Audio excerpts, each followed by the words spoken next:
Honourable Speaker, I would like to thank the honourable members for the statement he has just made. He has touched on something I still find a little bit very difficult to believe. Prostitution in Iran. But that not being, I will, after this session, go back to office, track down all this communication, and in the course, hopefully by tomorrow, I can be able to make a substantive statement on the status of those students in Iran. Thank you. Honorable Bwana Kasim, Right Honorable Speaker, one of my relatives is a victim. He's a victim of that scheme. He was taken to Iran by the same office to study veterinary medicine. They reached in Iran and they got stranded. We have just evacuated him because he was stranded. He didn't even have transport back. This is a serious matter that must be investigated. Right Honorable. Honorable, since it's your relative and you have clear details, can we have on record the names? My relative is Paul Sentongo. He is a resident of Chira, in Chira municipality. Thank you. Honorable Minister, if you need more details, you can cross-check with the member.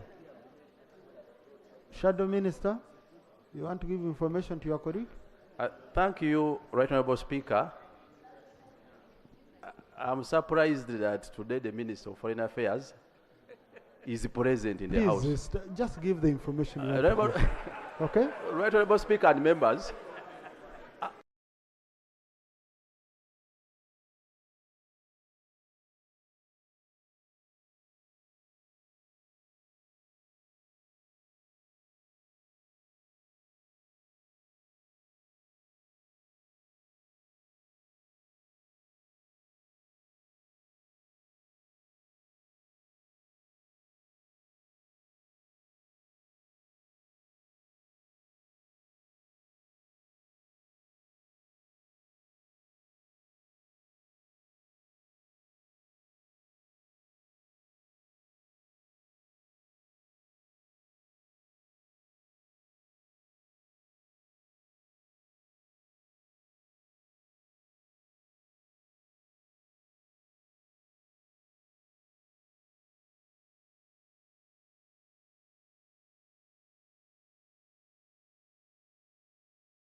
I can assure you that this is a matter that we are discussing with the chief diplomat, who is none other than His Excellency, and we will be able to address it very soon indeed.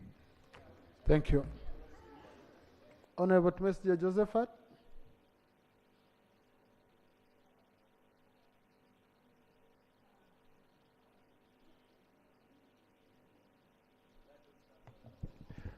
Thank you, Right Honorable Speaker. I rise on a matter that touches on my people of Gangai South. Mr. Speaker, sir, way back in 2022, January, a survey was conducted by the Ministry of Energy in Kakumiro District and covered my constituency of Gangai South with an intention of extending power to my constituency.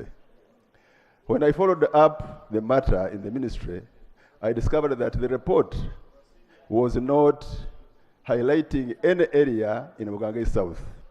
I was advised by a technical staff in the ministry that I could undertake to have another survey, which I did personally. Point of order.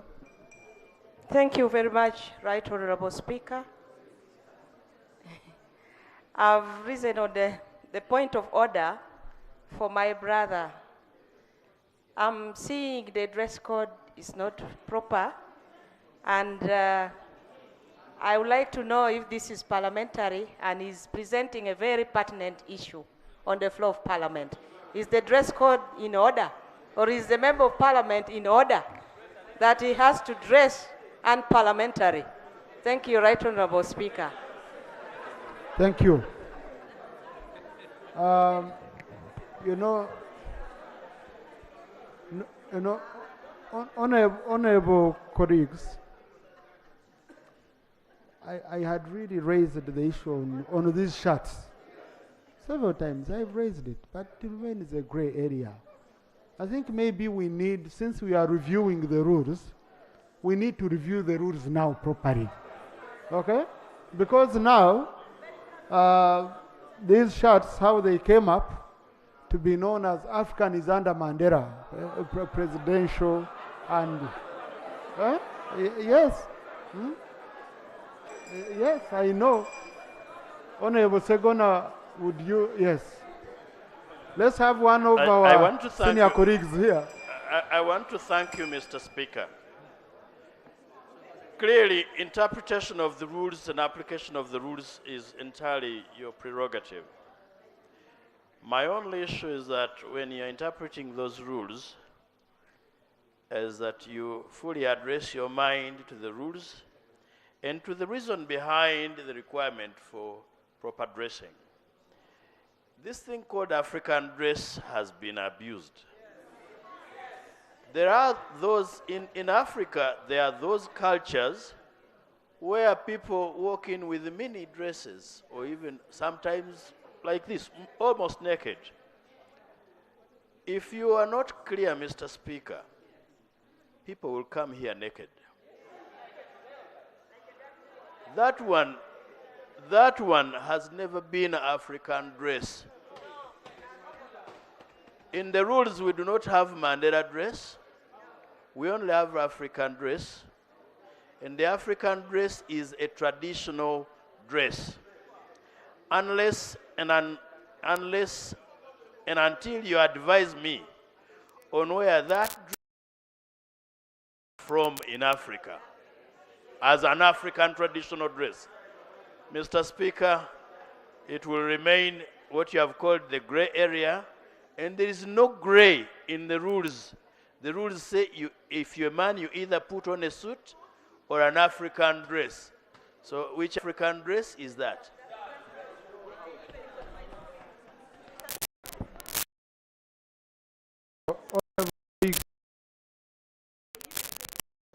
Honorable colleagues, I think let's put it this way, okay?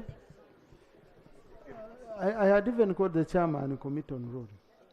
Because you see, sometimes when we are also interpreting these rules, the rules are made it fit in society, not society fit in rules. I have made very strong sentiments.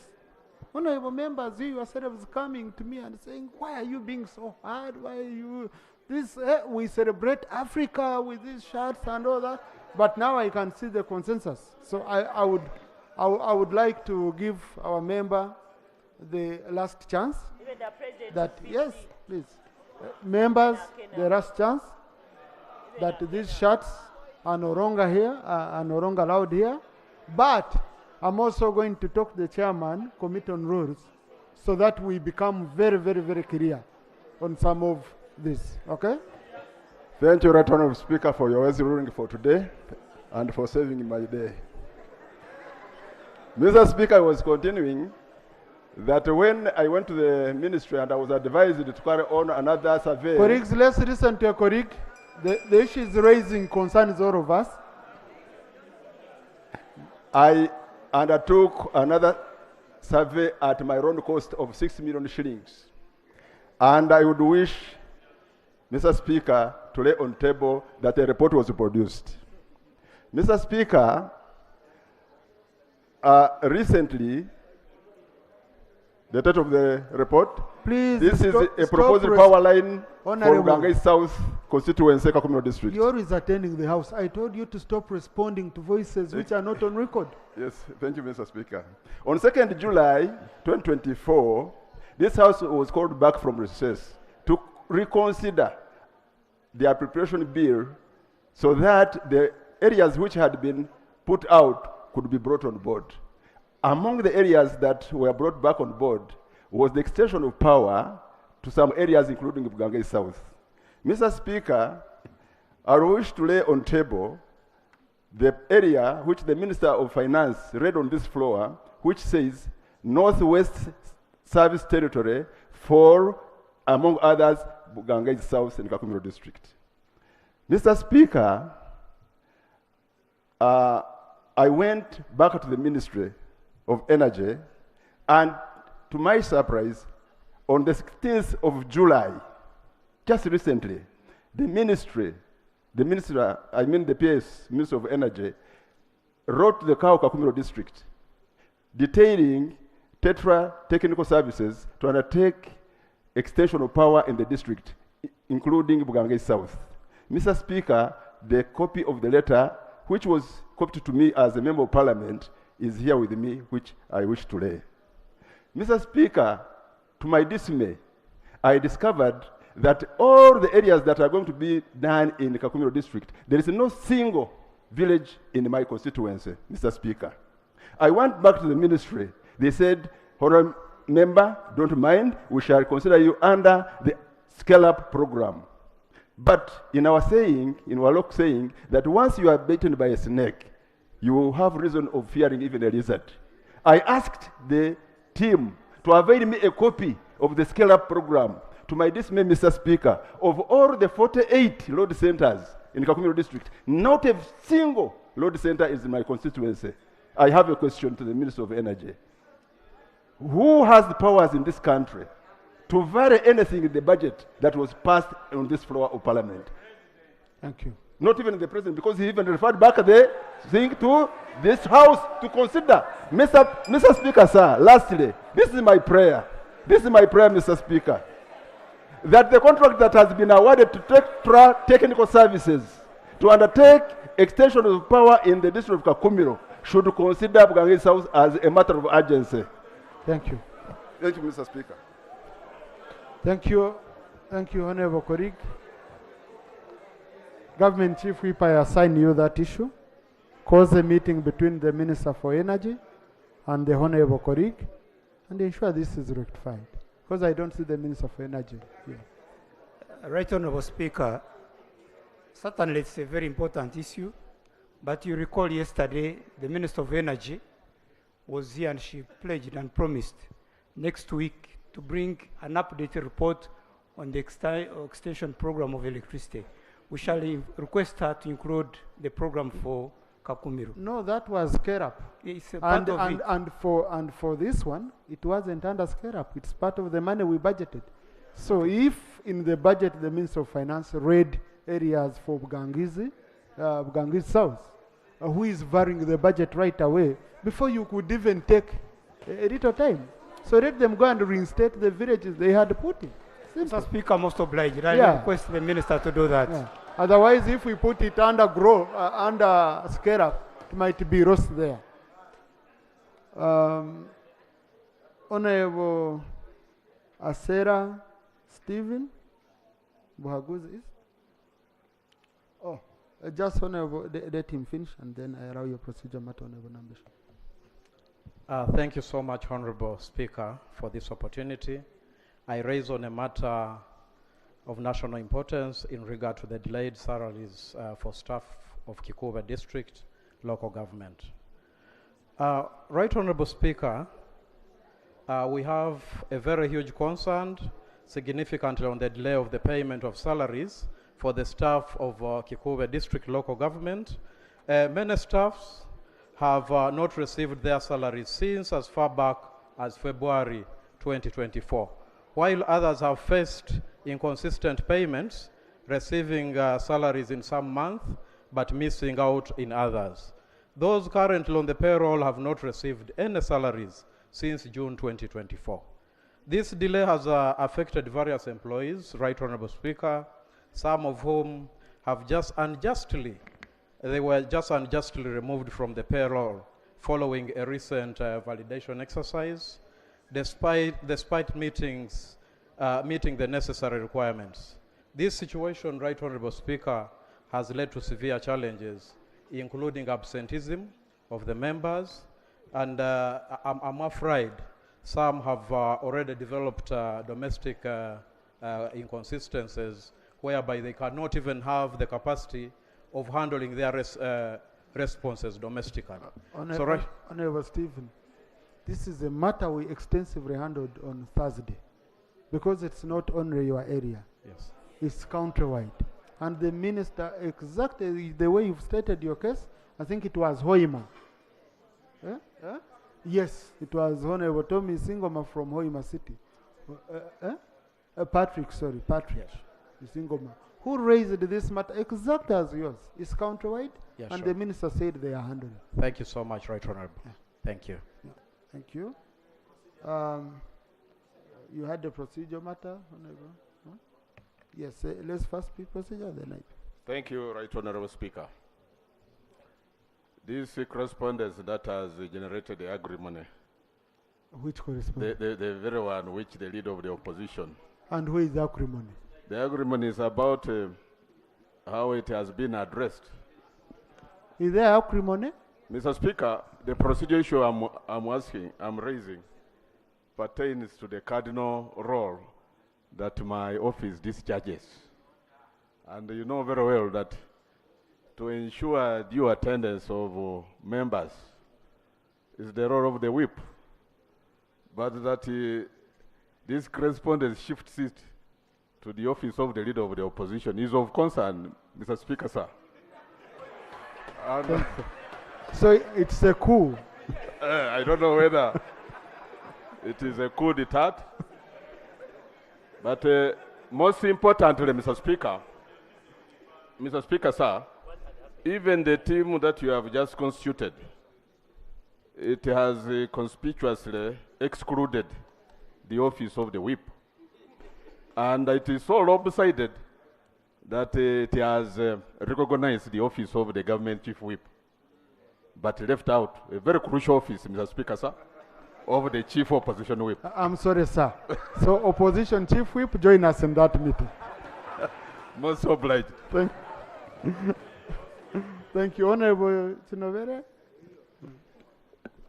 Thank you, Right Honorable Speaker.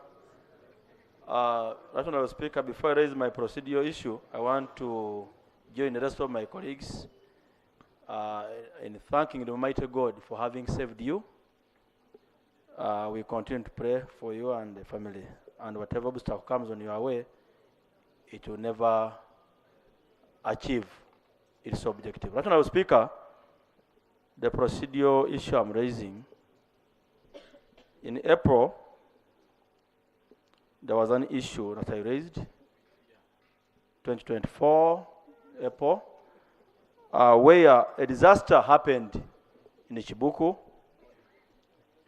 and I raised this issue before the Prime Minister, Right Honorable, and she prayed to send a team to Chibuku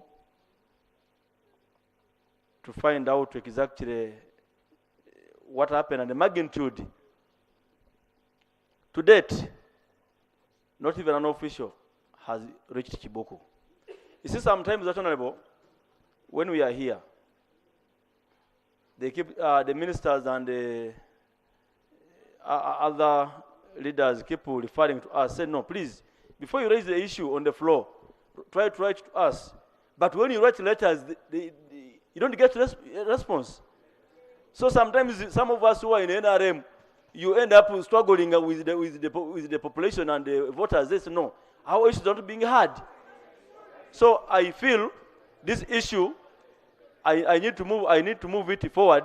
Since the deputy, the third deputy prime minister is here, the procedural issue I'm raising is that it will need to be better procedure right for her to give me an update on the status of that disaster.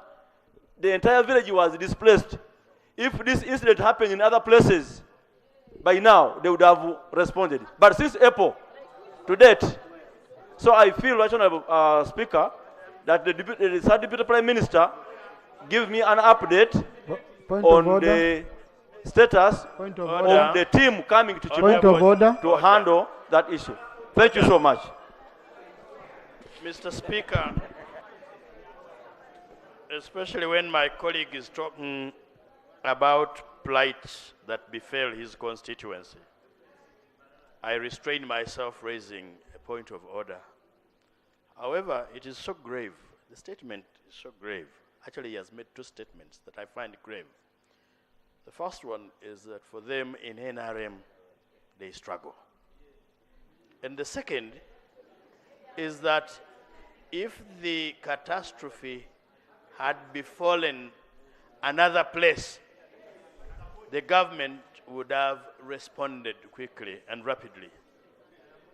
We are struggling to unite this country against people who make unsubstantiated allegations, especially where they say that this government is discriminative, it favors certain regions, and so on and so forth. When an honorable member makes a statement, and he's NRM, actually vice chairperson of the NRM caucus, says that this government is discriminative, it favors some parts of the country, without substantiating, one, which region is favored, two, which people are favored, is he in order? Because it divides our country. Thank you. Yeah. Thank you. Honorable colleagues, you know, sometimes when you're faced with a situation like my brother Chinoberi is faced with, sometimes you make statements which are beyond what you should have really said. Okay?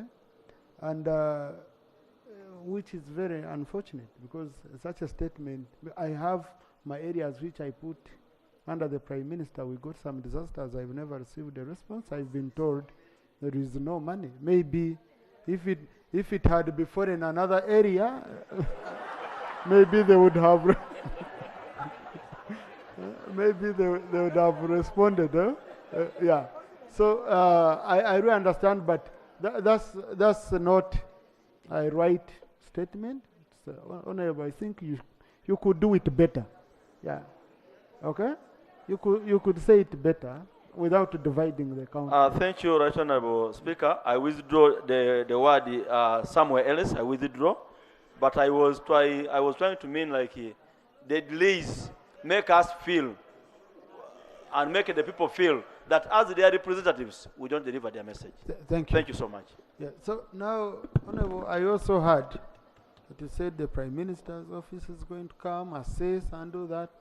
That's what we usually advise you, that it's the work of the District Disaster Committee to make the assessments and submit reports to the Prime Minister, so that it could be done. But now we have your colleague with whom you sit on the NRM caucus executive. She's the Minister for Disaster Preparedness. You should take advantage. Honorable Bear, just clarification is when there is someone on the floor. There's no one on the floor. Thank you very much, Right Honorable Speaker. I do take note on the matter raised by Honorable Chinobere Herbert, and I want to pledge that I'll follow up on the matter, but also I would like to note this, colleagues, that the ministry can only respond when we have items available in the stores. There are times that we don't have anything in the stores, and because of budget allocations. But what I can guarantee you is that the services that we render is not based on any political affiliation, and we still commit that we will. Honorable, I try to buy for you time to finish, you insist. Or point of order. Thank you, Mr. Speaker. You know, Mr. Speaker, this particular ministry is called the Ministry for Disaster Preparedness, not Ministry for Disasters.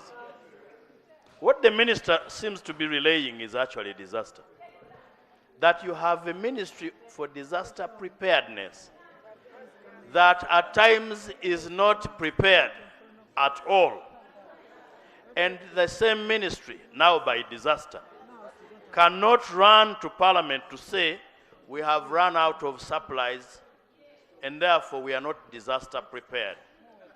Is the minister in order standing here to display inefficiency?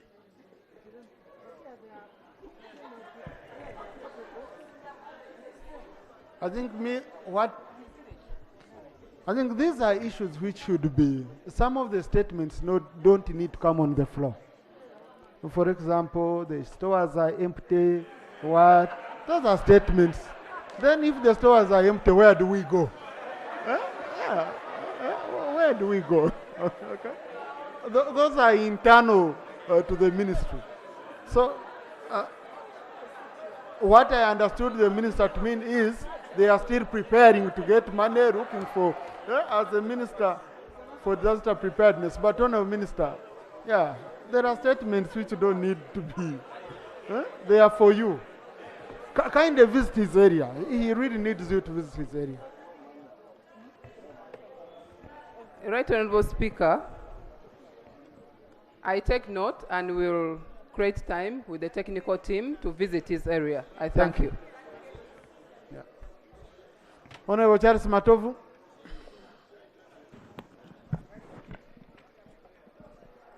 Thank you, Right Honourable Speaker. Right Honourable Speaker, last year, around May, I presented a matter to this House for consideration regarding Kajan's market in Kajan's Town Council that caught fire, destroying the entire market structure, the shelter and the stores and everything. The Right Honourable Prime Minister then, and she's there, she actually made a commitment last year in May to visit the market, the victims, the next morning. Until now, she has never. All we need, Right Honourable Speaker, as our prayers were last time, they still stand. We need support to put up the structures. Basically, the roof structure looks very, very weird, and we need support. If we can only get that tomorrow, I thank you, Right Honourable Speaker. Thank you. Honourable colleagues, clarification is not granted by the Speaker. Clarification is a point which is granted by a member holding the floor, not the Speaker. Okay? Where there is no member, you can't have clarification, can't have information. Yes. Right Honourable Prime Minister.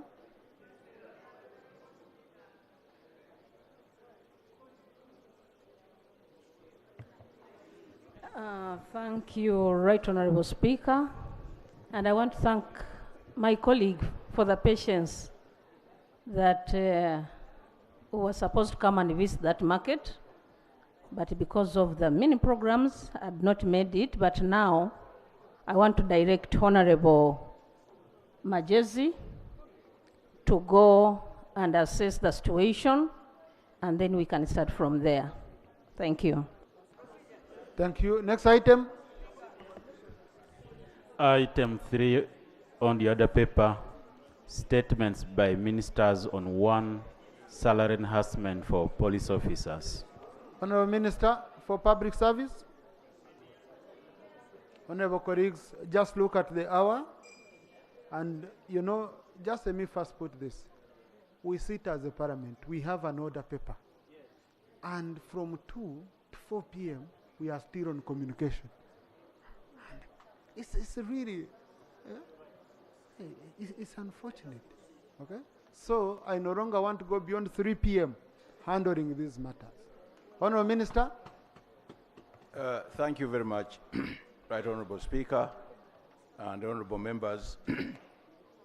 This House tasked me to explain the issue of the salary enhancement of especially the Uganda Police Force, to the extent that instead of an increment of 25% across board, some people got little, while others got slightly higher. Right Honourable Speaker, the background to this is contained in Cabinet Minute number 502, 509. Those minutes approved the public service pay policy, pay principles, as well as the 5-year pay plan covering every person paid salary or allowance from the consolidated fund or out of money appropriated by Parliament. The financial implications of the enhancement was determined at that time Uganda shillings 9.295864 billion over the 5-year trillion over the 5-year period. Implementation commenced in 2018-2019, and by 2022-23, Uganda shillings 2.03987 had been committed towards implementing the pay policy, albeit notwithstanding the global effect of COVID-19 pandemic. Since the commencement of implementation of the salary of the enhancement, the salary of security forces have been enhanced as follows.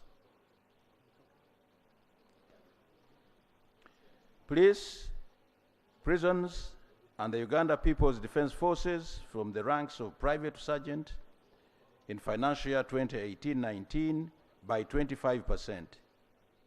At that time, the senior officers in the security forces were not enhanced. The enhancement of health workers in security, 2019-2020. Enhancement of the lunch allowance for health workers in security, they were also enhanced in 2021-2022. Enhancement of health workers and scientists in security forces, also enhanced 2021-2022. And health workers and scientists in security, same year, also enhanced. Enhancement of the rank of general from top down to major in the UPDF was done in 2022-2023. And of course, enhancement of aviation staff in the Uganda Police Force and the UPDF in financial year 2023-2024. Higher ranks in the Uganda Police Force and Uganda Prison Service, other than the scientists and health professionals, have not been enhanced since financial year 2014-2015, while the lower ranks were enhanced 2013-2014, 2014-2015, and 2018 and 2019. Right Honourable Speaker, regarding the UPDF, government enhanced salary of the senior officers from general to major by 77% of the approved long-term pay targets. The lower ranks in the UPDF were scheduled for enhancement in the financial year 2024-2025. So the policy direction and implications in this case are as follows. Government made a commitment to pay salary to all public officers according to the approved long-term pay targets, with effect from the year 2018-2019, however, in a phased manner, considering the significant financial implications of the targets. Cabinet, under Amendment 75/2024, directed the Minister of Public Service to work with the Minister of Defense and Veteran Affairs to discuss and finalize the pay enhancement for the Army officers from the rank of private to captain. As a result, a Cabinet subcommittee was constituted to implement the directive. The committee recommended enhancement for all officers in security, including the Uganda Police Force, the Uganda Prison Services, and the security organizations, at least at the level of 77% of the approved long-term pay targets. And if that was to be effected, we would need Uganda shillings 794.24 billion. However, this was not to be. So the additional wage that was required to enhance the salary of security forces by 77% of the approved long-term pay targets would be exactly that. For the Uganda People's Defense Forces, we required 497.32 billion. The Uganda Police Force, we required 213.13 billion. The Uganda Prison Services, we needed 51.86 billion. And the Internal Security Organization, we needed 27.48 billion. And the External Security Organization, we required 4.4 billion. Now, if this was possible, then it would entitle the lowest rank, the police constable, or the prison's warder or wardress, to earn 847,000 shillings per month, which would translate to 77% of the approved long-term pay targets. The Minister of Finance was, however, able to afford Uganda shillings 358 billion, which is 45% of the required budget, including additional pension and gratuity for those who are planned for retirement in financial year 2024-2025 after earning an enhanced salary. Right Honourable Speaker and colleagues, given that situation, this is what we were able to get. For the Uganda People's Defense Forces, we got from finance 214.52 billion. For the Uganda Police Force, we got 99.83 billion. For the Uganda Prison Services, we got 27.01 billion. For the Internal Security Organization, we got 14.61 billion. And for the External Security Organization, we got 2.36 billion. Now, based on the available funds, the salary of all ranks in the Uganda Police Force and the Uganda Prison Services was enhanced really by 40% of the approved long-term pay targets. It is therefore, Right Honourable Speaker, not true that government enhanced salary by only 25%. The percentage increment is also not based on the current salary each holder is getting, but on the approved long-term pay targets, which were passed in 2018-2019. The increment in money terms for the various ranks, therefore, is dependent on the percentage of the current salary to the approved long-term pay targets. Some of the lower ranks, for example, before the enhancement, had reached 30% of the approved long-term pay targets, while some of the senior officers were at 13%. The exception to the uniform 40% enhancement are the Inspector General of Police, the Commissioner General of Prisons, the Deputy Inspector General of Police, and Deputy Commissioner General of Prisons, who are enhanced by 77% of the approved long-term pay targets. Because these officers are under the specified officers category, and this is provided for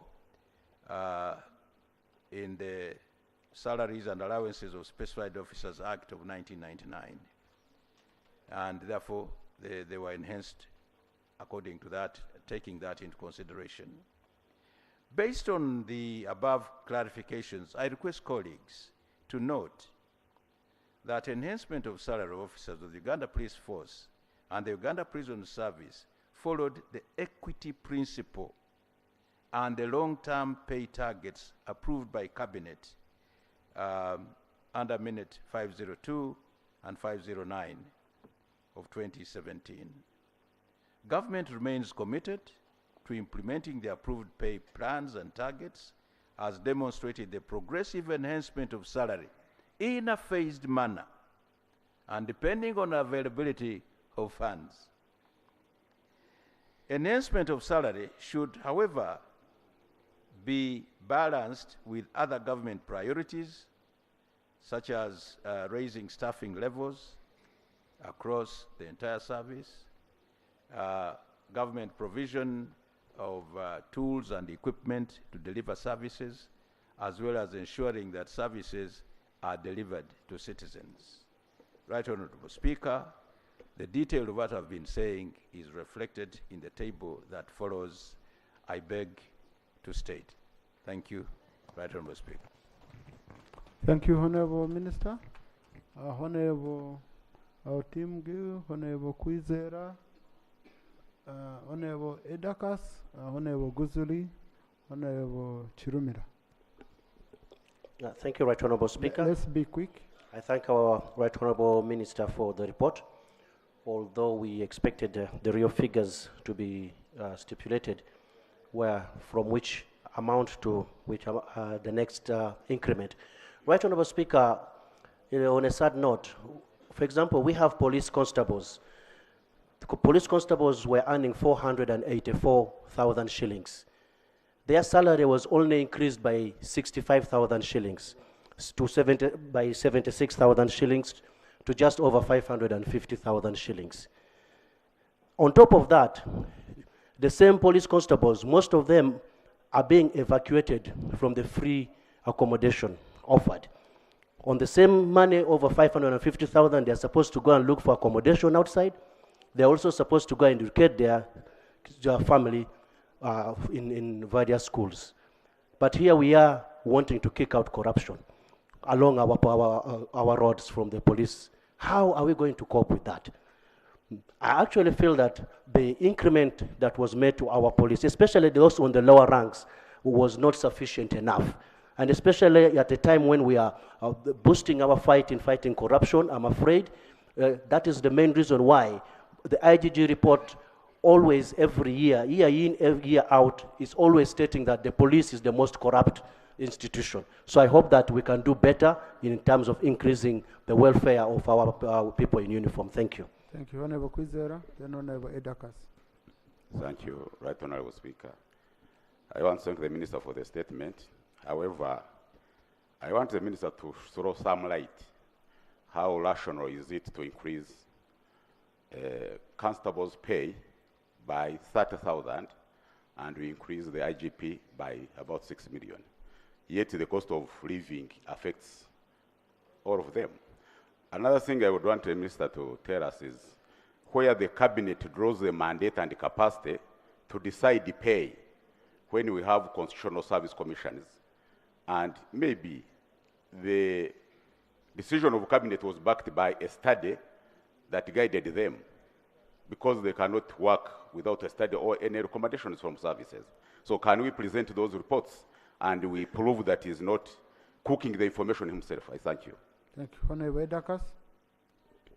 Thank you very much, Mr. Speaker. Mr. Speaker, I'd like to thank the Minister for the information he's provided.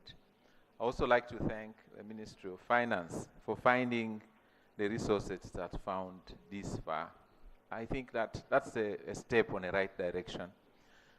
Mr. Speaker, the police continue, the welfare of the police continues to be a major issue for us to be concerned about. If you look at what these young people are doing day and night, and you consider the children they have, even with the so-called increased pay that we see there of 800,000, if someone has 3 children or 4 children, they can't send them to school with that pay. I think it's important that we continue to look into the welfare of the police. If you go to just the circumstances under which they work, even just the offices don't have paper, offices don't have, just the equipment they use, apart from the guns, is a problem, and all those are challenges. I think it would be important. This House has every year given attention to the men and women in uniform. I think it would be proper, Mr. Speaker, that we interrogate this issue a bit more over this year, so that we can upgrade not just the pay, but even other related issues that affect the men and women in uniform. The welfare of their children is a major issue. Thank you. I thank you, Mr. Speaker. Mr. Speaker, the resources finance is mobilizing to pay and enhance salaries of our officers and constables is out of the allocations by this parliament. And when we were processing the budget, we were given information that the enhancements will be based on a percentage. What we are seeing now seems to be deviation from what was presented to us. The minister is telling us that they have premised their actions on a decision that took place in 2017 during a cabinet sitting. And yet the budget we are working with is one we passed on 2nd of I think last month. So I wanted the minister to clarify, what document are we exactly working with? And what would be the legal basis of that cabinet decision in a budget which we approved this year, and you are now processing it without endorsement of Ministry of Finance? Can the Minister of Finance tell us whether there was a violation to the budget we approved or not? Because it would seem to me these people decided to go and do something else from what they presented to us. And unfortunately, we may not be able to fault the Minister of Public Service, because a while ago, we faulted the minister for being open and telling the truth that there's nothing in the store. So this parliament must guide this country. If anybody just comes and is presenting things that differ from what was agreed here, how should we hold them? How are we going to hold this minister responsible for acting on a decision which we have not endorsed? And yet our proposal was 25%, which they presented and we endorsed. Now they are paying less. He needs to clarify that. Let me pick the two ladies. Honorable Christine Akero. Oh, I had picked Honorable Chirumira, then Honorable Christine Akero, then Honorable Babiko. Thank you, Right Honorable Speaker. The plight of police officers, men in uniform, should be of paramount importance to all of us, because our security is in their hands, and we all know that.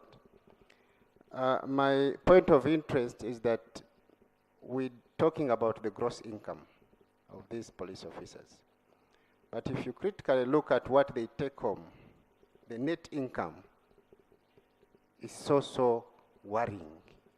I'm meant to understand that they make contributions towards the circle.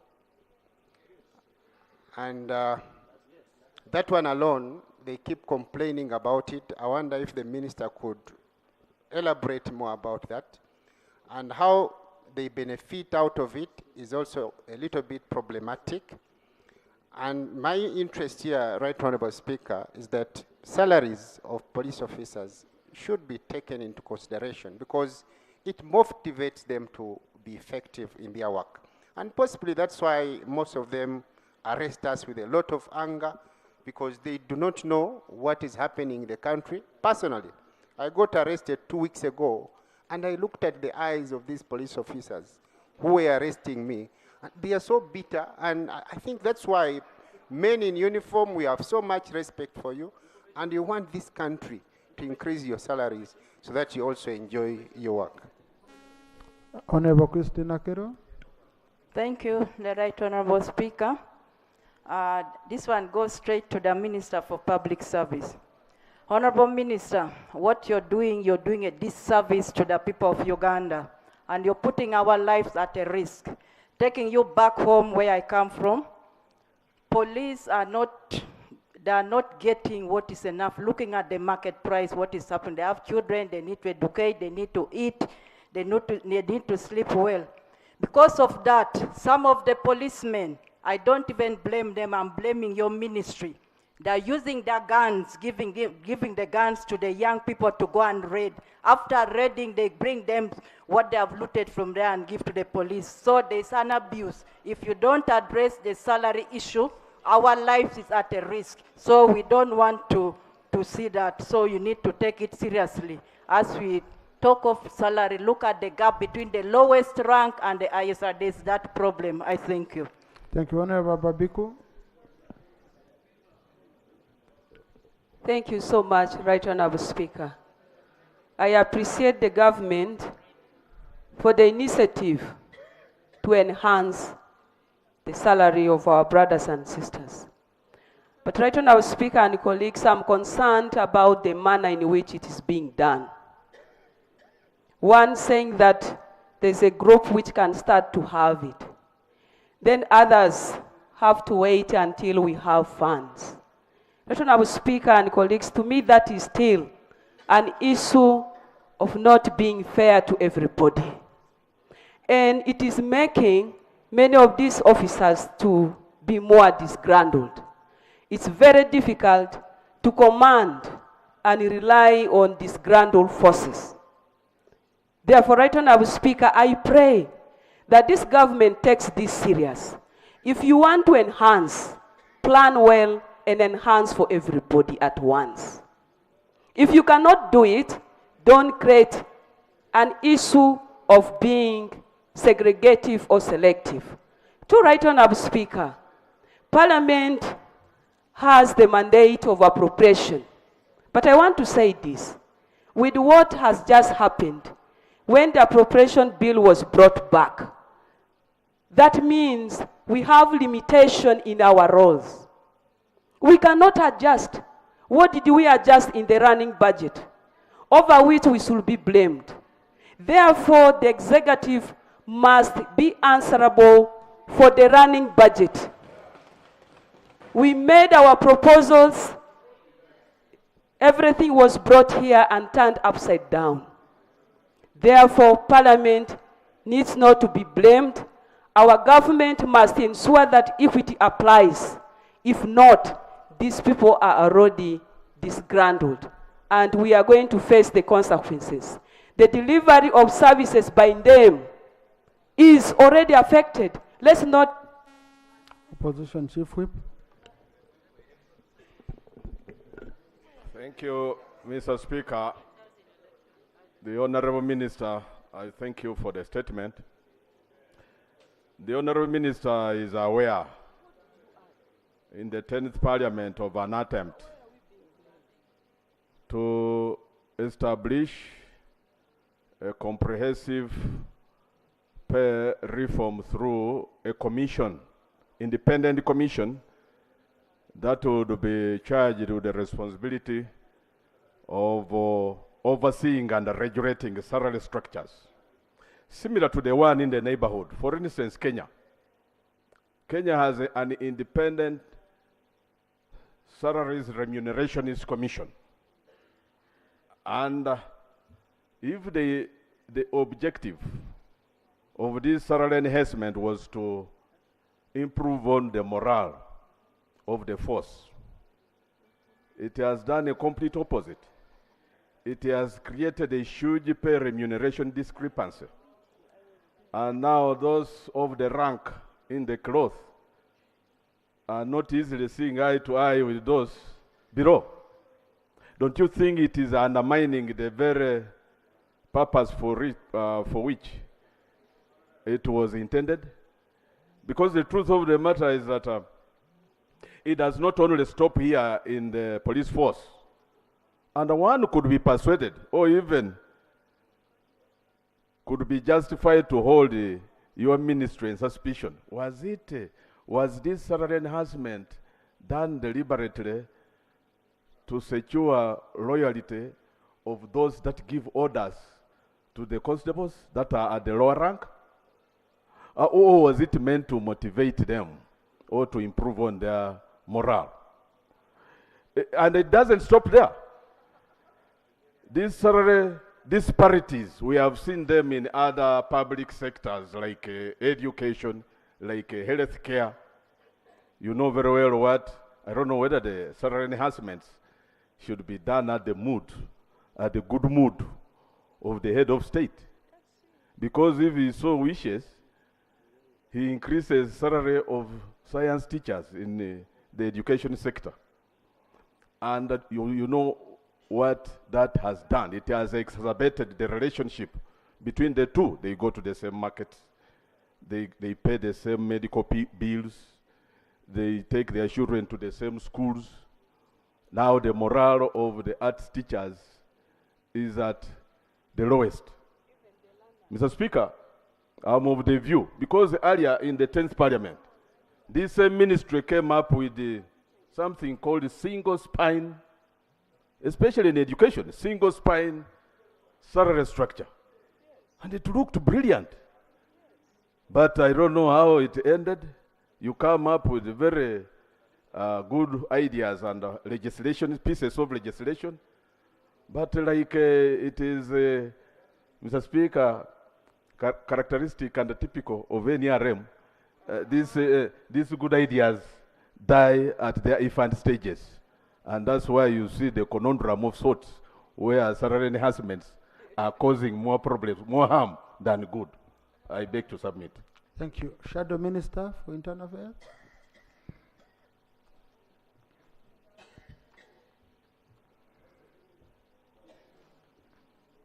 Thank you, Mr. Speaker, sir. Mr. Speaker, the matter before us came here during the budget time. And when the Minister for Finance was reading the budget, I want to quote, he said that the gallant men and women in uniform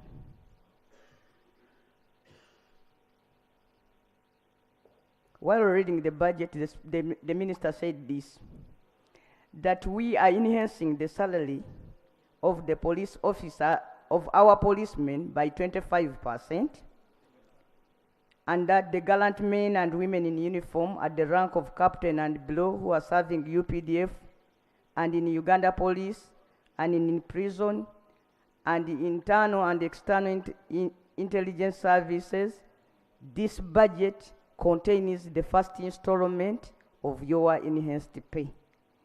Mr. Speaker, if such a commitment is made to the country, then it ceases to be a promise and becomes a date. The police have been coming here in 2023, 2024. They were promised a salary increase of 40%. Eventually, it did not come. This time, Mr. Minister, Mr. Speaker, the money was found. But what is lacking is sharing. It is very unreasonable if we get some money and the top officers who are facilitated in terms of transport,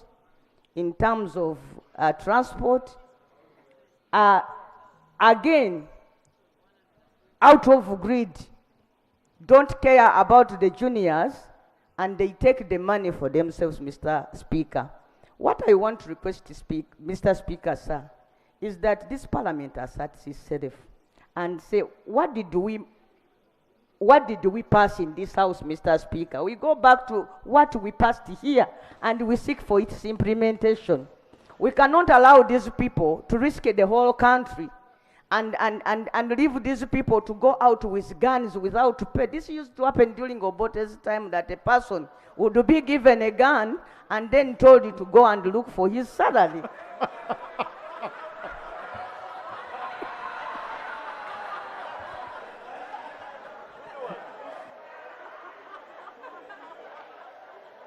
Are you done, Honorable? Point of order from Honorable Akena.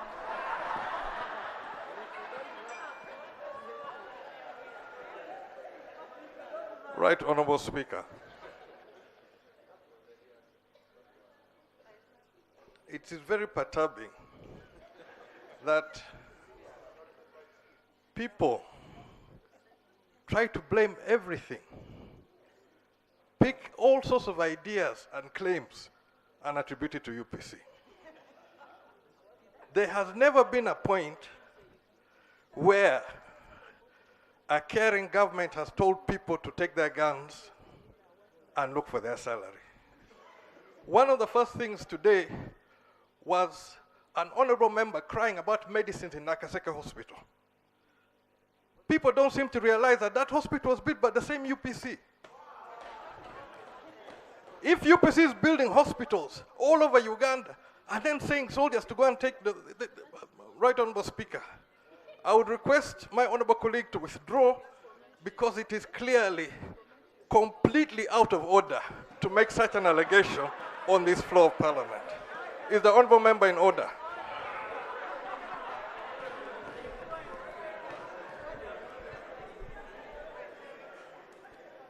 Honorable member, are you in order?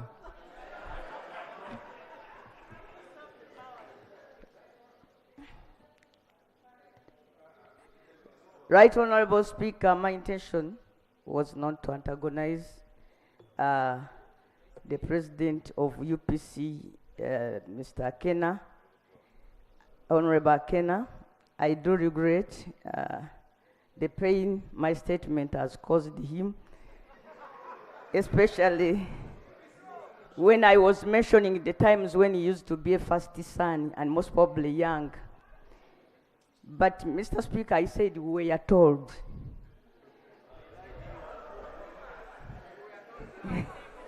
So I was just quoting what I was told. No, Mr. Speaker. you can grant his request. And for that, I want to tell my honorable colleague that I was told.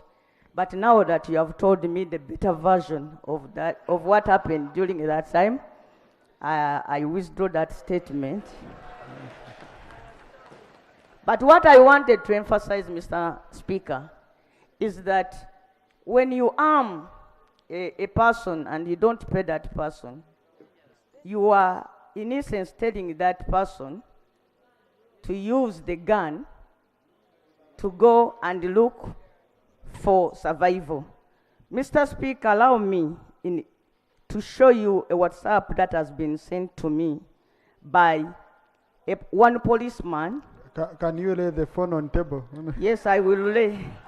Mr. Speaker, because I'm the shadow minister, a policeman, somebody saying that he's a policeman, sent me this. He said, Honorable Shadow Minister, please tell Parliament that this is how I spend my pay.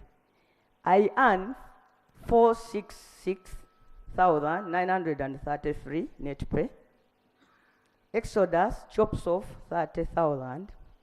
I remain with a balance of 436,933. This is my expenditure per day. Breakfast, 2,000. Lunch, 3,500. Supper, 3,500. Transport, 4,000. Airtime, 2,000.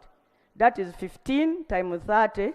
That is 450, which means that I have to permanently stay alone without children or a wife. But ask, where do I get the medication? Where do I get soap? Where do I get school fees? Where do I get rent? Since I've been even evicted from a self-made structure I constructed in my barracks. That is our predicament. And I want Parliament to understand that we are also human beings.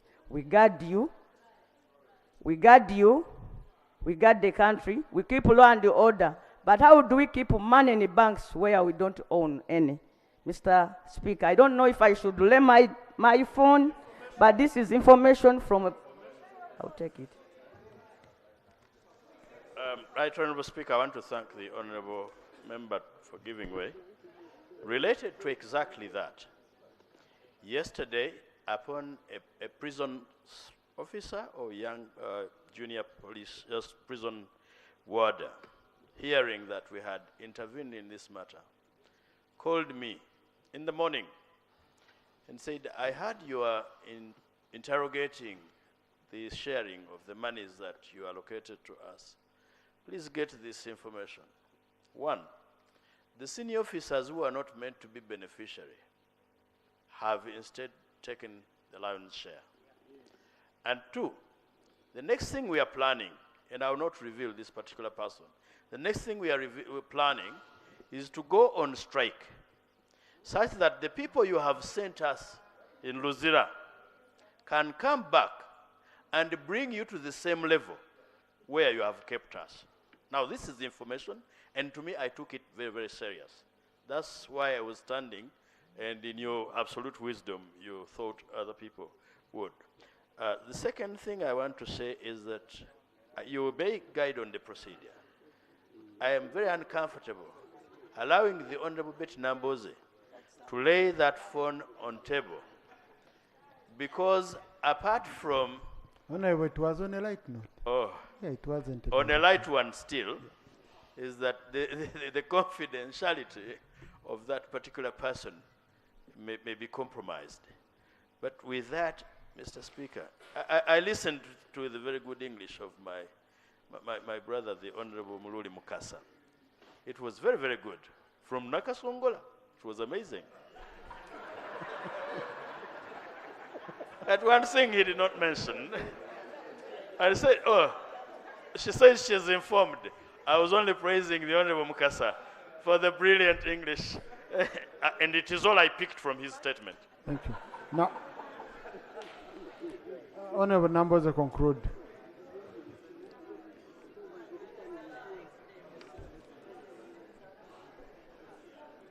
Right Honorable Speaker, this is a matter of survival for the men in uniform, for the people who keep land order, for the people who guard this country. I hope everybody does appreciate the challenge before us. And Mr. Speaker, through you, I want to request that this matter be referred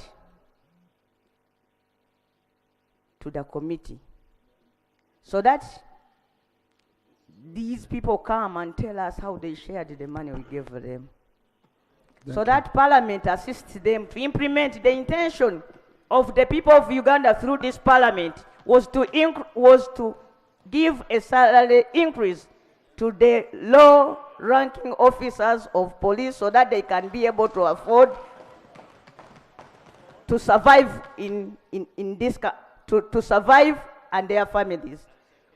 Mr. Speaker, I want to move a motion that this matter goes to the committee and then a report be brought to this Parliament so that we can understand exactly where the problem is. Please, Honorable colleague, allow the Speaker to do his work. Yes. Much obliged, Right Honorable Speaker. Thank you. Sure. Yeah. So, Honorable colleagues, I just wanted to ask one simple thing to the Minister. Because for every budget, we have work plans. So, what was in the work plans? What was in the detail of that enhancement? Because when you say you have given this much money,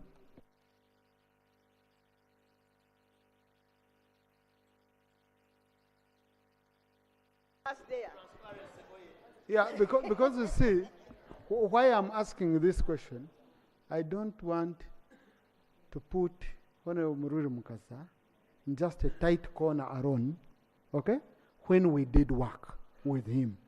Now, all the money that we passed here, has been allocated, has been distributed for salary enhancement. The issue is, yes, all the money. Now the issue is, when we were approving this money, when we were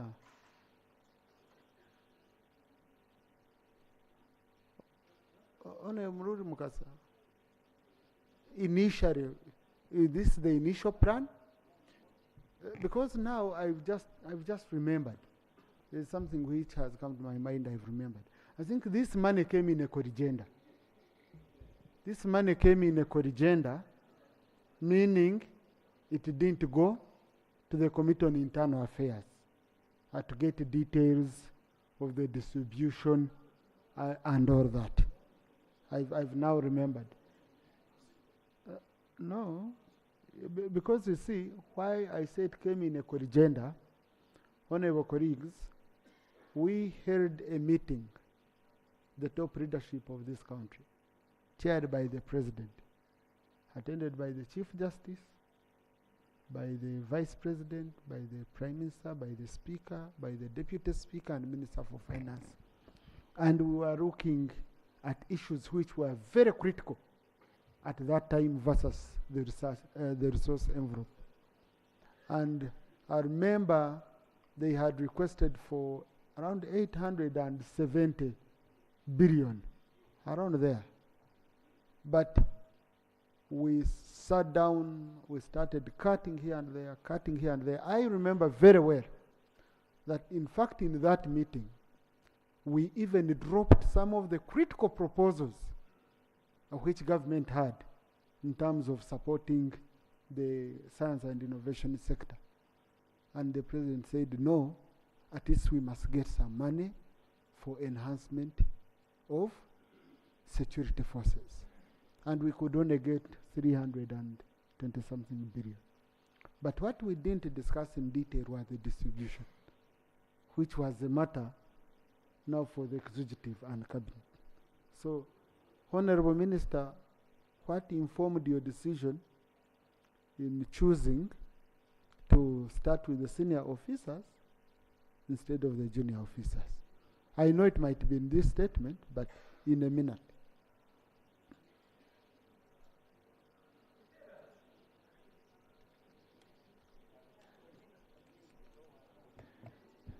Right Honourable Speaker. Right Honourable Speaker, yes, we decided to look at the senior officers, but I think when we started the enhancement of the security forces, initially we started with the junior people. From, for instance, private, we went up to, I think, the level of captain initially. And then when it came the police, we again started with the constable and went up to the other level. And the others were not enhanced. The senior officers were not enhanced. Now, when the second enhancement came, therefore, we felt logically that we should now look at the senior officers and then take care of their concerns as well. And then next enhancement, this one now, when it came, we went back to the lower ranks of the security forces. So, well, sorry, Honorable, Right Honorable Speaker and Honorable members, that maybe the approach went wrong right from the inception, but that's it. But I think since the enhancement is in phases and we are committed to actually enhancing up to the pay targets that we agreed on, I think as we move, this is going to be because why I'm asking you, Honourable Minister, so that I guide the House very well. I want to know, you had already enhanced military officers from the rank, is it of major? From captain? No. From major upwards, okay? But you didn't do it for police, okay? You didn't do it for police. And what you run is matched against each security sector, which is more or less a single spine salary structure, so that you have an equivalent of a senior police officer at this rank is equivalent to the one in military. So where the aim now to cure that defect where the senior officers in police were complaining that you enhanced the ones of UPDF, but you left us out. If that was the issue, you should also put it here, we understand it. Yeah. Yeah? Speaker. I've not given him an answer. I've just, because I was trying to really understand. Yeah. Right Honorable Speaker, that consideration also informed our decision. We still, Right Honorable Speaker, operate a single spine salary structure, and there is the principle of harmonization across sectors. So that also informed our decision. Definitely when we looked at the military and the officers were happy, the officers in the police and in the intelligence, who more or less, you know, the same rank, same level, and they work in unison to provide and secure security, were also disgruntled and they were not very happy themselves. So since as I said, those agencies work in unison in to synchronize their work, then our decision was partly informed by that, and we thought it would be quite in order to do. Thank you. Honorable Gafabusa. Thank you, Right Honorable Speaker. I'm seeking clarification from the Minister on the phased enhancement. From the statement, this is from a resolution of Cabinet of 2017. And implementation started in 2018-2019 financial year. And this long-term enhancement target is for 5 years. I have computed 2018-19 financial year. The 5 years actually end this financial year, 2024-2025. If we have not reached the long-term target, when do we expect this phased enhancement? Has Cabinet sat again to change the period within which to achieve this long-term target of 5 years? Because the target here is 5 years. Thank you. Honorable Chimosho. Thank you very much, Right Honourable Speaker. Right Honourable Speaker, this matter is a very pertinent matter. The way we are moving, the Minister is trying to give off-cuff answers, very unsatisfying to a very sensitive group, in our society. Isn't it right, Right Honourable Speaker, that this matter is interrogated thoroughly by either committee, and we give them the shortest time possible, and they look at all stakeholders in this matter, and they report back to this House? Thank you. Now, you see, honorable colleagues, first of all, the budget you approved has been utilized. Listen, has been utilized. You know it very well, okay? The moment you give someone a salary, you cannot review it to their detriment. So you cannot record this budget from the senior officers to say, bring back this money, we give it to the junior officer. So I'm trying to show you that even if you send to the committee, okay? You send to the committee to do what? That's why I want us to move in a steadfast manner, okay? In a steadfast manner.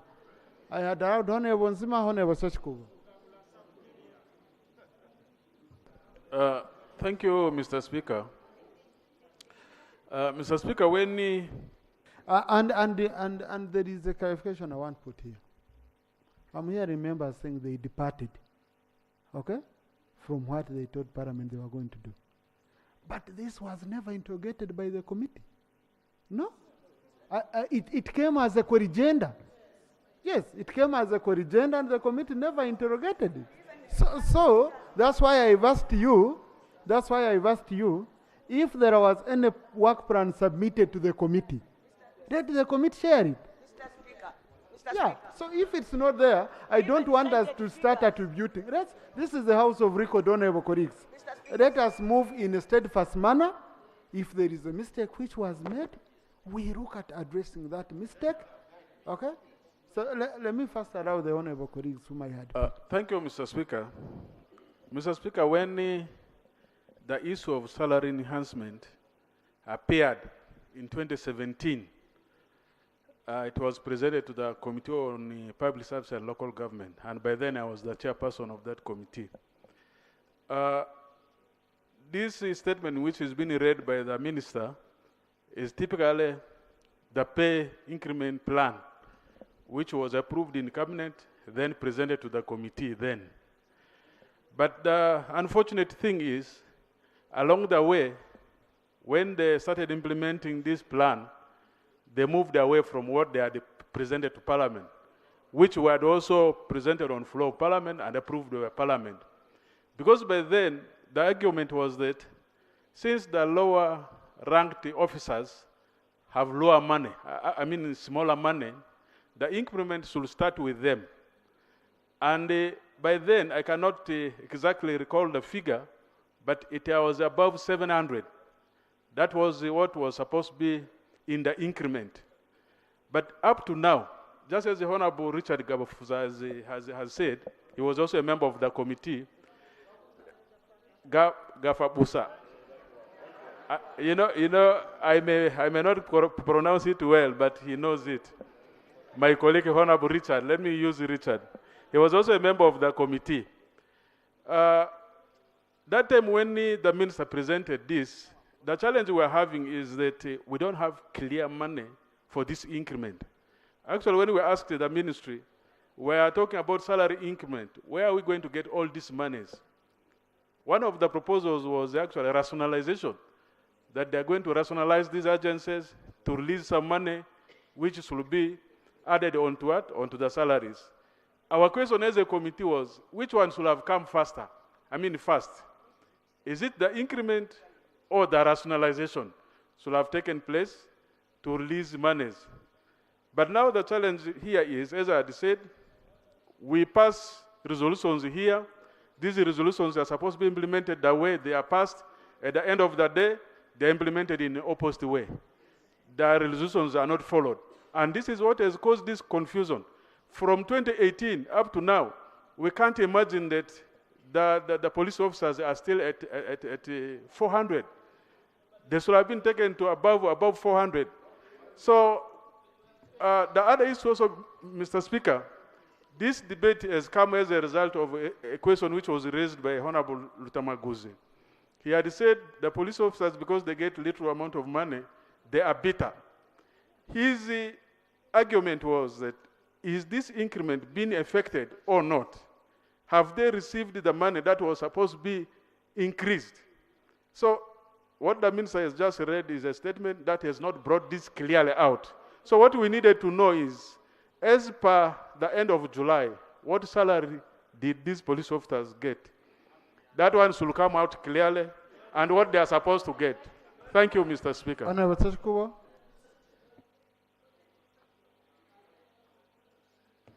Thank you very much, Right Honorable Speaker. Right Honorable Speaker, I happen to sit on the Committee of Defense and Internal Affairs. And what I listened to what the Minister for Public Service, Honorable Murudi Mukasa, was saying was in direct contrast to the interactions we had as a committee with the Minister of Internal Affairs. Unfortunately, the Minister of State is here. And I'm surprised he has kept a low profile, as if he's not centrally affected by the debate on the floor of this House. Right Honorable Speaker, the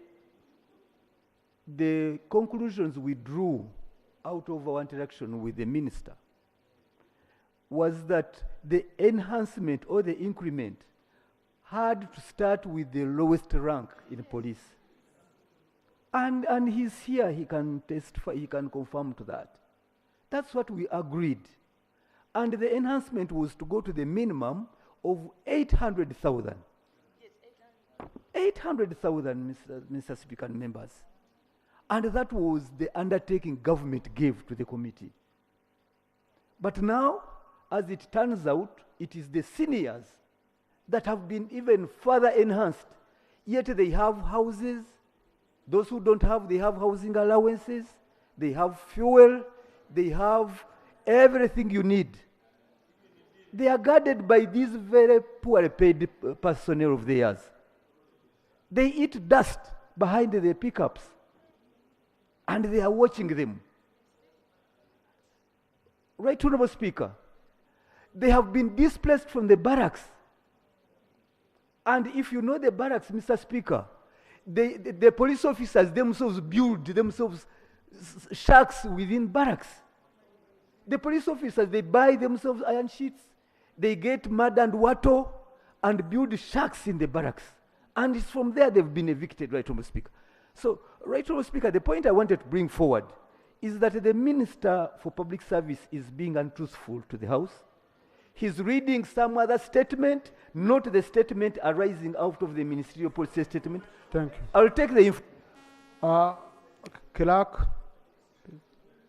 Clerk, I need you to put for us on the screens the page which is on the computation of enhancements, which was attached to the minister's statement. Honorable colleagues, you can check on Alfresco. Oh, yes. Those who are having. Yes. And so I need rope, and then the minister, I want you to take us through that page. Right Honourable Speaker, I want to firstly appreciate the minister's statement. But as I appreciate his making time to give us that statement, I honestly, vehemently disagree with him when he says government is committed to the welfare of these men and women in uniform. That commitment, Senior Minister, is not reflected at all. And that's why you see the House is unanimously saying we need to do better. The welfare of these men and women in uniform begins firstly with their salaries. We are talking about that, a promise was made, that has not happened. The welfare includes where they stay. Honourable Speaker, I have 2 barracks in my constituency. Every so often I interact with these men and women in uniform, their families. They live in a shambolic state. You can go to any barracks in this country and it is like one big slum. That's the situation in which they stay. Government is not committed to that, making it better. A colleague talked about the Exodus Circle. And by the way, Right Honourable Speaker, we have discussed that issue here in Parliament severally, and government has committed to follow up and deal with it. They are forced to save money with Exodus Circle, mandatorily, which by the way is against the law, because it should be done on one's own volition. But they save it by force. Accessing it is difficult. And they fear to speak out, because when they speak out, they will be dealt with. They engage with us as political leaders so that we can raise these matters. So I want to encourage the senior minister. Number one, commitment should be seen in action, not just in the statement, the good statement that you have made to us. We want to see action. And finally, I want to encourage the minister who speaks really like he means well. And I want to believe that you mean well when you say you're committed. It's only that we are saying we want to see that commitment in action. Please find time and interact with these officers yourself, especially the junior ones. And you get to know what exactly they go through, because you supervise them, you are meant to take care of them like a father. Try and understand what's going on. Because sometimes when we speak with the political leaders, the front bench here assumes we are just being political. No, and I'm glad this issue is resounding across board. We want to see better for our men and women in uniform. Thank you, Rob. Now, yes, honorable colleagues, you're seeing that table. You can, and for those who have iPads, we gave you iPads, and also you have phones. Yes, that's why we no longer print. Yeah. So I'm seeing here, honorable colleagues, that from special police constable to commissioner of police, stroke commissioner of prisons, they got an increment of 40%. Is that Honourable Minister? And then from senior commissioner of police to assistant inspector general of police, okay, 42 and 44. So the top three categories are the ones which got a higher amount. So Honourable Minister, out of this money which went to police, okay, which is around 90, I think police received around 90, yeah. Uganda police received 99.8. How much money went to the seniors? How much went to the juniors? Because you see, also you can see there was an increment, but the increment was not fair. Okay, at least for people to understand, a constable got an increment of 110,000. Okay, so the issue of the figures, because you see, honorable colleagues, I want us to agree that if we see that the gap is so big, then we are sending the executive to go back and look for money, top up, because now you can't touch this money. Yeah, you cannot touch it.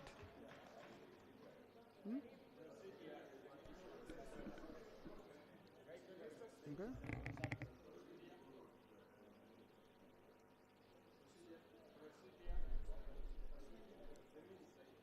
Honourable Minister, let me rule this way.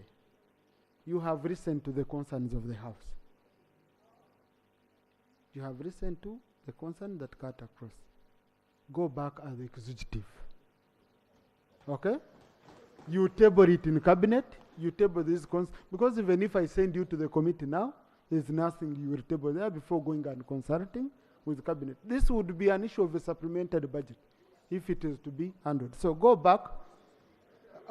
back, you share with the cabinet, you raise these concerns, and then you report back to the House in 2 weeks. Yes, Honourable Segona, what would be? Mr. Speaker, and I beg your indulgence on this. The reason we had suggested the committee is because now Parliament gets involved to look at finer details of the figures. That's number one. The minister would go to the same committee.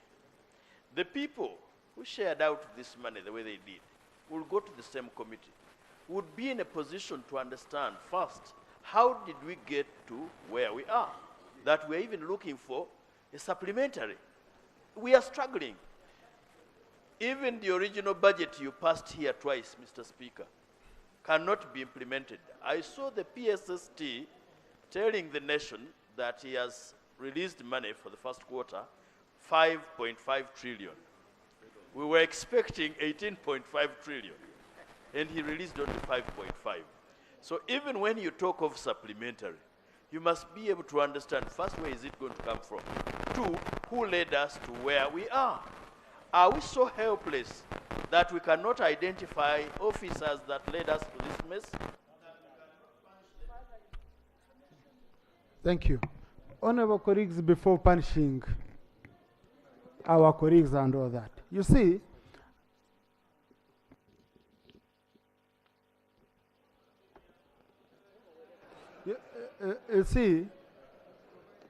Honorable Segona, what you are saying is what I'm coming to, okay? And that's why I've said the minister, in 2 weeks, he first reports back here. You first give him a chance. Then when a statement comes, that statement will still have issues. We can easily now send it to the committee. I usually want to first give them a chance than rushing to the committees, okay? Yeah. Next item. Item 3.2, statement on reports that contrary to the established diplomatic norms, a casino and gambling facility had been established within the Ugandan consulate in Dubai, United Arab Emirates. Honourable Minister for Foreign Affairs.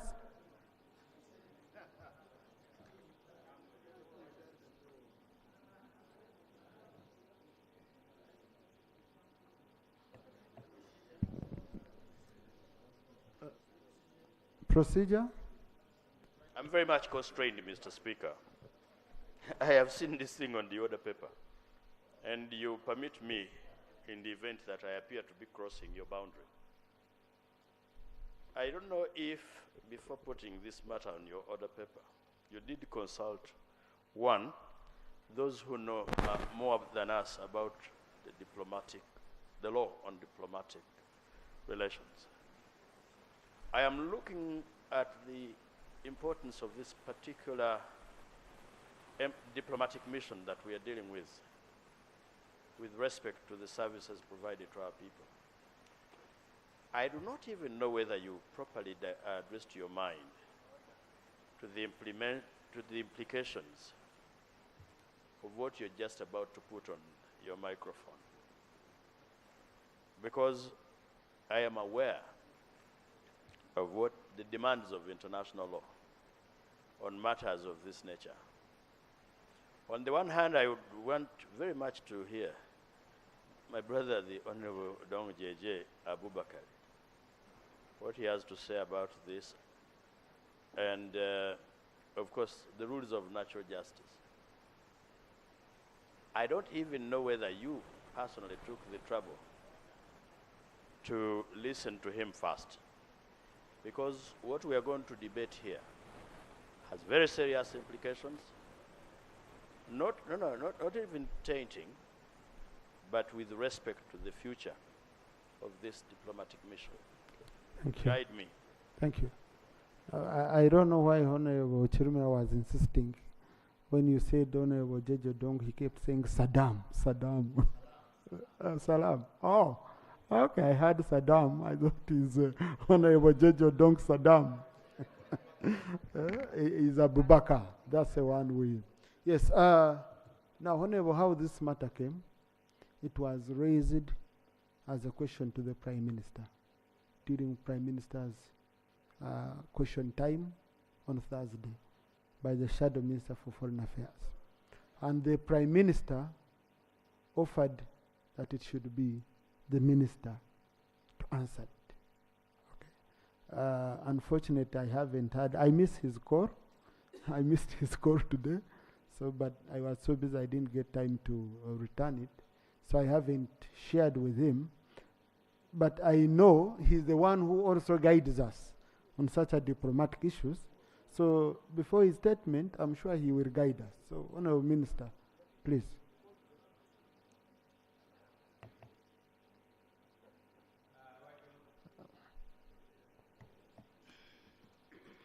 Right Honorable Speaker and colleagues, indeed, Honorable Segona is very correct. Matters of diplomacy are sometimes very, very touchy. But let me make my statement so that the Right Honorable Speaker, you can then rule.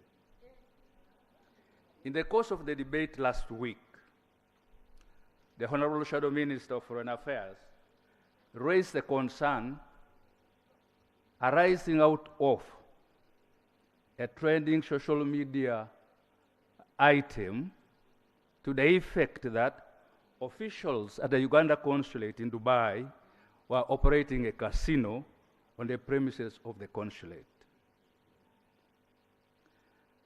Right Honorable Speaker, subsequently following that presentation, directed that the Minister of Foreign Affairs should make a statement of explanation of what really is going on. So, Right Honorable Speaker, honorable members, this is the basis upon which I am making this statement here today.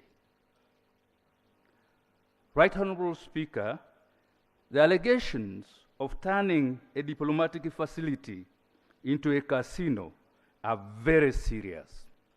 Serious because these allegations touch on the misuse of a diplomatic facility against diplomatic practice as per the Vienna Convention. These allegations touch on trust and integrity of individuals, some of whom are Muslims. These allegations touch on the very important matter of diplomatic relations between countries. Because of the seriousness of these allegations and their import thereof, the government of Uganda took this matter very, very seriously and instituted investigations. Because, Right Honorable Speaker, these investigations are still ongoing, I am therefore rather constrained as to what I might say could or might jeopardize these investigations. I therefore, Right Honorable Speaker, plead with you that I be allowed to make a full statement on this matter after these investigations have been concluded. I plead, Right Honorable Speaker. Thank you. Honorable colleagues, this is for me to guide. And really coming from what Honorable Segona, please, these are issues of countries. It's not issues of members exchanging on the floor, okay? So after listening to the wise counsel of Honorable Segona and the minister who has been ordered not to jeopardize investigations, and therefore he doesn't know what he can say or not say here, that will be interpreted to constitute interfering with investigations. The statement will come after the investigations. And I will be coordinating with the Prime Minister to know once these investigations are complete, so that we come back to this House and we have it on record. Honorable Clerk, I want us to first do item 6, because there is a very, yesterday I promised we shall finish the debate on the agriculture sector and we go to State of the Nation. Next item. Item 6, laying of papers. 1, business transacted by the East African Legislative Assembly, 4th meeting, 2nd session, 5th Assembly from 23rd June to 4th July 2024, Arusha, Tanzania. Government, the Minister, is the paper available?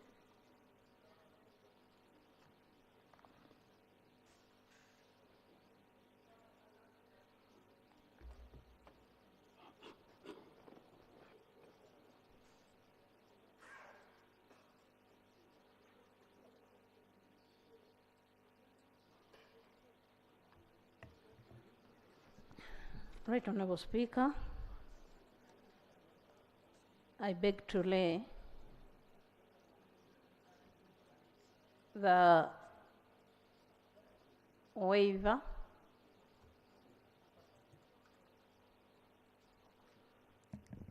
business transacted by the East African Legislative Assembly, 4th meeting to 2nd session of the 5th Assembly, 23rd June to 4th July 2024 in Arusha, Tanzania.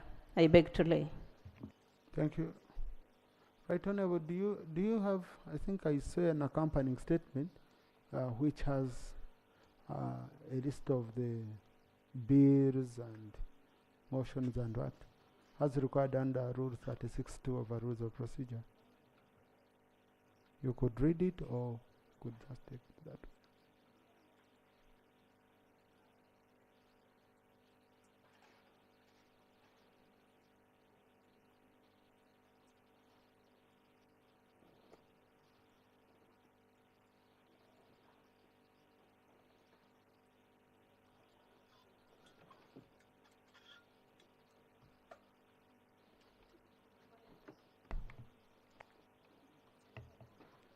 In accordance with the provisions of Article 65 of the treaty, I have the honor to submit to you copies of the business transacted by the Assembly and bills passed, introduced during the 4th meeting, 2nd session, 5th Assembly, held in the East African Legislative Assembly chambers, ES headquarters, Arusha, Tanzania, for your information and the further action.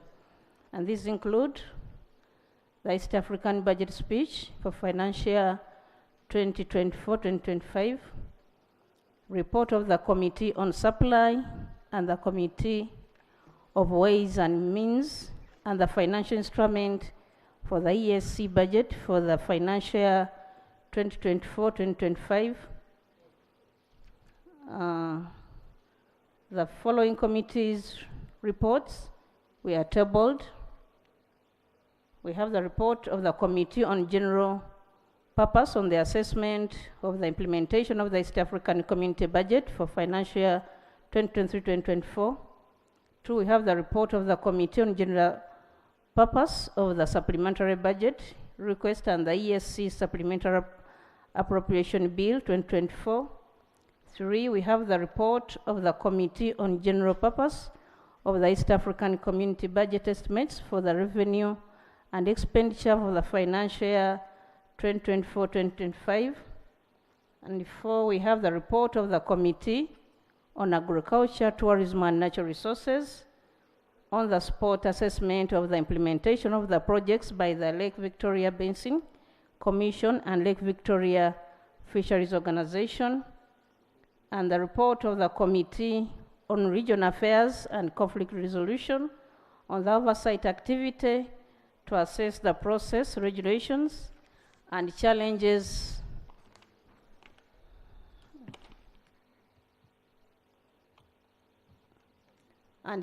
conducting national general elections 15th to 22nd May 2024 in Rwanda and Uganda. The report of the 5th East African Parliamentary Alliance for Food Security and Nutrition and General Assembly meeting 15th to 17th October 2023, that was in Nairobi, Kenya. Then the following bills passed. We have the East African Community Supplementary Appropriation Bill 2024, the East African Community Appropriation Bill 2024. The resolution adopted will include the resolution of the Assembly paying tribute to the late Honorable Dr. Shogo Richard Mulozi, and the administration of oath to Honorable Didi Mazenga Mukanzu, Minister of State, Minister of Regional Integration, DRC, Honorable Veronica Mweni Nduva, the ES Secretary General. Your Excellency, accept Clerk Secretary General and assurance. Please accept Clerk Secretary General the assurance of my highest consideration. I beg to lay.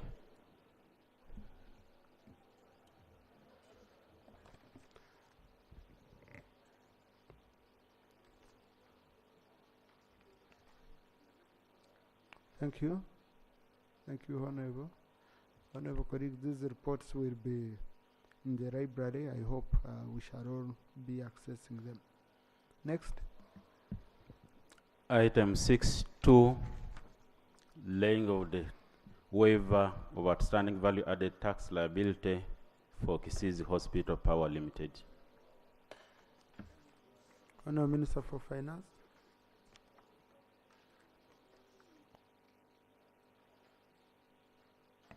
Mr. Speaker, sir, I beg to lay on table the waiver of outstanding value-added tax liability for Kisizi Hospital Power Limited. I beg to lay. Thank you, Honorable Minister. The proposal is referred to the Committee on Finance for processing and reporting back. Honorable colleagues, yesterday, after the Chair of Agriculture had presented the committee report on food and animal feed security interventions in the country, we agreed here that we should also have the one on a project, agriculture cluster development project, since they are related, and that was a major aim. So we said we should receive the report, we have one debate, and we conclude it at 1. So I think we should first handle item 9 by receiving the report, and then we'll debate item 7 and 8 together. Item 8, motion for adoption of the report of the Committee on Agriculture, Animal Industry and Fisheries on the status of implementation of the Agriculture Cluster Development Project. Thank you, Honorable Chair. 20 minutes. The full report will be captured on the Hansard.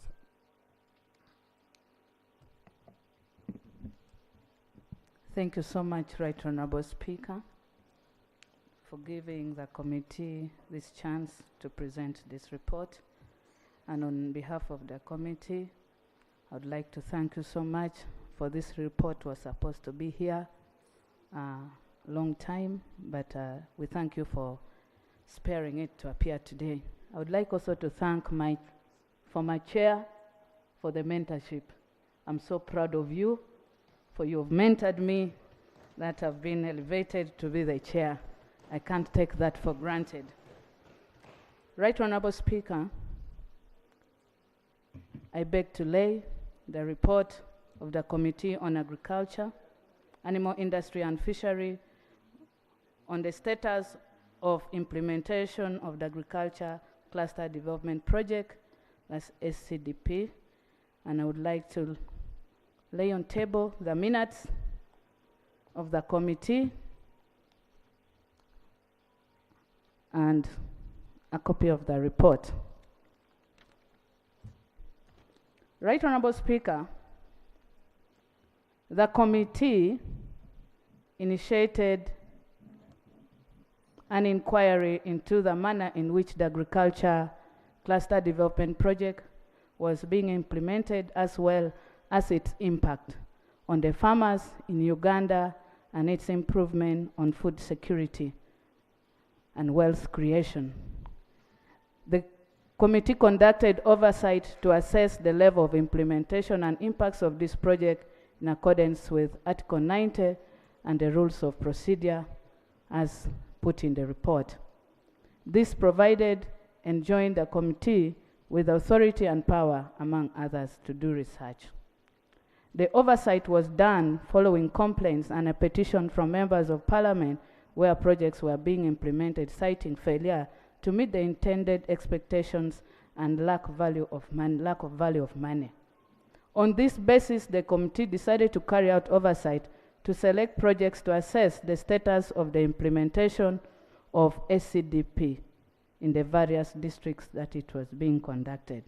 The midterm monitoring and evaluation report on SCDP presented to Parliament by the Ministry, that's MAIF, in June and July 2022 was not indicating and captured the concern the area members of Parliament cited, like misuse of funds as well as limited monitoring from the district and ministry, thus calling for a probe into this project. Right Honorable Speaker, this project is a 6-year partnership project of Ministry of Agriculture worth $150 million, and it was a loan by World Bank through international development assistance.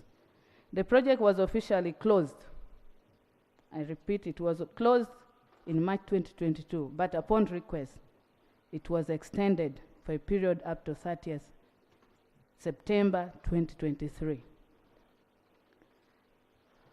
Right Honorable Speaker, this project was covering various crop value chains, and 57 districts were part of this. And the project basic information is listed down, and I know members have read because it was uploaded long time. I'm saying this just to rephrase your knowledge on it. There were components. It was basically on 4 components: that support for intensification of on-farm production, value addition and market access, policy regulations and institutional support, and project coordination and ICT platform. Right Honorable Speaker, these components were aligned to agricultural sector objectives and NDP 3. And as it was a loan, 82% was dispersed to government by that time, 2022.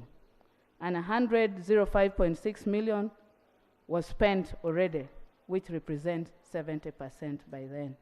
And the project components were classified into various categories: the e-voucher program, training for recipients of e-voucher support, development of agricultural input market, capacity building for producers organization, that's cooperatives and farmers group, and value chain actors, SCCE level warehousing, validation and marketing, that was storage, farm access roads, constructing of roads, bridges like choke points at community level, policy, regulatory functions of MAIF, agriculture, water management, investment, and statistics, management of fall armyworm and other diseases like desert locusts.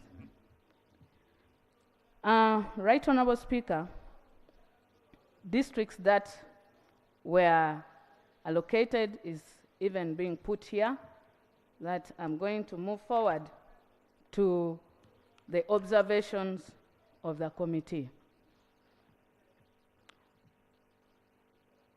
On component 1, that was support for intensification of on-farm production, the objectives was to support the intensification of this on-farm production of 5 priorities commodities that were namely maize, cassava, beans, rice, and coffee.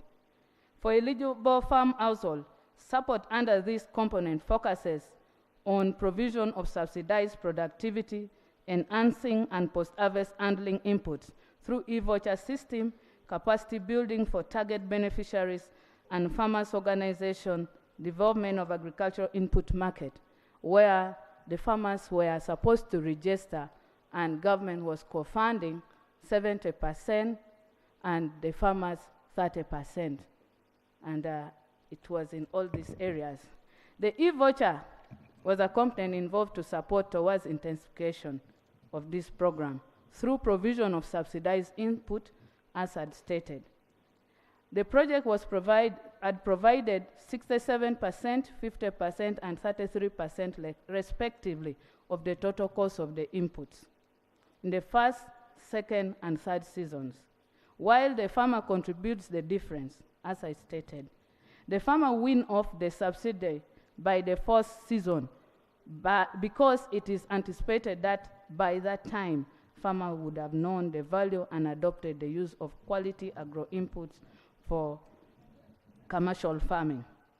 The committee learned that most of the farmers were faced with challenges on accessing and operating the e-voucher system, because in areas where no networks, I even saw this because before even I became a member of parliament, I was knowing this because I participated in monitoring it. The system encountered frequent breakdown and network failure, sometimes during critical times of crop season, which delayed enrollment, placement of orders, and serving of farmers. The farmers asserted that the e-voucher where inputs were to be requisite and delivered using the internet was not working, which resulted in 2 members receiving their input despite paying for them up to the time of committee visit. Some farmers reported that they did not know how to operate and how the system works. This delayed other farmers from participating in commercial farming. Most districts reported failure of e-voucher, as stated above, and the committee learned that the contracted bank, that was UBA, as the service provider for the e-voucher system in some districts, but due to system failure, some farmers' money got lost in the UBA system. This had discouraged many potential farmers from getting enrolled. Right Honorable Speaker, I was in Amuru. This happened because UBA was not in Amuru. They would go up to Gulu. That's how the funds were lost. Right Honorable Speaker, it was unique in Nebi. The committee was informed that government had withheld co-funding part into the e-voucher system for 11 months. Hence, redemption was cut off for some farmers' money that was locked in the e-voucher system. Furthermore, there were reports of missing balances on farmers' e-voucher account due to system inefficiency, which was very frustrating to the affected farmers. The committee received complaints from some farmers about the quality of some of the agricultural inputs supplied through the e-voucher system, stating that the products received through the e-voucher system were counterfeit or fake. For instance, in Kalungu, there were complaints from the farmers stating that they had received counterfeit fertilizers and seedlings that did not germinate. The committee also received complaints from Balikosa, Balibona, Biewere Farmers Cooperative Growers Union Limited in Bugweri district of adulterated fertilizer. The same were alleged to have been distributed out of season. There were very many complaints. Right Honorable Speaker, I can't mention all. Like in Oima, there was complaint, recommendations. The committee recommends that all farmers who were supplied with counterfeit agricultural input through e-voucher system should be compensated, and the suppliers of those inputs blacklisted.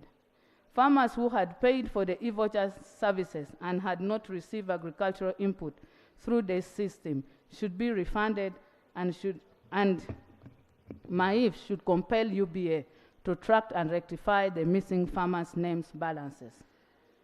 3, the matter of quality and timely provision of input should be addressed by MAIF if the intent objective of SCDP and other projects are to be achieved. The e-voucher management system should continuously be monitored, stabilized in order to address the frequent breakdown and network failure. The system is properly managed. Properly managed, it is a good initiative, but facilitate production and marketing of agricultural outputs. The ministry, that's MAIF, should task suppliers of equipment to offer maintenance services for the equipment supplied, at least for some agreed period of time. These were on inputs for value addition. Government, through MAIF, should institute mechanisms through which grantees could be offered sustainable technical support and guidance with a view of sustainable productivity. The e-voucher system should be reviewed and improved to enable the farmers to deposit their respective contributions on their e-voucher accounts, mobile money, and others. Right Honorable, the district that perform well in the e-voucher system, like Chotera, should be allowed to enroll more farmers in case this project is continued, though it's taken over by event. We are in the conclusion point of the project.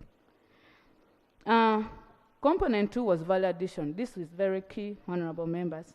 This component supports activities and investment to improve marketing and post-harvest handling on farm produce and measures to eliminate bottlenecks and trouble spots in rural access roads that are critical for the movement of farm produce to the market.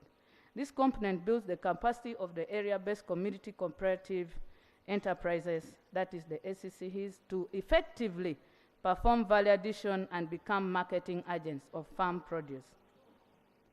Like the matching grants, that is under the value addition, this was being given to farmers' organization for value addition and post-harvest facilities. Through this, the project supports investment of locally based farm cooperatives and associations to carry out community-level post-harvest handling, grading, bulking, storage, and they went to the extent of even building storage facilities.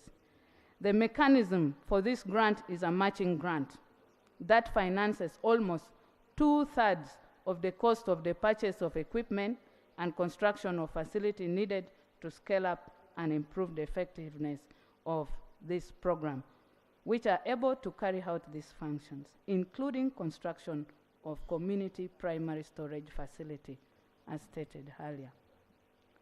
Below are the breakdowns. Members, I'm not going to read.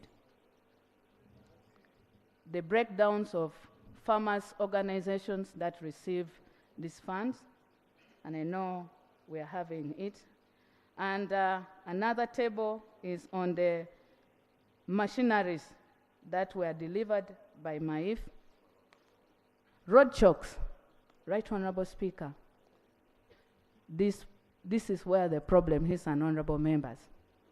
Under this component, there's a part for removal of chokes along the farm market access roads. MAIF reported that rehabilitative work for road chokes on community access roads are categorized into 3 phases. 1, the pilot districts, and there were 7 pilot districts. That was covering 254 kilometers. Second was the rollout districts, which was dealing with the road chokes. That was 105 road chokes spread over 376.9 kilometers in areas that have been mentioned there. 3 rollout districts. This was at procurement processes of 145 road chokes spread over 487.7 kilometers. It was at contract signing and site handover by then. Right Honorable Speaker, in the 3rd phase, Leero district was part of it, where up to now the constructed roads are having no bridges. The bridges were done in a shoulder way, and the heavy rain have swept the bridges, yet it was stretching, crossing from Leero to Oyam. A substandard and wrong machineries. This was another observation the committee found out. It was established that most grantees were small and medium scale, where pilot projects established at lower local government structures and level together to bring together farmers' communities to add value to their farm produce. The committee discovered that the machineries at various grantee sites were inadequate and out of capacity to process high value of farm produce. The committee further noted that the machineries were devoid of complete design specification requirements to handle farm produce across the complete value chain, thereby rendering some machines meant for value addition idle because of assembling and installation. The machines were also noted to have visible sign gradual depreciation.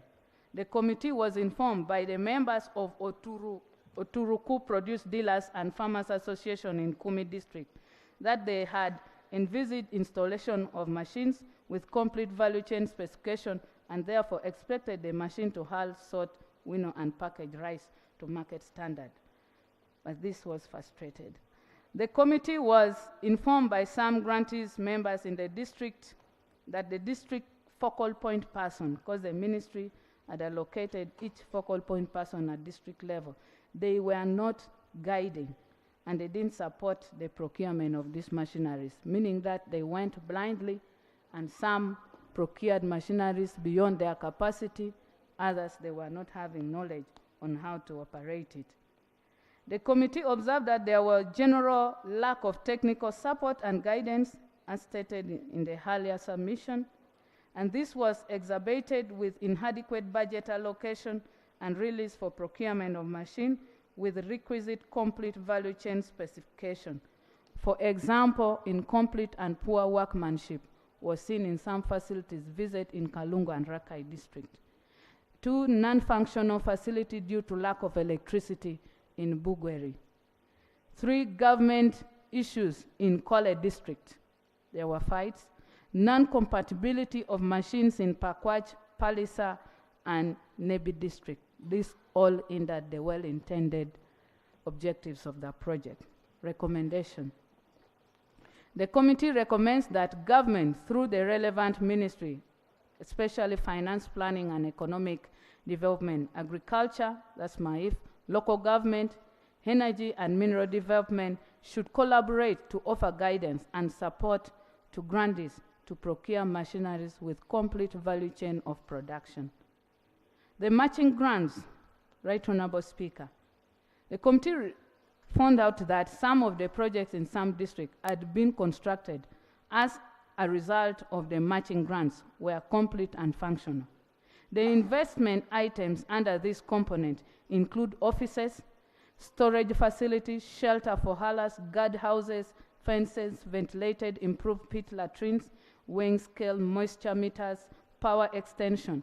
The committee was impressed by some of the successful groups like Katwaniza Women Farmers Group in Oima, Anabongo Women Group in Pakwach, and Kasali Farmers Cooperative Society in Chotera, among others.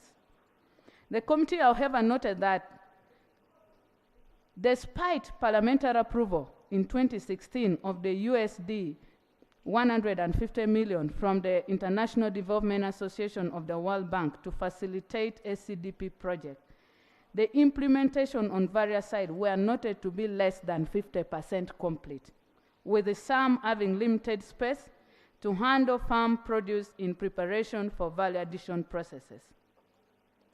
On the other hand, there was also delayed disbursement of approved funds.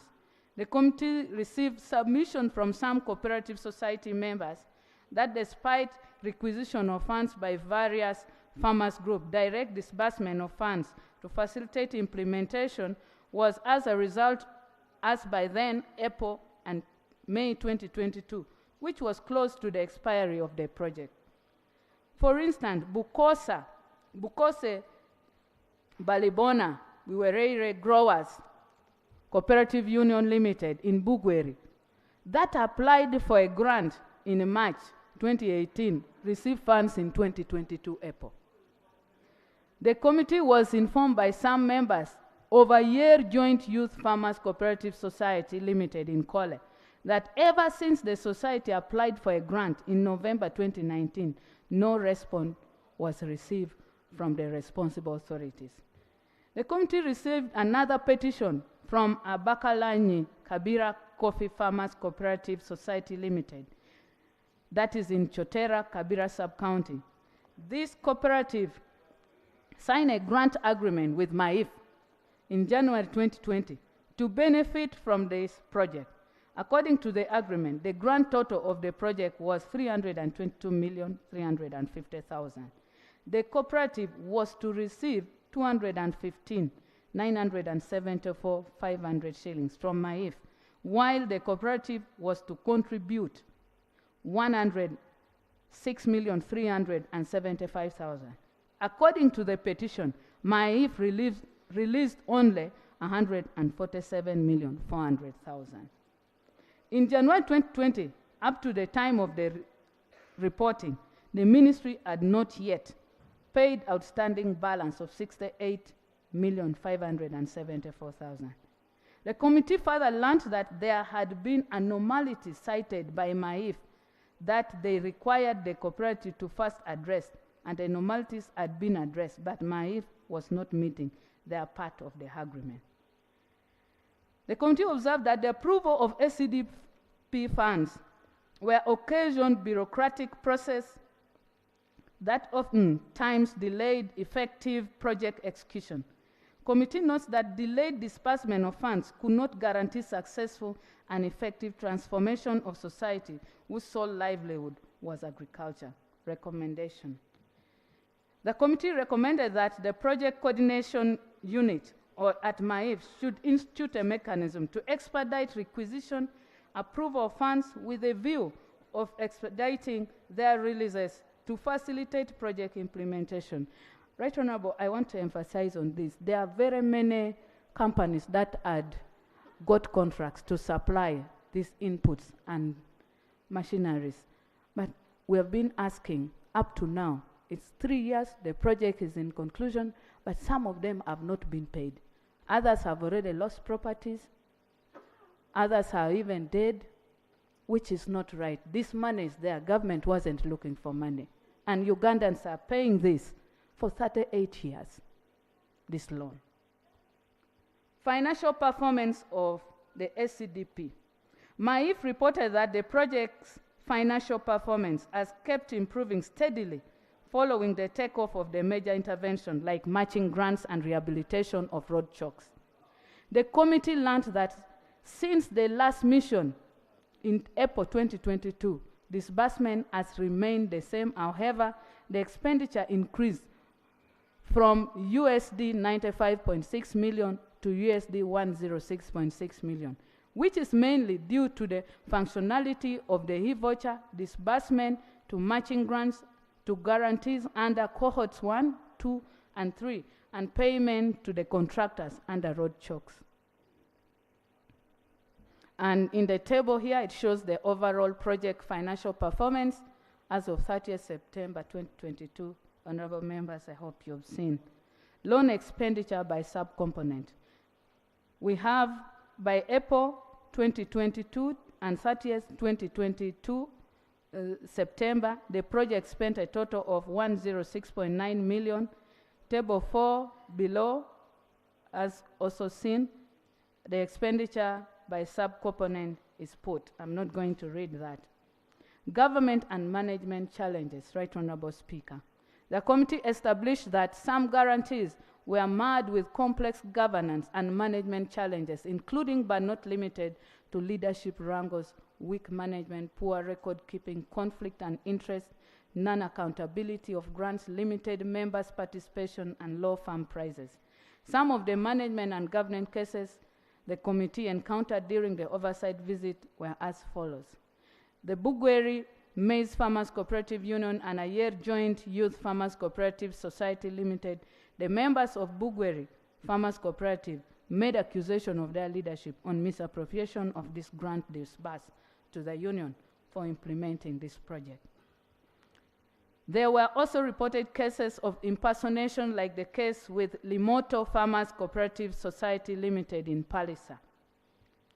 Reports from Dokolo Young Oilseed Farmers Cooperative Society Limited of multiple special interests in the management of the grantees' affairs on account of financial contribution made by several donors.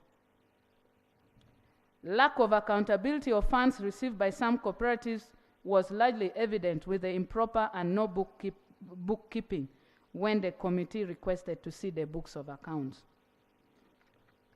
Some cooperatives could not produce them. Some of the farmers' associations that received matching grants were marred with conflicts of interest within, like the signatories to some accounts of the said association. For instance, the Zambogo Farmers Group in Kalungu, where they had 87 members and had the man as the chairperson and his wife. The association had received 160 million. This was managed by a family. Procedure. There was a lot. Just Honorable Chair. Mr. Speaker, issues of accountability and financial management are being raised in this report, and I'm seeing the Minister of Finance who should have responded to some of these issues leaving. I don't know how we are going to proceed, because we have heard from the report that the World Bank disbursed money to finance, and this money is not reaching to Ministry of Agriculture for implementation of projects and to the final consumers. Who has to give explanation in this kind of thing if the responsible minister has decided to run away? This is the procedural. Yeah, thank you. No, the minister for finance it's one of the things we are arguing on. He has a special assignment today, so he was requesting me. And you know, it's our RI here. He's ever here. So the Minister for Agriculture is here. They are the ones who had the project, okay? They are the ones who should account for the project. So he will respond. He will able to respond. But Honorable Chair, I told members to read this report. I think just go on recommendation with me. Yeah. So that we have time for Thank you so much, Right in Honorable. 5 minutes, we should be done. Yeah, thank you so much, Right Honorable. I was also seeing those findings were too many, and I hope members' recommendation, Right Honorable Speaker.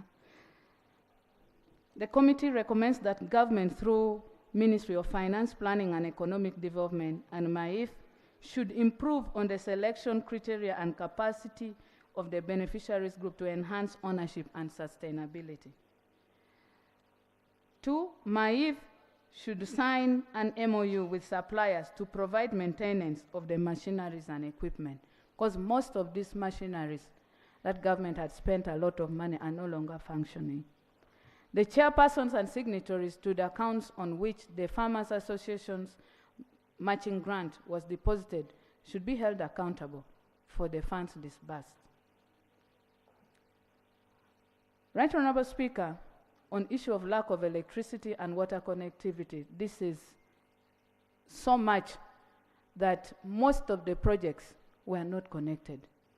The electricity were not connected to this project or factories to operate these machineries, and it has made this project be like a white elephant.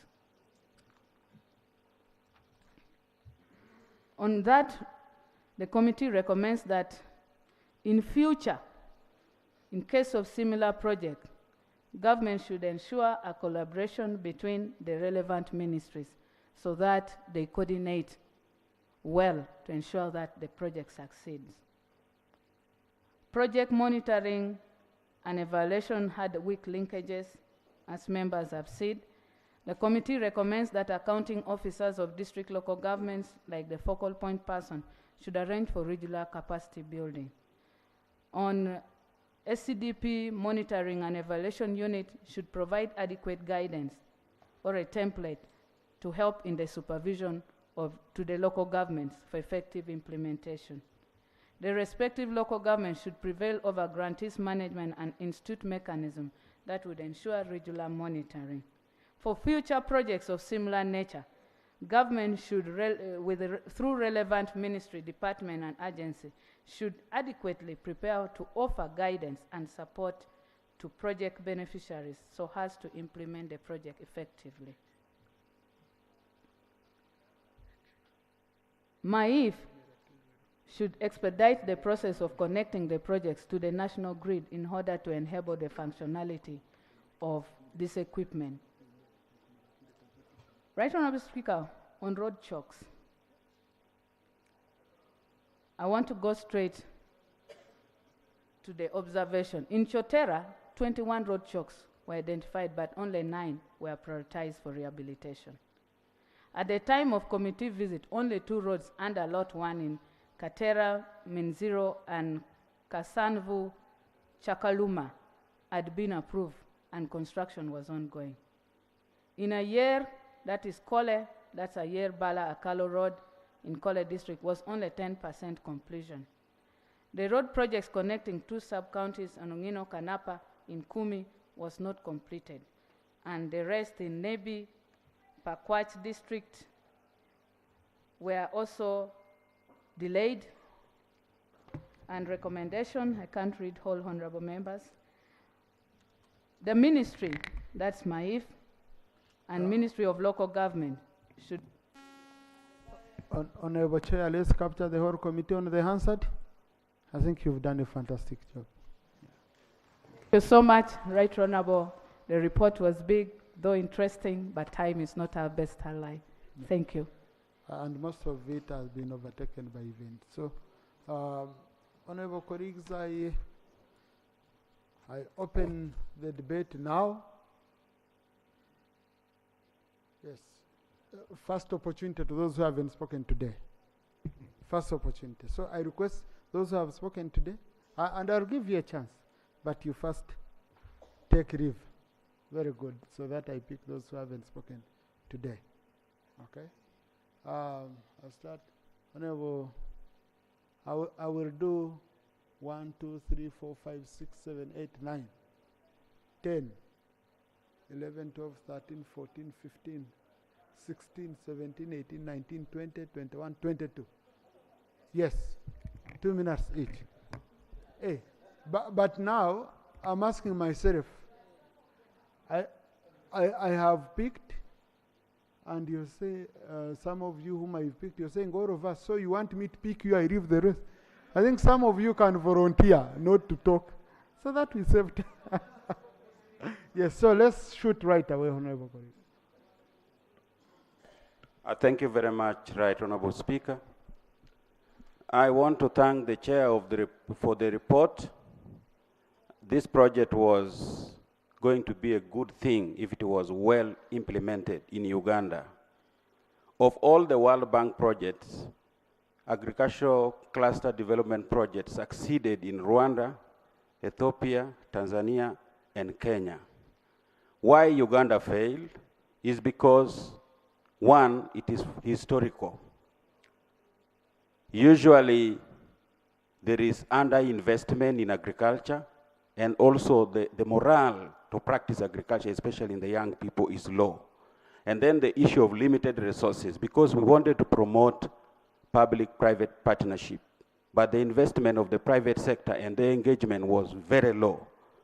Climate change was another factor which affected, because we did not invest in irrigation systems like our neighbors, and then weak infrastructure like roads. Without transportation, you cannot have access to market. And that was a big hurdle for most farmers.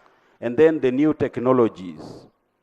Most of the farmers are smallholder farmers, and they could not adapt to these new technologies, which also hindered the development of that project and the success. And then there was also inadequate policy. There was also policy constraints, the laws related to that, and they were not well coordinated. Much as the Minister of Agriculture was responsible for this, but this project related to many other ministries, but there was weak coordination. So in the next project, I think it will be important to address some of these challenges. And then the clusters were 12, but it was covering 57 districts.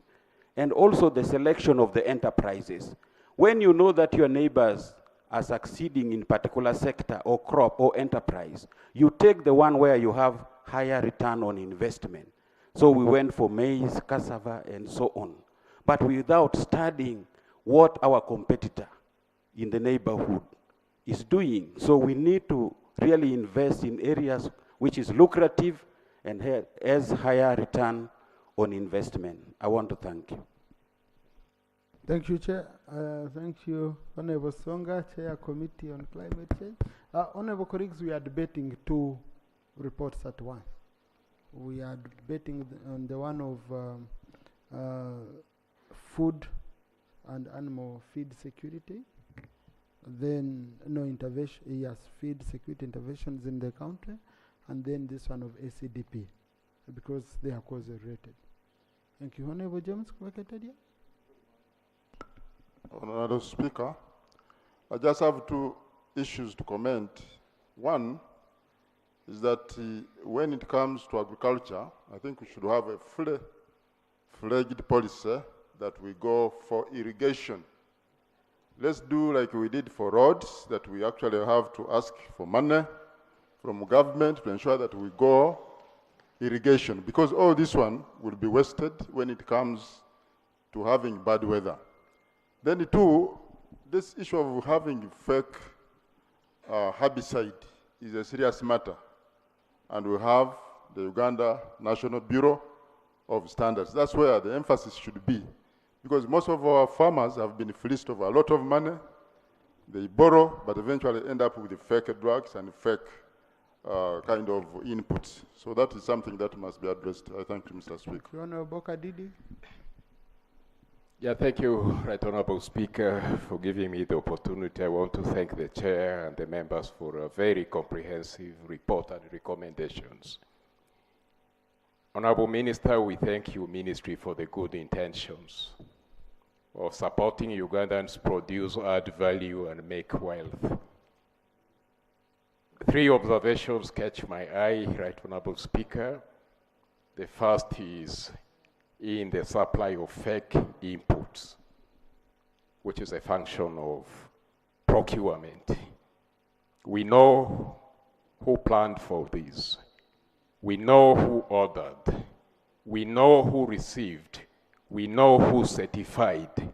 And we know who accepted that these fake inputs should be given to the beneficiaries. We must hold the procurement teams accountable for supplying fake inputs to our people. Number two is in the post-harvest handling and value addition, which is a function of energy. In the recommendation, the committee recommends that the Ministry of Agriculture and Animal Husbandry considers connection of electricity to the processing plants. This is a function of the Ministry of Energy. Honorable Speaker, if we don't speak to the need to extend electricity to our rural communities, especially at the time when we are decentralizing production, processing, and value addition to the parishes under the rural electrification program, we are setting ourselves for failure. We're producing, we're failing to add value and accessing markets. And lastly, Right Honorable Speaker, the same observations that we're making here are going to befall a similar project called the National Seed Oil Project, Oil Seed Project.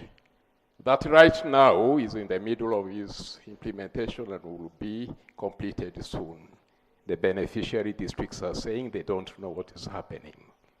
Why? Because of centralization of the production. I think we need to delineate the role of the central ministries, policy. Honorable Cheranga Solomon. Thank you, Right Honorable Speaker. I join colleagues in thanking the committee for the elaborate report that they have given. Right Honorable Speaker, the intentions of this project was actually to relieve our farmers from the burden that they have been failing to take their products to the market. However, Right Honorable Speaker, the implementation of this project has brought a lot of problems. Personally, as a member of parliament, I've been following in my constituency, in my district, and the works that has been done from there, Right Honorable Speaker, is so much wanting. You remember Buko district has very loose soils that a contractor works on a road, and once he delays until rainy season, that road has to go back to square one. We have roads like Ortek Kesman Road, Right Honorable Speaker. It had been worked on, and our farmers had started ferrying their produce to the market easily, and they are very comfortable.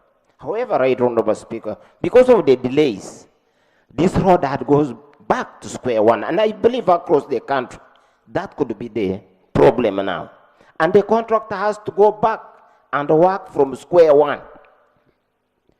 Our farmers are using now donkeys in ferrying the crops to their markets. What I would personally suggest, Right Honorable Speaker, is that the ministry should see how best they can harmonize in payments of these contractors. Because when you go to the contractor, contractors complain a lot that they are not being paid by the ministry. So the ministry should see how best they can be paying these contractors. And some of our contractors, Right Honorable Speaker, have gone at a very big loss. They have gone to the banks to get some money so that they could do this contract, more especially in supplying these farm inputs. I have contractors who are now suffering. They have gone to the banks and they have not been paid. The interest rates have gone very high, and these people have not been paid. So the ministry should see how best they will be paying these contractors so that they do their work. Thank you very much, Right Honorable Speaker. Honorable Feta. Thank you very much, Right Honorable Speaker. I join colleagues in thanking the chairperson for a very good report. I also wish to thank the ministry and government for the good intentions. Right Honorable Speaker, we have a problem in Uganda. What works is fought. What doesn't work is promoted. That is the problem we have in Uganda. NADS was a very beautiful program implemented at sub-county level, promoting enterprises and promoting suppliers at every sub-county. The economy was very vibrant. Some people decided to say it was not working. Now it is being implemented at the ministry level. You can see the challenges highlighted by the chairperson. Very complicated digitalization, which the farmers cannot manage.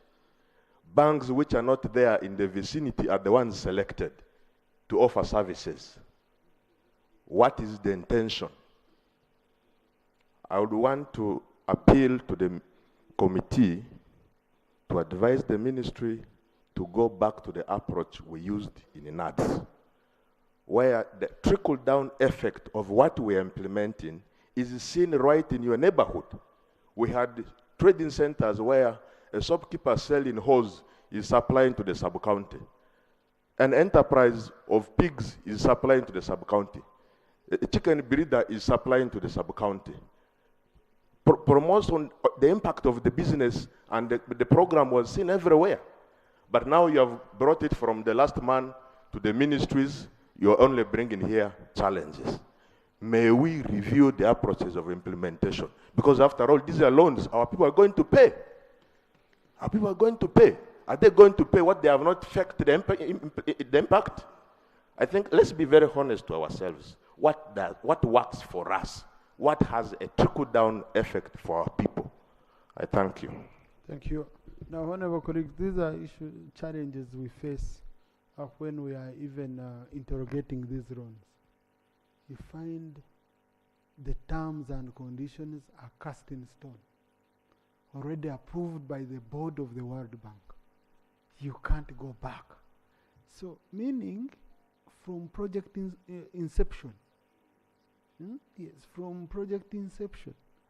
You know, because they cannot change and you know, I was on the Committee of National Economy. I could see really you'd come. There's a time we even, by the way, I think we reduced money and then again the World Bank said no, we can't sign. We had seen a wastage of like $80 million.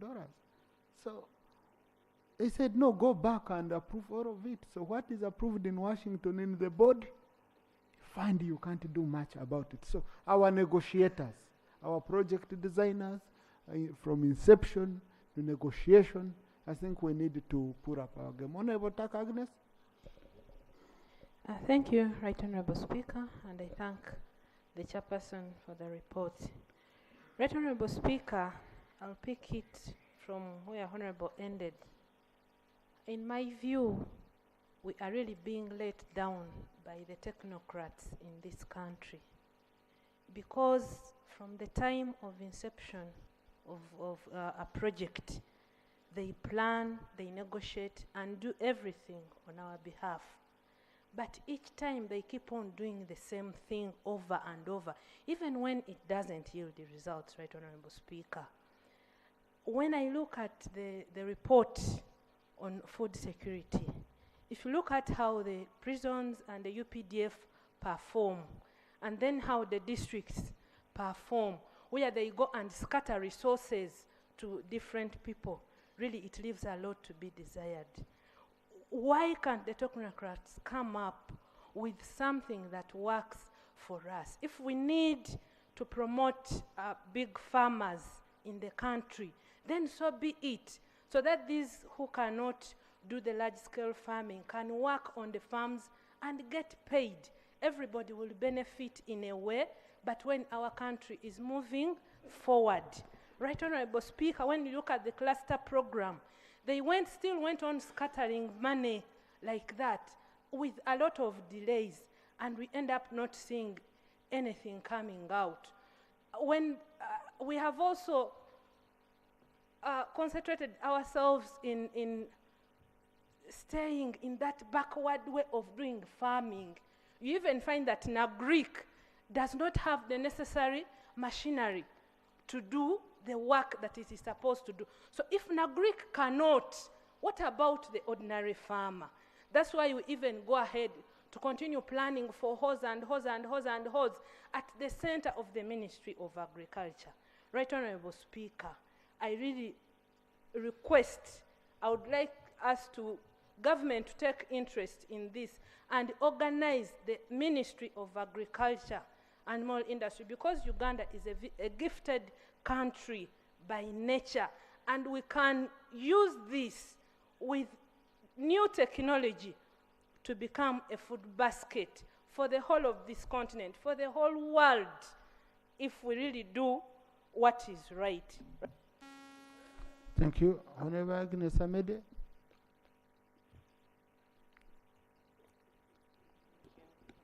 Thank you, Right Honourable Speaker.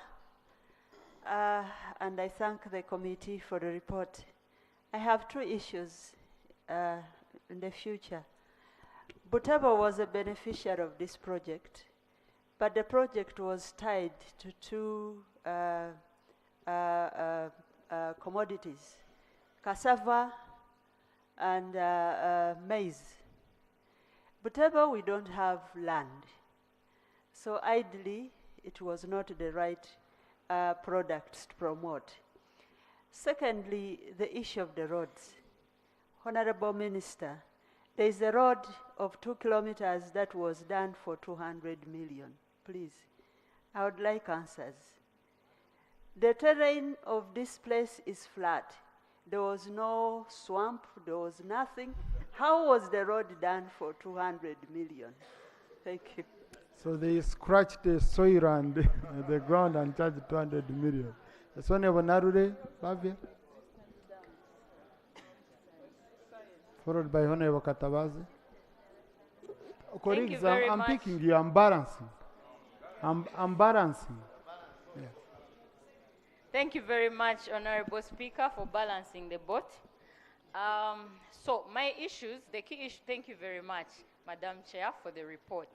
Now, for me, the key issues that I see in Kasanda district regarding this project, the very first one is groups got machinery, but we have no transformers.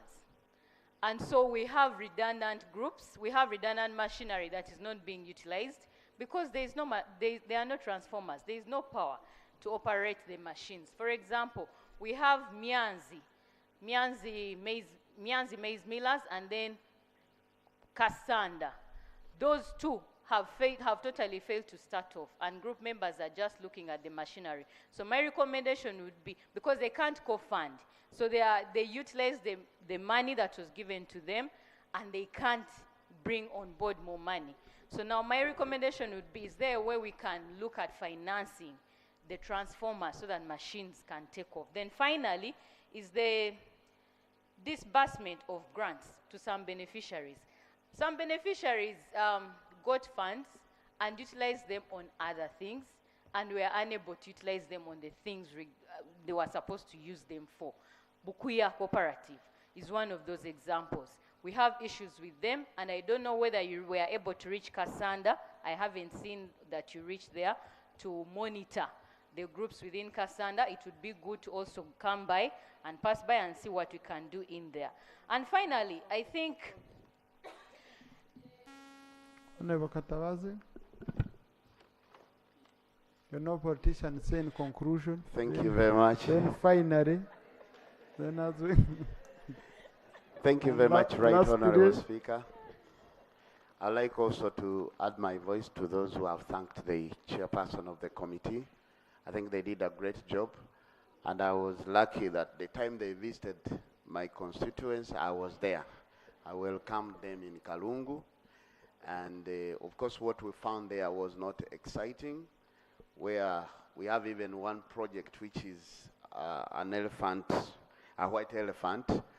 Not even a single kilo of coffee has been produced, and it's on the main road. Ours is not a case of power and so on. So there was a lot of lack of value for money exhibited in most of the projects, because when you look at, I think the money was about 300 million, or I don't remember very well, but when you look at what was done at Bukulula, for example, they've never produced not even a kilo. It is on the main road, by the way. On your way to the Honorable Minister, I will take him to show you that a lot of money is spent because this money is borrowed and we are all going to pay. So some people enjoying that money wrongly, I think they should be brought to book. Really, all these people involved in the Ministry of Agriculture who are involved, because there is a lot of wastage of money and I think corruption. It clearly, you can clearly see nothing was done well. And the other side, where we had a family, a husband and a wife, taking over all the members and buying off just it's one family benefiting from a government project, I think that should also, we have information to that. And then of course, lastly, the fake inputs. That is also another case which we should not allow. I think, I don't know, we had Dr. Abed had a bill about where we would help in that. It was contract farming. Yes, contract farming would solve that. I think that should be, Dr. Abed should be supported to bring that bill. I think that would give us a good solution. And then lastly, Honorable Mayanja, you can't say lastly 2 times. I'm always attentive. Thank you, Ratondo Speaker. Mr. Speaker, this project is a component of e-voucher. And when you read the report, farmers paid to receive inputs like maize, seeds, fertilizers, pesticides, but the farmers never received these inputs. I therefore recommend that, Honorable Speaker, these farmers should be compensated. And even the Auditor General should take interest and do what we call value for money accountability or report, so that these farmers, for those who are not given their inputs, be paid back. And under Article 164 in our constitution, those officers, the Minister of Finance, the Minister of Agriculture, should be accountable. And they give back the funds which were misappropriated. Thank you. Misused. Thank you. Honorable Nangori, Honorable Martin, Honorable Mariam. Thank you so much, Right Honorable, for the opportunity. I thank the chairperson for the great report. Right Honorable, I got about 2 issues. One is about fake agricultural inputs on the market supplied by the suppliers. Right Honorable, this issue is a disturbing one. I happen to be a farmer. Actually, as I talk apparently, we wanted to promote Buy Uganda, Build Uganda policy. And recently, I purchased fertilizers made in Uganda. That is NPK, urea, DAMP, to mention but a few. But when you apply these fertilizers, Right Honorable and Honorable colleagues, after 2 weeks, the crops begin drying, especially some of us who are dealing in Arabic coffee growing. They begin drying, they shed off leaves after 2 weeks after you have applied. I changed and went back to NPK because I applied the urea and the can. When I applied the NPK, it worsened the situation. And it affects even the tap roots, they peel off. If you remove the coffee trees, you will find that the tap roots are peeling off.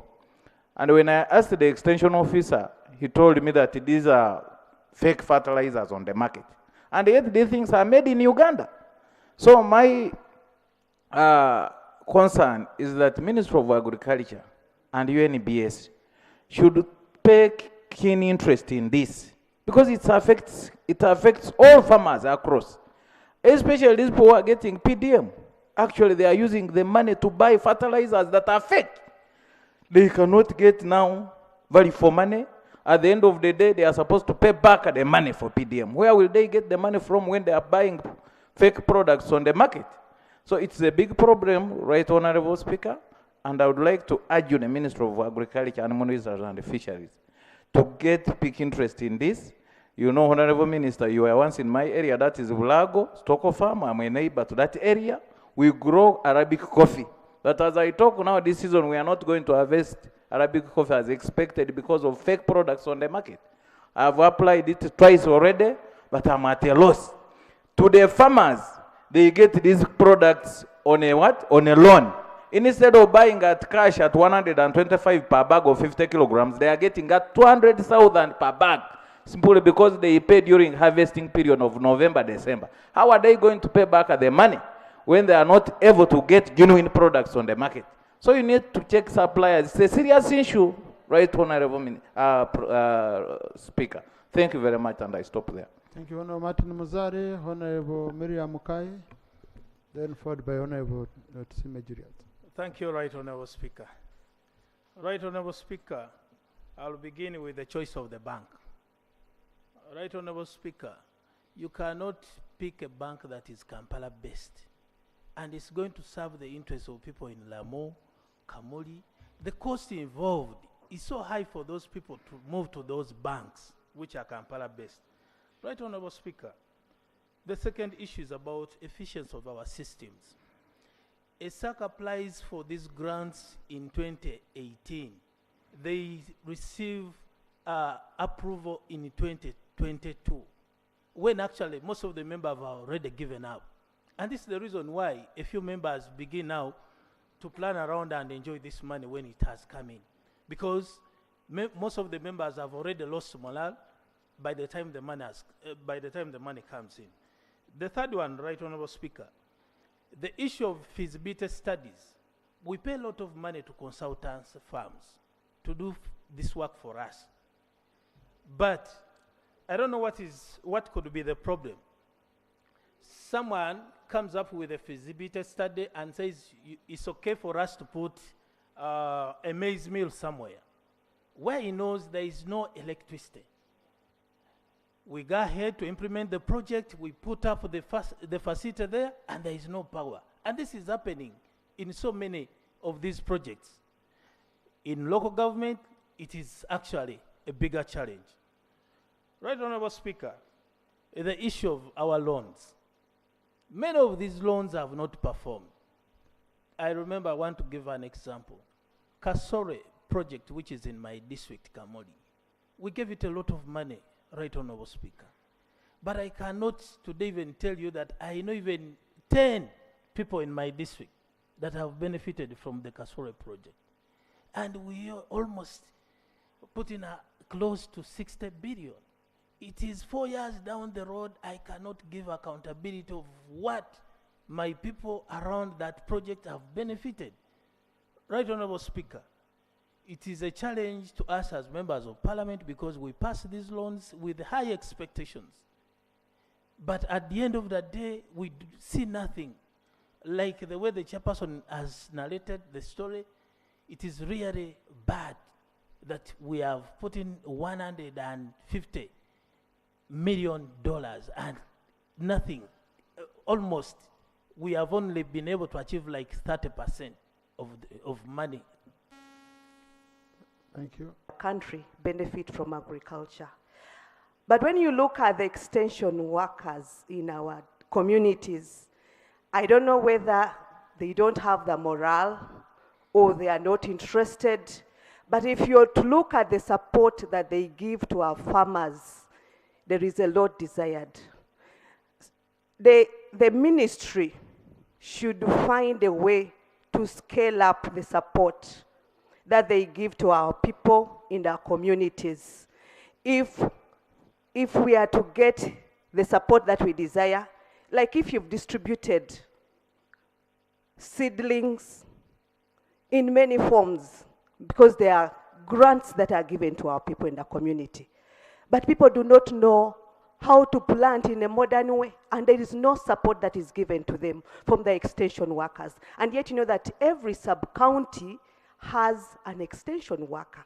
I don't know, Honorable Minister, whether they are fully trained, whether they are selected well, but as a country, we need to revise the system of supervising our farmers in the country. In Bale district, we also have machinery that is not functional because there is no electricity. Many of the people have come to me and the machines are redundant. So money is wasted simply because there is no electricity. So Honorable Minister, the extension workers should be looked at, and if they are checked, they should improve, and then our country will move forward. Thank you. Honorable Simejiriat. Thank you, Right Honourable Speaker. And thank you, Chairperson, for the presentation and the good report. I want to thank the committee because SCDP is a strategic project, well-intentioned, but I don't know what went wrong along the way. Because the components it has are creative innovations that would spur our agricultural productivity as a country. Right Honourable Speaker, I want to speak to one thing which I believe desired a multi-sector approach. How do we have 179 factories put up and 93 of those cannot access electricity? This is an appeal for us as a country to do what we call a multi-sector approach in everything we are doing. Let's have a way of integrating all the components. In my constituency, I have a water project, urban water project, which has failed to take off because it requires electricity to pump the water uphill. So in our planning, we need all sectors to engage in this, and we push, because it had SCDP had component of ICT, it had components of Ministry of Works, which I think if they had come together, it would be a success. On food security, Right Honourable Speaker, we cannot talk of sustainable food security without proper quality and improved seeds and seedlings. Right now, the rainy seasons are coming, and our population is already asking for improved seeds. Right Honourable Speaker, to have sustainable food livelihoods, we must cascade the efforts of having food to the lower local communities. It cannot only be done by these entities like prisons, by UPDF, by my friends in Naro and others. We need to provide and have a center where we can access quality seed, and we always cascade it to the local farmers in my village and other villages across the country. I thank you. Thank you. Honorable Joel Leku, Honorable Osoru Morin, Honorable Ndamira, Honorable Kugonza Emre. Thank you, Right Honourable Speaker. I join my colleagues in thanking the committee for a good report. Right Honourable Speaker, it is clear that there has been a lack of coordination in the whole project, and the selection of projects, where some projects have been forced to members. Then there's been a lack of monitoring of these projects. But Right Honourable Speaker, if you look at coordination, how does the Minister of Agric, Maif, get to do roads in Uganda?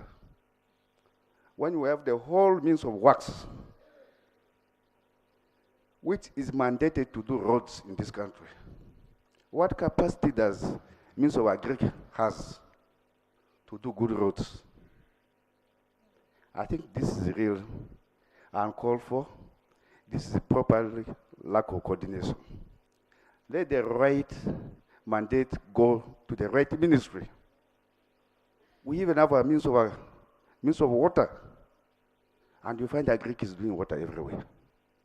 So how efficient can these projects be done if we don't address, put the right element in the right ministry? I think going forward, we need to sit down.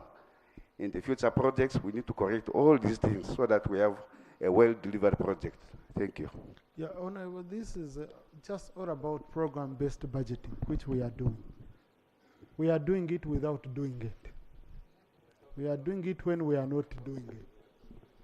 And that's why up to now we are waiting for an amendment from the government on amending the PFMA, which would enable us also to amend our rules of procedure so that we do away with the sectoral committees to program committees. Because if we have 18 programs and that's how we are supposed to be handling the budget, I told you last time I had a situation where it was so difficult for me. I think it was roads to do with KCCA. The money had been put under KCCA, the program put under infrastructure. Okay? Now, the Committee for Infrastructure, please. The Committee for Physical Infrastructure could not process the project, the money, because the vote was not under physical infrastructure. It was under presidential. Now, presidential could also not process because the work plans were in ministry, were put under the Committee for Physical Infrastructure. So now we suffered the road. We sent it to Rules Committee. Rules says, no, we cannot amend the rules which would not reflect the requirements of the PFMA. So first amend the PFMA. So what the general kind of guide Minister of Finance, they enable us so that we process the budget very well. And then now it will be even a requirement when you are negotiating budgets, projects, consider program-based planning. And then we move very well as a ministry. So I had allowed from Honorable Soromorin, and then Honorable Emre Kugonza, and then Honorable Catherine Damira. Thank you very much, Right Honorable Speaker. Allow me to join my colleagues in thanking the Chair for that great report she has just presented. Right Honorable Speaker, it still baffles me until now. Emphasis have been made by members that indeed the counterfeits in the market, Right Honorable Speaker, government has been doing a lot to make sure that we do away with counterfeit products, even fertilizers and agricultural inputs. But year in, year out, it seems a lot of efforts that government is making, it's just at waste. As a matter of way forward, why don't we, as Parliament, invite UNBS to come and interact with the relevant committee to tell us exactly what's happening? Because we do not understand. Maybe we are here seated, we do not know if UNBS is having staffs in order to check on the quality of all these agricultural inputs. It's a request that we interact with UNBS such that we do away with this year in, year out, Right Honorable Speaker. It seems it's not stopping. Because even as we talked this year, next year again the same things will be happening. What could be happening with UNBS? I request that the relevant committee interacts with UNBS. We want to know the problem. Thank you. Committee on Trade, you are assigned with that. Honorable Kuganza. Thank you very much, Mr. Speaker. I would like to thank the committee for a very comprehensive report. But what I have observed over the years in terms of project development in this country, there has been a problem. Many projects actually fail at the design stage. And it's a pity that as Parliament, we normally come at the tail end to do post-mortem. But how I wish the Minister of Agriculture and other ministries in this country would give an opportunity to Parliament to participate in project development, at least to look at the concept. And I have been observing members here, and I want to believe that our Parliament has got one of the best brains in this country that can actually positively critique and offer solutions that can work for the country. I was surprised when I saw actually in the project concept that the Minister of Agriculture is actually going to do roads.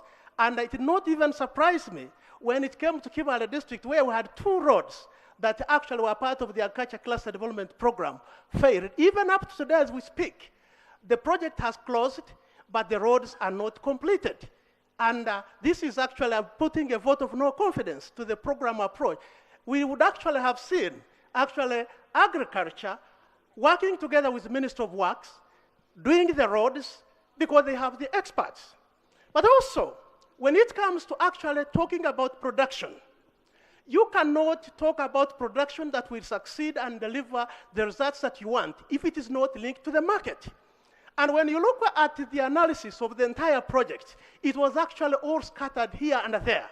We need to actually work on programs that when we are done market analysis, guide the farmers. And in this particular case, we need to look at, we have the project cycle, But for the project cycle, sometimes you need also to look at the project cycle of the communities. And that's why it becomes very fundamental that you must get down to understand the priorities, to understand the way of life of the communities, and then be able to actually deliver kind of conceptualized projects that will work for the people.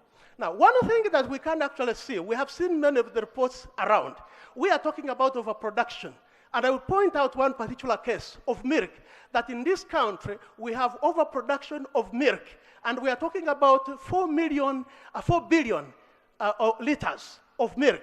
But when you look at the milk per capita consumption, you look at the schools. Why can't we link with the education sector and come up with a school feeding program that should be able to take the balance of the milk? We are looking at people, for example, every time we are promoting poultry, in the communities, you are actually seeing every time the prices go down and people locally, they cannot be able to consume the milk because there is a cost. So if you have to talk about economic independence of a country, you need to upgrade this and talk about economic sovereignty. And the sovereignty means that the participation of the citizens must be very, very important.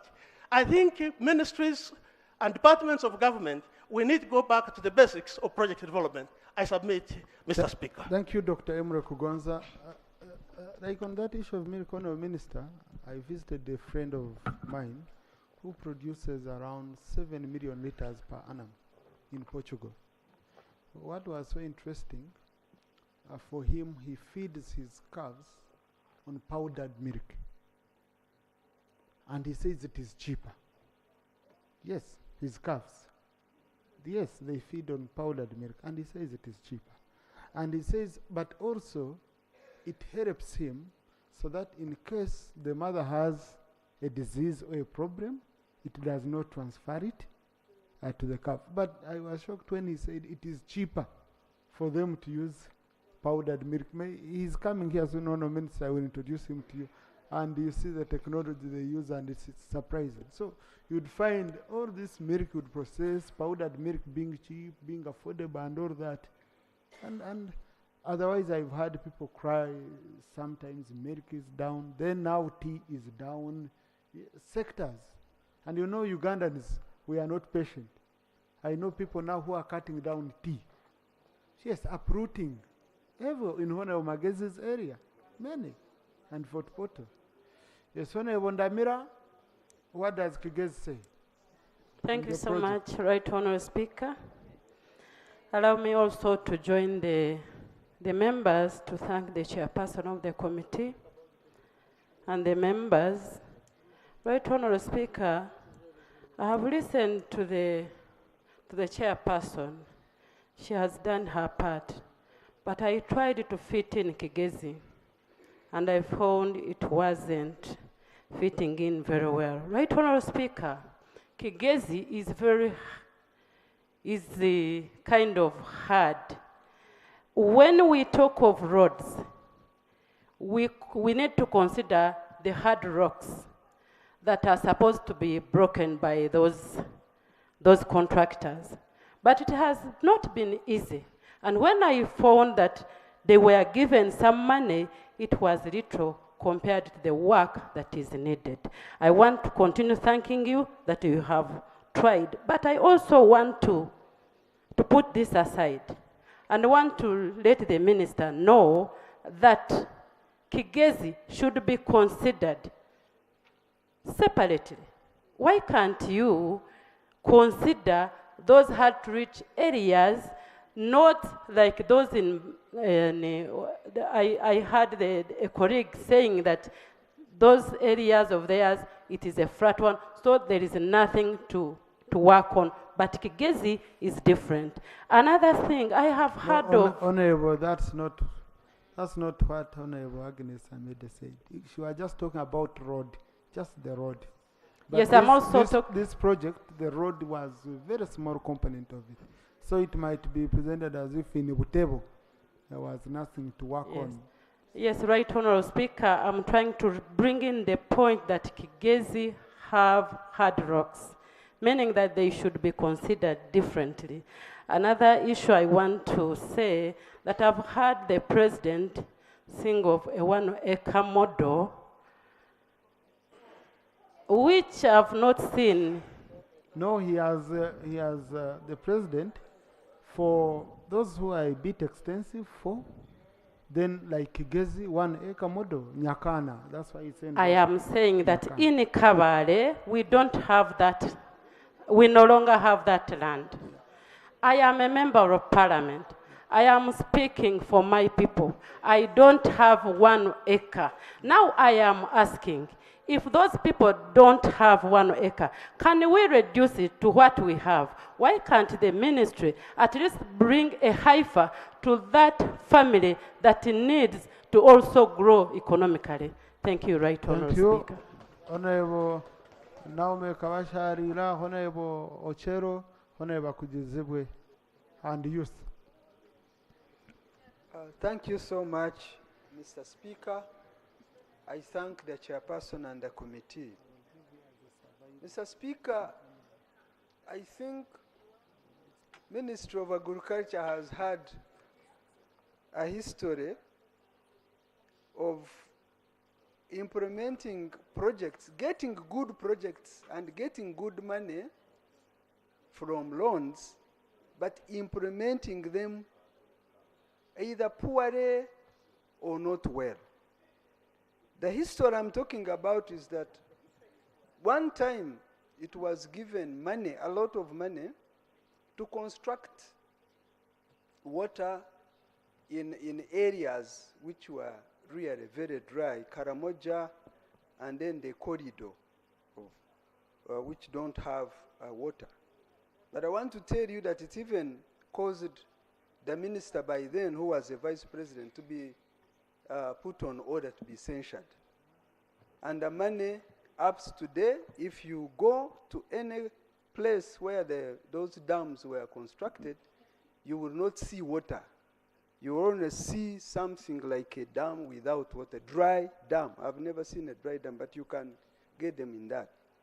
So likewise, in this project, it was a very, very good project. But as my colleagues, the previous speakers said, that we need to do some feasibility study, and then after that, we see where the project should fit, and then how it should be implemented. That one will bring in the procurement group, which is the PPDA, will bring in this technocracy we are talking about, and then also the marketing and the coordination. Of course, when the project is good and then you don't have marketing, like Honorable Kugonza said, so what is it for? I saw people producing beans in my constituency, and I want to tell you that they did not have where to sell them, because they added value by putting fertilizers, but they had nowhere to sell them. So, and that is money. Now, I have a problem, a big one.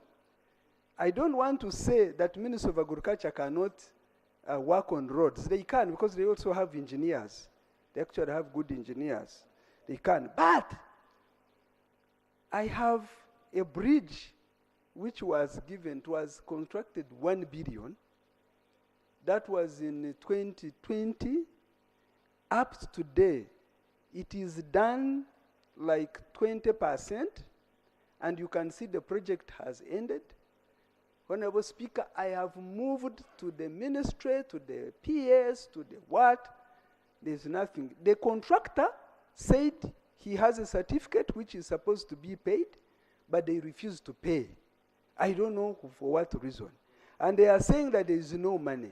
The PS says that he did not do good work. The man says that you pay me what I have done, and then I will continue working, and then you pay the other certificates. I want to tell you that, Mr. Speaker, my constituency people, they are suffering just because of the ping pong between the PS and the contractor. For us, what we want is the bridge. Whether he has done, why should you say that he has not done a good work? When you have monitors, when you have engineers who are project managers, you have engineers who are monitoring, why should you say that the contractor has not done the work and you cannot pay. If he has not, why don't you cancel the contract and you give it to another person to do it? It goes even to the roads. Actually, for us, we got what I would call, what you know, is naturally say that byoya byanswa from the project. Byoya byanswa, I don't know, the Baganda can interpret it. Getting nothing out of the project. Thank you, Honorable. Thank you. Now, Honorable Minister, if the project has ended, what would happen to such a projects that are pending? Okay? Honorable Norman Zochero, let's see what's in Karamoja. Mr. Speaker, I want to thank you for giving me this opportunity. Mr. Speaker, I want to first take the opportunity to thank the committee for producing a report, which I would call it a challenge. They produced more of a challenge than the report. Mr. Speaker, Uganda has many problems, one of which is unemployment. Mr. Speaker, Uganda has very good soils, very fortunate. We equally have very reliable rainfall in many parts of the country. And Mr. Speaker, if we had put a lot of interest in making agriculture productive, Mr. Speaker, I was convinced that the employment level in this country would go up to 80%. I would believe if agriculture was made productive and professional, could employ up to 80% of the people of this country. But as you can hear, the debate, a report on a project on agriculture is full of challenges only, throughout. Mr. Speaker, you see that the farmers, it was a punishment. When you come late, they punish you by saying, go on, wait. We took it as agriculture is a punishment. No wonder even a student who comes from university, even the one who has done agriculture, does not practice agriculture, does not enter. He looks for another job.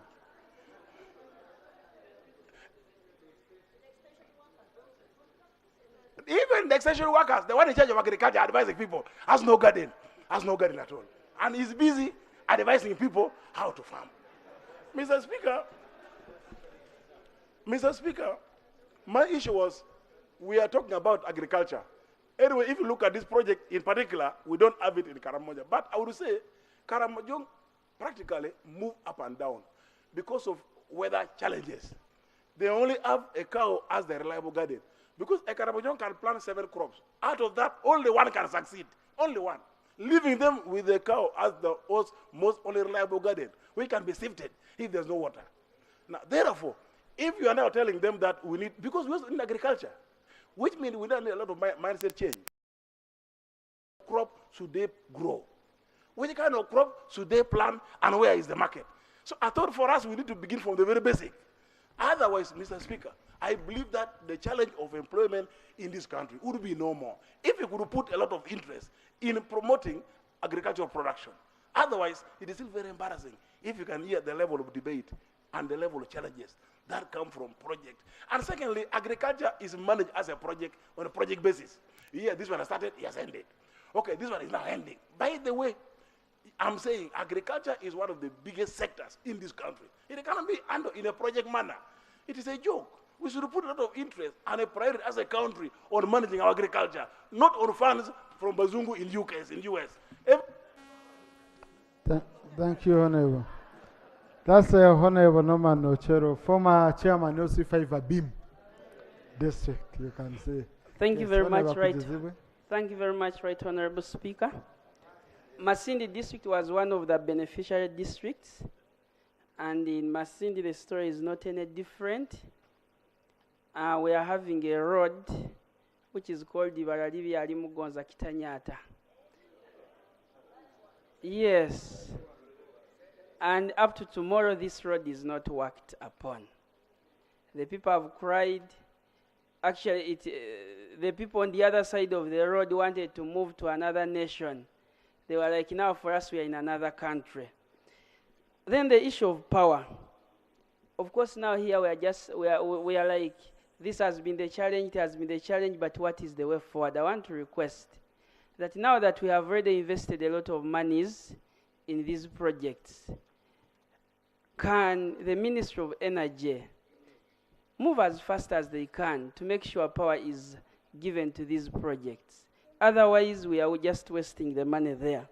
Then generally on agriculture moving forward, we are having a problem of the high cost of fertilizers. You can just imagine a bag of 50 kilograms of fertilizer going for 200,000. How many of our people in the villages can really afford a bag of 200,000? So at the end of the day, you find that people are just guessing whatever they are doing. They are unable to practice the good agriculture. Then the other thing is about the post-harvest handling. Most of our people, we don't have silos, Honorable Minister. So people go to and harvest their maize, their whatever, the beans, the nuts and whatever, and how to keep the maize and whatever they have harvested is so hard. And at the end of the day, we end up, our crops end up losing value. I want to suggest that as a Ministry of Agriculture, equally think about the post-harvest handling. Thank you very much. Honorable Court Boniface, Honorable Santa, Honorable Nabukeranifa. Thank you very much, Right Honorable Speaker. I also want to join the rest of my colleagues in thanking the committee for this elaborate report. Right Honorable Speaker, I listened to this report with a lot of pain because surely it's a shame that we still have technical officers or technocrats who continue to dodge their responsibilities, and yet the consequences of dodging these responsibilities are very, very dire. Right Honorable Speaker, there is a general agreement that for us to optimally benefit from our agricultural sector, mechanization is core. And the outputs of mechanization can only be realized when we have machines that are standard. In this report, you constantly listen to projects where the machines are either substandard or wrong. I want to find out from the Minister on how government is going to address this particular form of corruption that is now so rampant in our agricultural mechanization agenda. Secondly, is still on the place of planning and coordination in our projects. Right Honorable Speaker, when I read this report much earlier, I took the effort of visiting some of these youth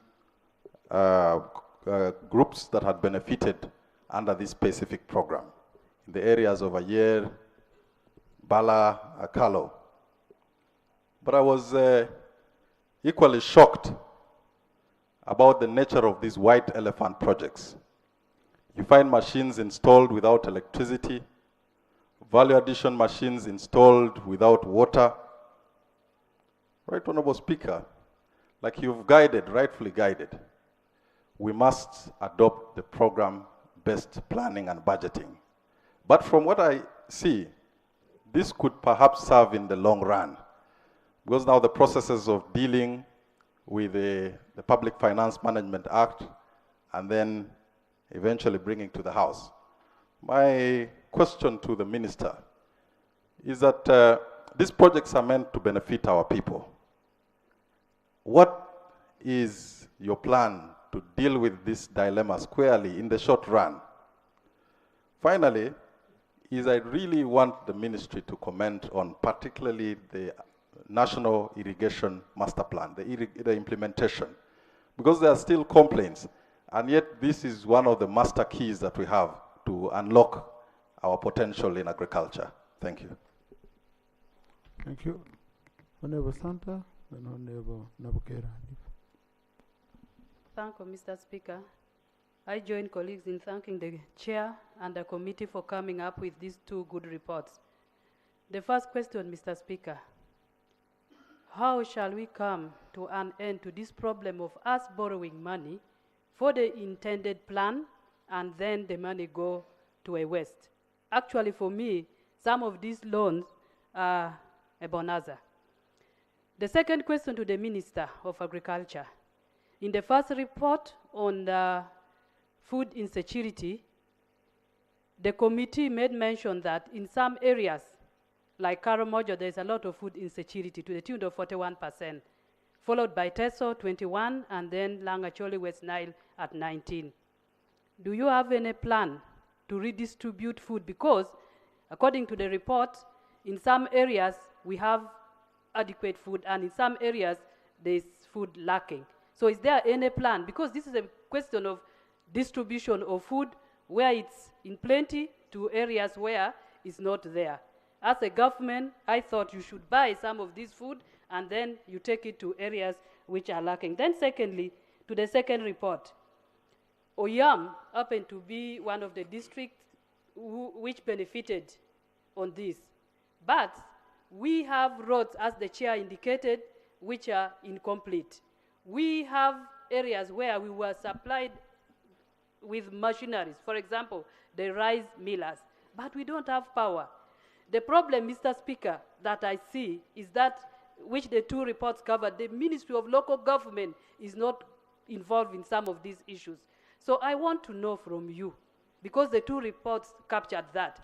The Ministry of Local Government is the face of this country, where all the programs and projects and activities are implemented. And if they are left out, Mr. Speaker, they know the farmers, the projects are being implemented into their areas. I want that's why, Mr. Speaker, the issue of extension workers are there but dormant. So the Minister of Local Government, you are here seated. I also want to hear from you, because these programs and projects are implemented. Thank you. Honorable Anifa.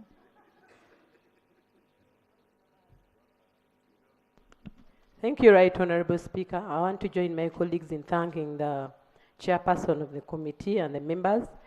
Mine I want to re-emphasize, because I totally deal with these district agriculture extension officers, but they stop at the district and they are totally dormant. Whereas I think they are supposed to be going over sub-counties to check actually how our farmers are moving with their products, how the farming is going on in our district. But then when you find out from them, you find them seated in the office and you request them actually probably to visit a sub-county. They say they don't have transport and facilitation.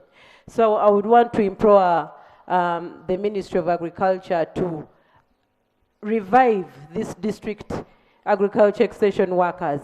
Secondly, I want to talk about the UNBS. Finance Committee got a chance of having a meeting with the UNBS, but they told us that the goods in the field have their seals, and they employ people to go and actually look out for fake products. But I'm telling you, they are not doing enough, because you find expired drugs on the market, and then after that they keep referring to us that they are doing their part in making sure that they get those people who are selling the counterfeit products. So I urge Minister of Agriculture to work hand in hand with NBS for that matter. Thank you, Right Honorable Speaker. Honorable colleagues, we don't have much time. Yeah, see the time. But we have Honorable Guzuri was a mover of this. So I will just, time. I'm just going to pick a colleague from Achori. I think we hadn't picked someone from Achori. Then, I think we need Sebei. We didn't pick a person. In Uganda, we have picked. Okay. Yeah. Yes. I will allow. Honorable Chemonges has been here. I have Phyllis and Chemonges, but one of you should. Let me pick Achori. Thank you so much, the Right Honorable Honorable Speaker. colleagues, I know this is interesting, but see where we are, and we need answers from the minister. I'm sorry. The Right Honourable Speaker, I also want to join my colleagues to appreciate the committee for the report presented on the floor of Parliament. My concerns, specifically, I wanted the Minister to respond and give us a report. I have been trying to follow up many of the projects implemented by the government in the community, and many of them have failed. And some of the reason why they have failed because the ministry have failed to do a comprehensive assessment, especially on the issue of the soil types, what crop work well where, and what does not work well where. And this is the same reason where I am finding this same particular part of the project is failing. And I wanted to find out from the minister, do you have a report, a comprehensive report that gives details of the types of soil in this country? When you want to give a project in a particular area, you know this crop work well in Karamoja, this one work well in West Nile, this one work well in Acholi, this one work well in central Uganda. If you have that report, I think it would be prudent enough for us to get to know, because that is part of the reason. There has been misplacement of seeds given to area where the crop does not work, and that is why the project is failing. And then number two, I also want to know, you see, some of these projects are politically motivated. Some of the projects are taken to area because of the political reason. I can give you one of the examples. One of the examples is Nusa 4. Nusa 4, which is now having a big challenge. It is meant for northern Uganda, but if you see the location of resources, it covers the entire east, not only northern Uganda. The money is just drizzling. The money is just drizzling. You will not see a lot of money concentrated in the area that will make an impact to change the lives of the people. So the ministry need to do a comprehensive assessment on this. I thank you. Thank you. Honorable Chamange. Thank you so much, Mr. Speaker, for giving me the opportunity. I want to join my colleagues in thanking the committee for this very important report. For me, I represent, I think, about 95% of farmers from my constituency. But I want to talk on behalf of the whole survey that what we have discussed here and what is in the report, all challenges are found in survey. Mr. Speaker, I wonder how our people will even pay the loans that we are getting. Because we are borrowing on behalf of farmers, but we are not delivering what we borrow to the farmers. I want to take an example. We have machines. For example, in my constituency, I have a sub-counter called Kitawoi, where they procured a very powerful grinding machine. And it was installed in an area where there is no power. For the last 12 years now, the machine is there, farmers have the maize, there is no power, they are not using. Secondly, Mr. Speaker, we really need to be very faithful to ourselves. The money that we tell farmers that we have sent to UDB Bank to support farmers is not actually supporting farmers in our country. I did analysis in my constituency and also did analysis in the entire Bay region. None of our farmers have benefited from all the billions. I made time and went to UDB to confirm. There's actually a lot of money which is meant to support farmers. But, Right Honorable Speaker, I can confirm to you that all these members know about this. There is no local farmer from our constituencies who can access this money. The people. Thank you. Honorable colleagues, what I'm going to do, because I have colleagues who have not spoken anything today, have not been given an opportunity, but they've been seated here and they were among the first stand up. And I know them. Okay? So, we are going to make a deal of 1 minute. After one starting with Haji, followed by Sharifa, followed by Christine. No, I know what time you came in. Yeah, followed by Christine, followed by Chemutai, followed by Dr. Florin. Okay. On the way, Dakas, today you spoke.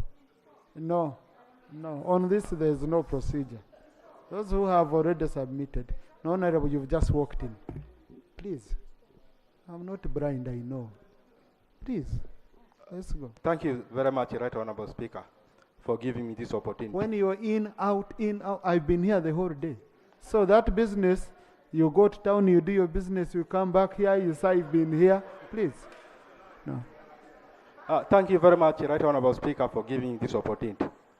I want to thank the committee for giving us this elaborate report on the floor of Parliament. Right Honorable Speaker, I want to put my concern on the issue of accountability.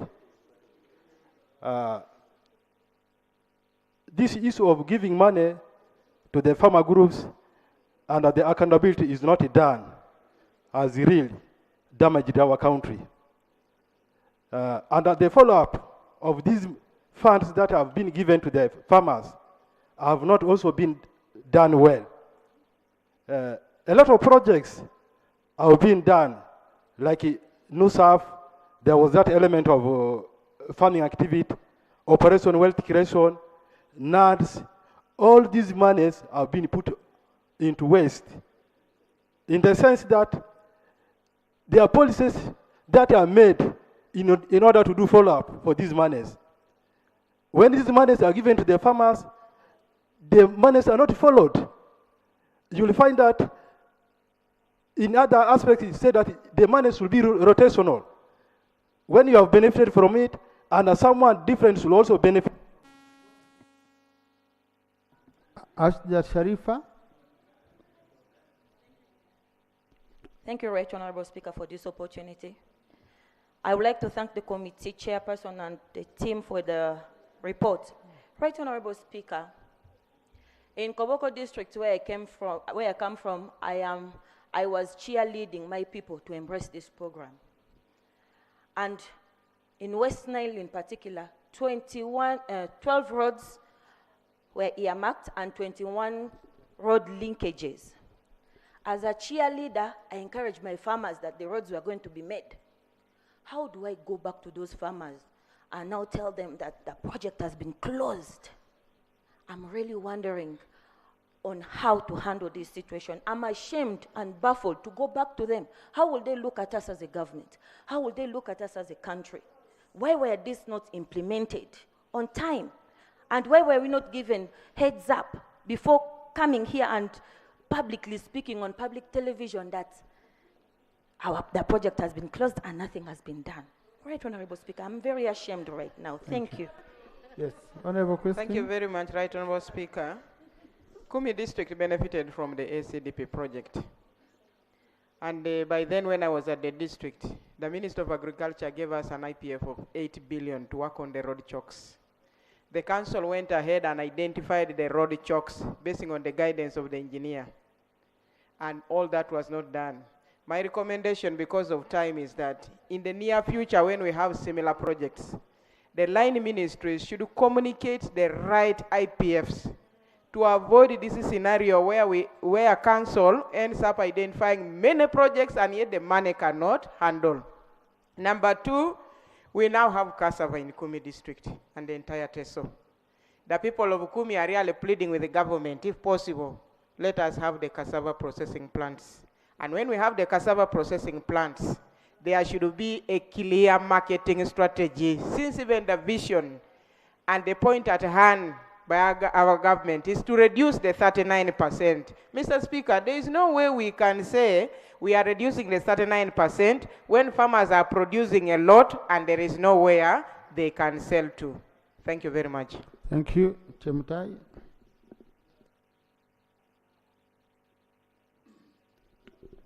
Thank you, Right Honorable Speaker, for giving me this opportunity. I would like to thank the committee for the report.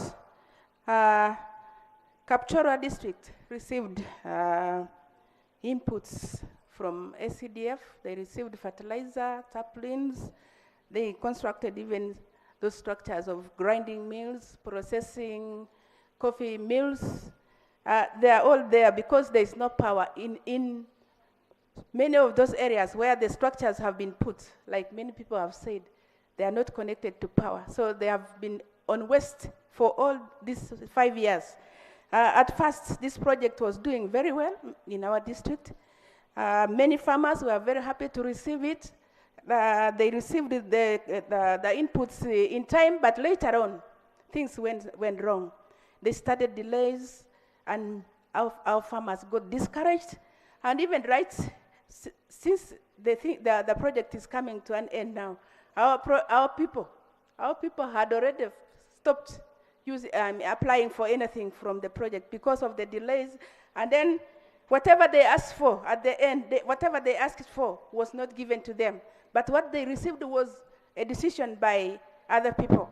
So this one brought a lot of confusion, and even the percentage share was increased. It was at first 75 to 25. Then later on, it came to 50 to 50. Farmers gave up and said, no, we can stand on our own and buy these inputs at the right time because there were so many delays. Dr. Kiki, then Chirhura Faith Nakut. Thank you, Right Honorable Speaker. Yesterday I forgot to thank God on your behalf, and I'll continue praying for you. My Mother Mary continue to protect you. My question is, who is to blame? Who was the project manager of this project, big project, of how many billion dollars? Because to me, somebody must be answerable. Is everybody, there's nobody going to prison out of all this mess. There's there more space. Because this is corruption of highest level. We are talking of corruption. Somebody must be answerable to Ugandans. And can we identify those people? Let them go and sleep somewhere for some days. Minister of Energy, Honorable Dr. Nankabirwa, where is the power? Where is the power? All these machines are lying idle, not connected. Can you come to a conclusion? We need connection. All this money going to the waste, you people. I'm ashamed. I'm ashamed. Thank you, honorable colleagues, for projects which are like the one raised by Honorable Chemongis, projects of that nature that either need power or electricity. Please register them with the clerk. I'm going to assign the clerk, okay, so that we can write to the minister. And because it's a shame, it's a really big shame. Yes. Chirhura. Thank you, Right Honourable Speaker. Let me join my colleagues in thanking the committee and the committee chair for the good report. Right Honourable Speaker, the project was very good, the plan was good, but still the problem is implementation. And to me, I recommend before we do anything, we should do demand-driven. Some projects are put in places where they are not demanded. So the issue of demand-driven is necessary. Right Honourable Speaker, my other concern is on food security, the report of yesterday, and especially on seedlings for our farmers. I will specifically talk about coffee seedlings. Right Honourable Speaker, we have mobilized our farmers. They are very ready. They want to join money economy. But as we talk, when you go to the Ministry of Agriculture to ask for seedlings, they are telling us PDM. Yes, we appreciate PDM, but PDM doesn't cover all our farmers. So we need to go back and replan about the coffee seedlings, maize seeds, bean seeds, and we support our farmers. I thank you. Thank you, Honorable Nakut, Honorable Tom Bright, Honorable Singh. Right Honorable Speaker, it is unfortunate that we are having this conversation when the project ended, when reports have been filed, when the project already failed. In other words, we are having this conversation to comfort ourselves. Now, or maybe there will be a learning for future projects. If it is so, then my comment will focus on that learning. The learning is this, that when we want to implement a project to develop a sector like agriculture, it doesn't make sense that we spread it the whole country, widen the scope and make it ambiguous, make it impossible to implement. That is why we are here now lamenting. We got PDM, 39%, then we say, let's give the whole country. We got NUSAF 3, we say, let's give it the whole country. So, and when you give the whole country, eventually this is what you get. This is the result. Even PDR, the whole country. I don't know if it is us, the politicians, making it look like the whole country should be served at all times for everything, then this is a learning.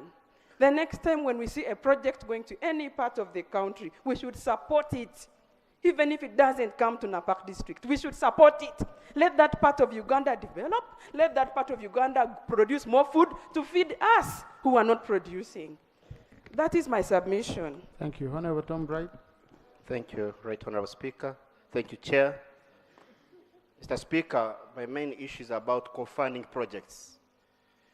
In most cases, you find the Ministry of Agriculture brings us projects for co-funding.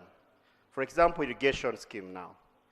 The suppliers give us the materials which are not really on the standard. You find you co-fund 25% and the government puts 75%.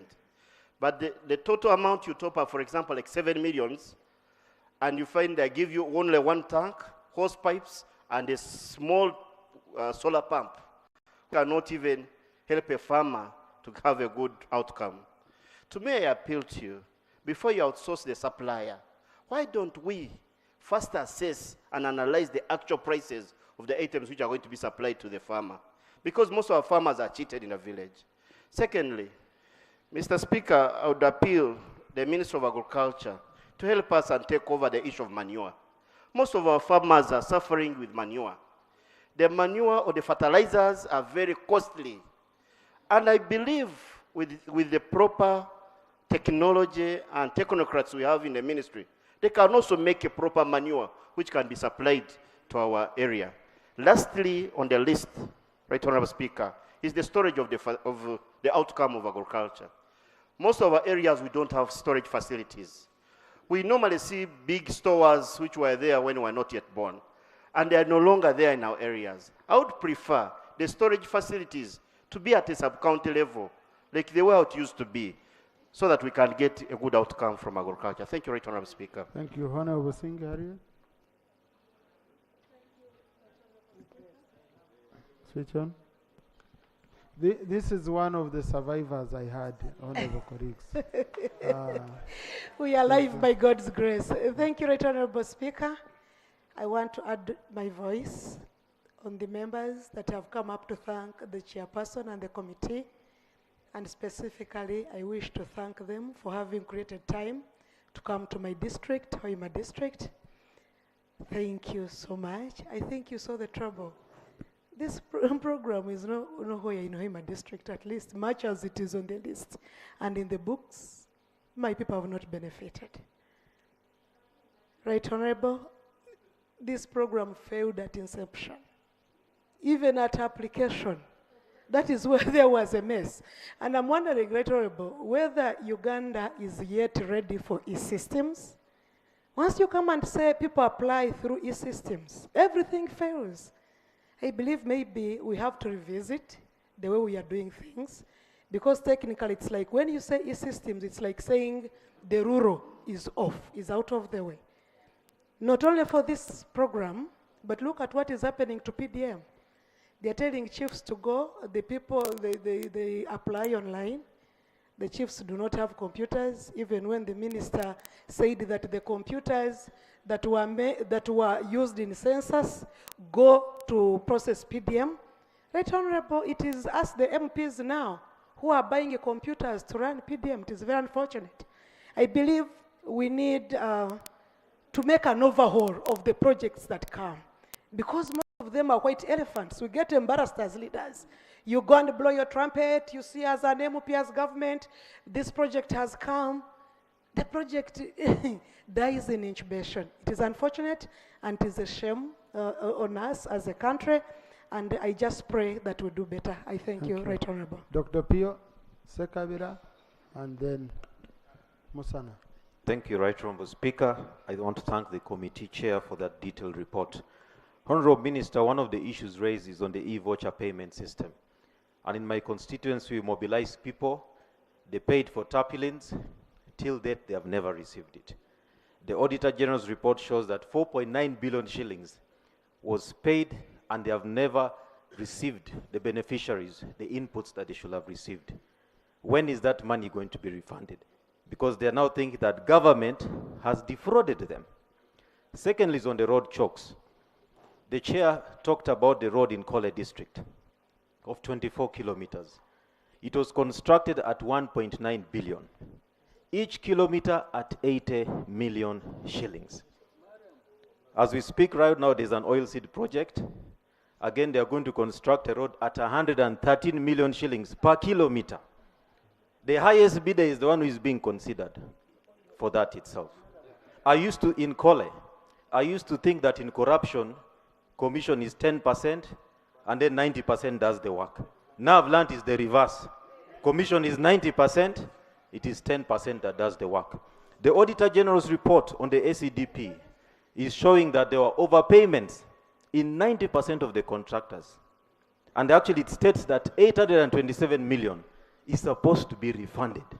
Work wasn't done. She's complaining about ping pong between the PS and the contractor. But the reality is the money was already paid and the work hasn't been done. To me, actually, I've given up on these projects. Honorable Sekabira. Thank you very much, Right Honorable Speaker. Right Honorable Speaker, you have just guided that those areas that have machines, but there is no power connection, compile that data with. In fact, put it in my office. Do it with my office. Thank you, So Right that I Honorable follow Speaker. up But with my them. point is, in Katikamu North, we do not have those machines. We never benefited. So we cannot, and also miss out on this bonanza of distributing power. Right Honorable Speaker, may it please you to allow me to submit compiled data from Katikamu North constituency that will also benefit from distribution of power. Thank you very much. Thank you. No, now, honorable colleagues, I don't have any bonanza. What I was concerned about, you had Honorable Chemonges, okay, from Queen, has said 12 years, government put up a facility, there is machinery, but we've never connected power, so the machinery has been lying idle for 12 years, and this was on their own. So now I'm coming in to say, in fact I was guided by my brother, Honorable Edakas, to say, look, why can't you use your authority as a deputy speaker to engage? I'm also going to beg. But you remember, honorable colleagues, there is what we, yesterday, I think, was it yesterday or Thursday last week, when we assigned the Minister for Energy to submit all projects under TBEA. That was around 2018 project, where we passed and connect all sub-counties in the TBEA and scale up project.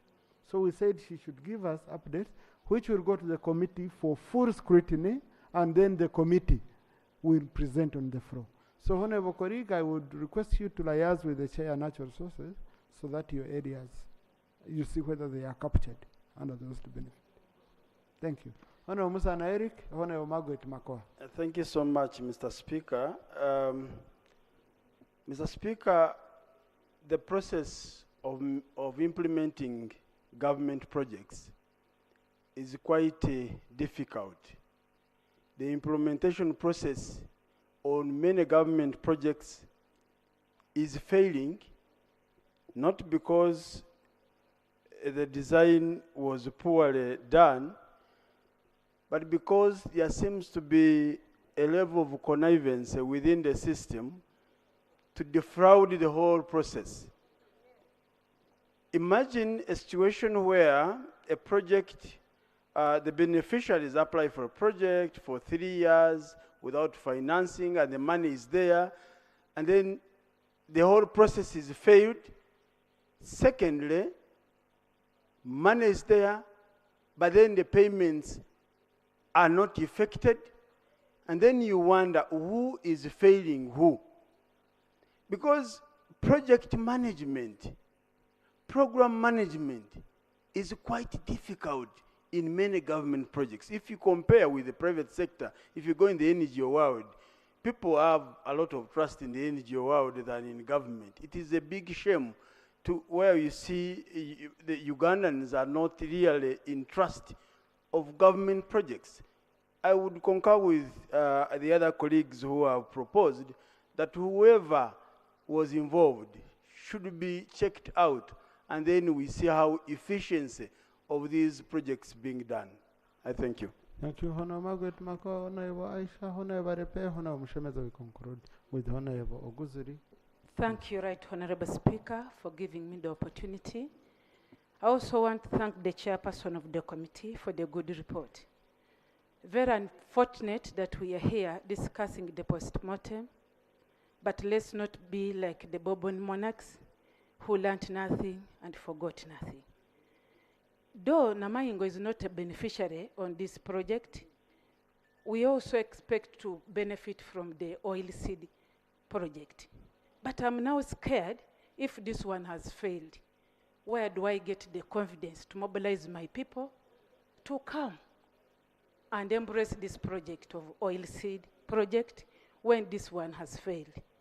It's like we have people who have planned to loot this country who deliberately are failing the projects. And what scares me, what worries me, this is borrowed money. Some people are going to pay for the money that has not benefited the country. Why can't we bring to book some of these people deliberately who are defrauding this country? We should not just talk, lament, and then walk away. I want to see the minister responsible doing something so that we can crack down the list of some of these people who are deliberately failing the goodwill of government. If we do not do anything, then even other projects will also just go on like that because they know nothing can happen. So it is my prayer that we bring these people on record. Thank you. Honorable Aisha. Thank you, Right Honorable Speaker. Right Honorable Speaker, Butambala's district is one of the very poor districts in Buganda. Unfortunately, we have not benefited from the 4-acre plan that was needed. People do not actually have the 4 acres. The proximity of us to the city makes us having very small pieces of land. Neither have we benefited from the 1-acre plan I have had. We are known for 2 products. We are known for Mailungi, which was outlawed recently, and we are also known for ginger, which is only grown in 1 parish. Unfortunately, there's no effort even to add value on this ginger. We cannot eat it. It's only the Kenyans that come and buy from us whenever they want. So many times, the market fluctuates up and down as to the interest of Kenyans. Fortunately, we have a maize mill that was given by government to one of the parishes called Chelima. We are also disadvantaged in a way that that maize mill was not given power. It's been lying there for many years. I'll be able to submit to you. We have not benefited also from the ADB program because my people cannot afford it, the 25%. It is there on books, but not many people actually have benefited from that program because when you say people cost share, they don't have anything to give. My humble prayer to the Honorable Minister, can we help the people of Butambala? Because we are too poor to fit in the 4-acre. The 1 acre has not come to us. The ADB has not helped us. No value addition program has benefited us as of yet. Thank you, Honorable Repe.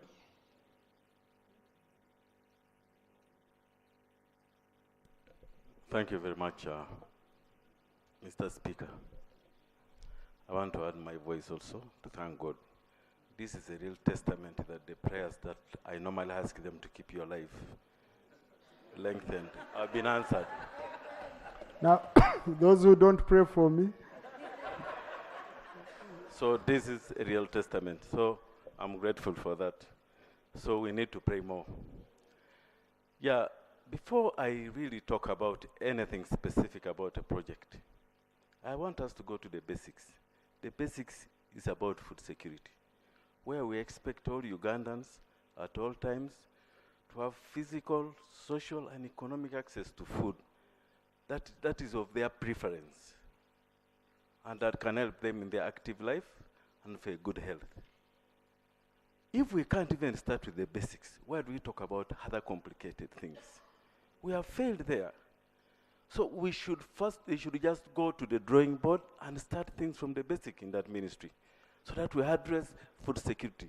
Because you can't talk about improved, complicated value chain in agriculture when there are people starving in some parts of the country.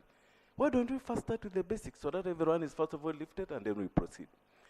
There is a specific project I want, I think, this parliament and the people of Uganda to draw their attention to. There is a project which was called Resilience for Pastoral Communities, RLPLP. I want to tell you the structures we put there, they have never been used. In my sub-county of Namalu, the structures that were put there, the contractor abandoned, and it is also characteristic in a place like Amudat, and all districts. There is no, let the minister actually tell us that there is one particular one that has been utilized. Completely to waste, it has been vandalized, not even handed over, and that's what we are trying to do. Why don't we start from there, first of all? So I really want to say, Mr. Speaker, that I think we are generally not serious about this particular sector that we think is the backbone for this economy of Uganda. Thank you.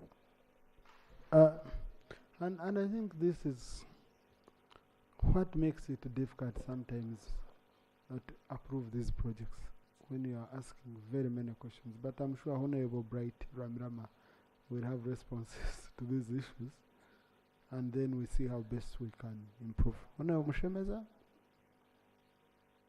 and then Honorable Guzuri. Thank you, Right Honorable Speaker. As an output from today's debate on this particular subject, I want to move to amend the report that the relevant organs of the state, the IGG, CID, and others, carry out an investigation on this project with a view for prosecution as part of the output of what we have discussed today. Thank you, Right Honorable Speaker. Thank you. I've been requested, since you are the mover, let's first have Rope and then. Thank you, Right Honorable Speaker. Right Honorable Speaker, my message may look belated, but I've already asked through a Thanksgiving prayer, thanked God for the maximum protection that He accorded you and the rest of the members that were in that chopper. Mr. Speaker, during the COVID-19, Uganda was on the continent, the country that stayed in a lockdown longest. And the most resilient sector that supported our people was agriculture.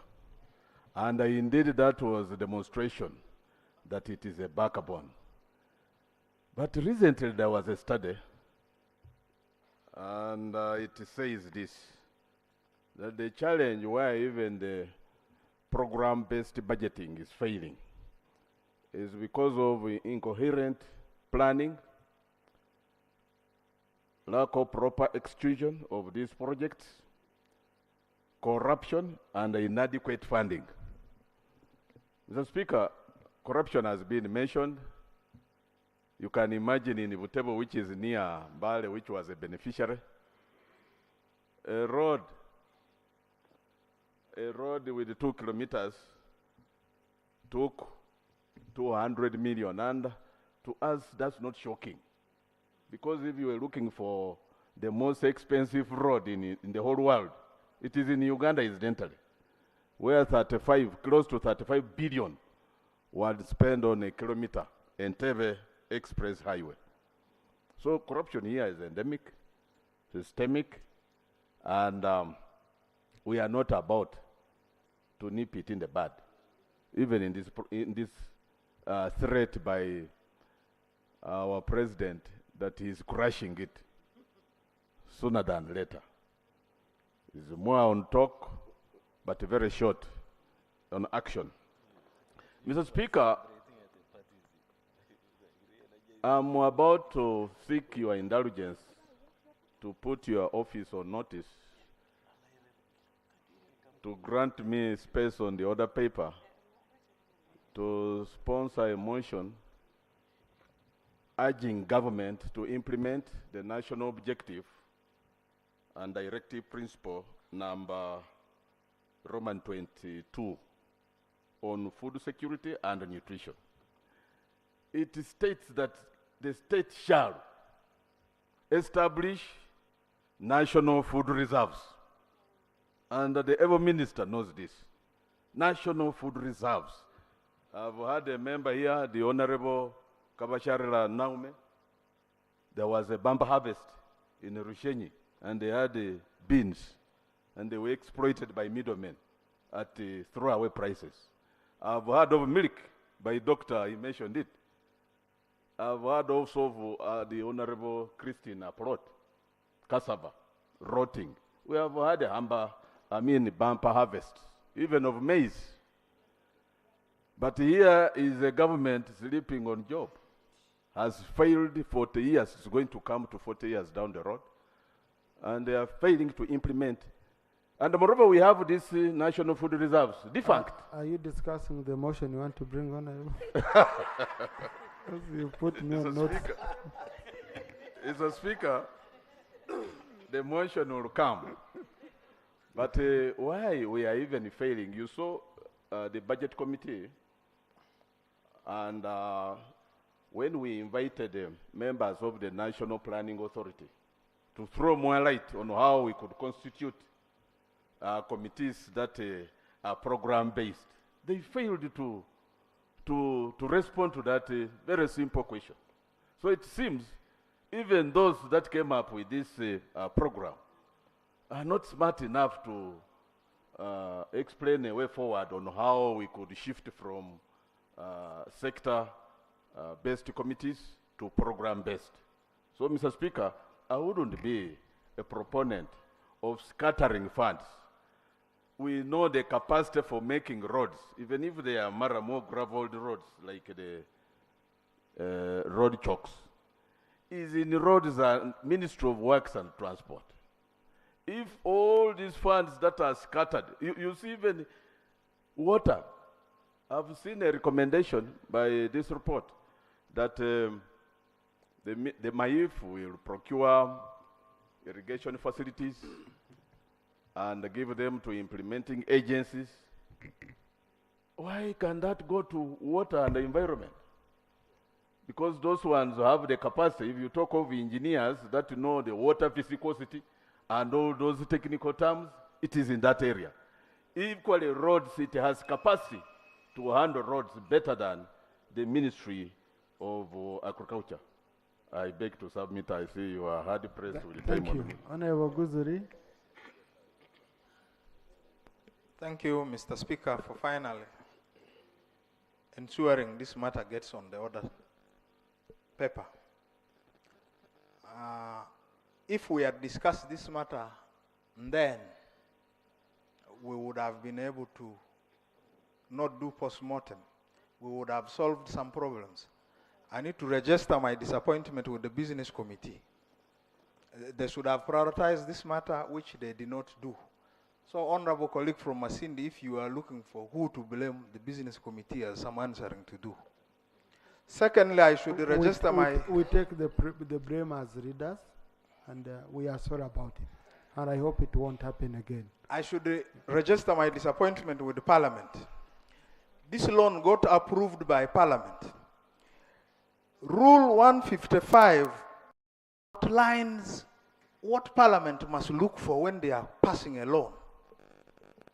It seems a number of those issues were ignored, and then this Parliament was turned into a rubber stamp and just passed things the way they are. And now that's why we are getting to experience all this, because if we looked at the procurement plans, if we look at the environmental impact assessment, we wouldn't be here. Why I've been insisting on this matter is in my area, Maracha. A stalled bridge led to death of 5 people by drowning. I have a report. I actually wrote to the speaker. She's the one who calmed us down. We were planning to storm World Bank because they are financing projects without social and environmental safety. You go there, we have been complaining everywhere, there's no response.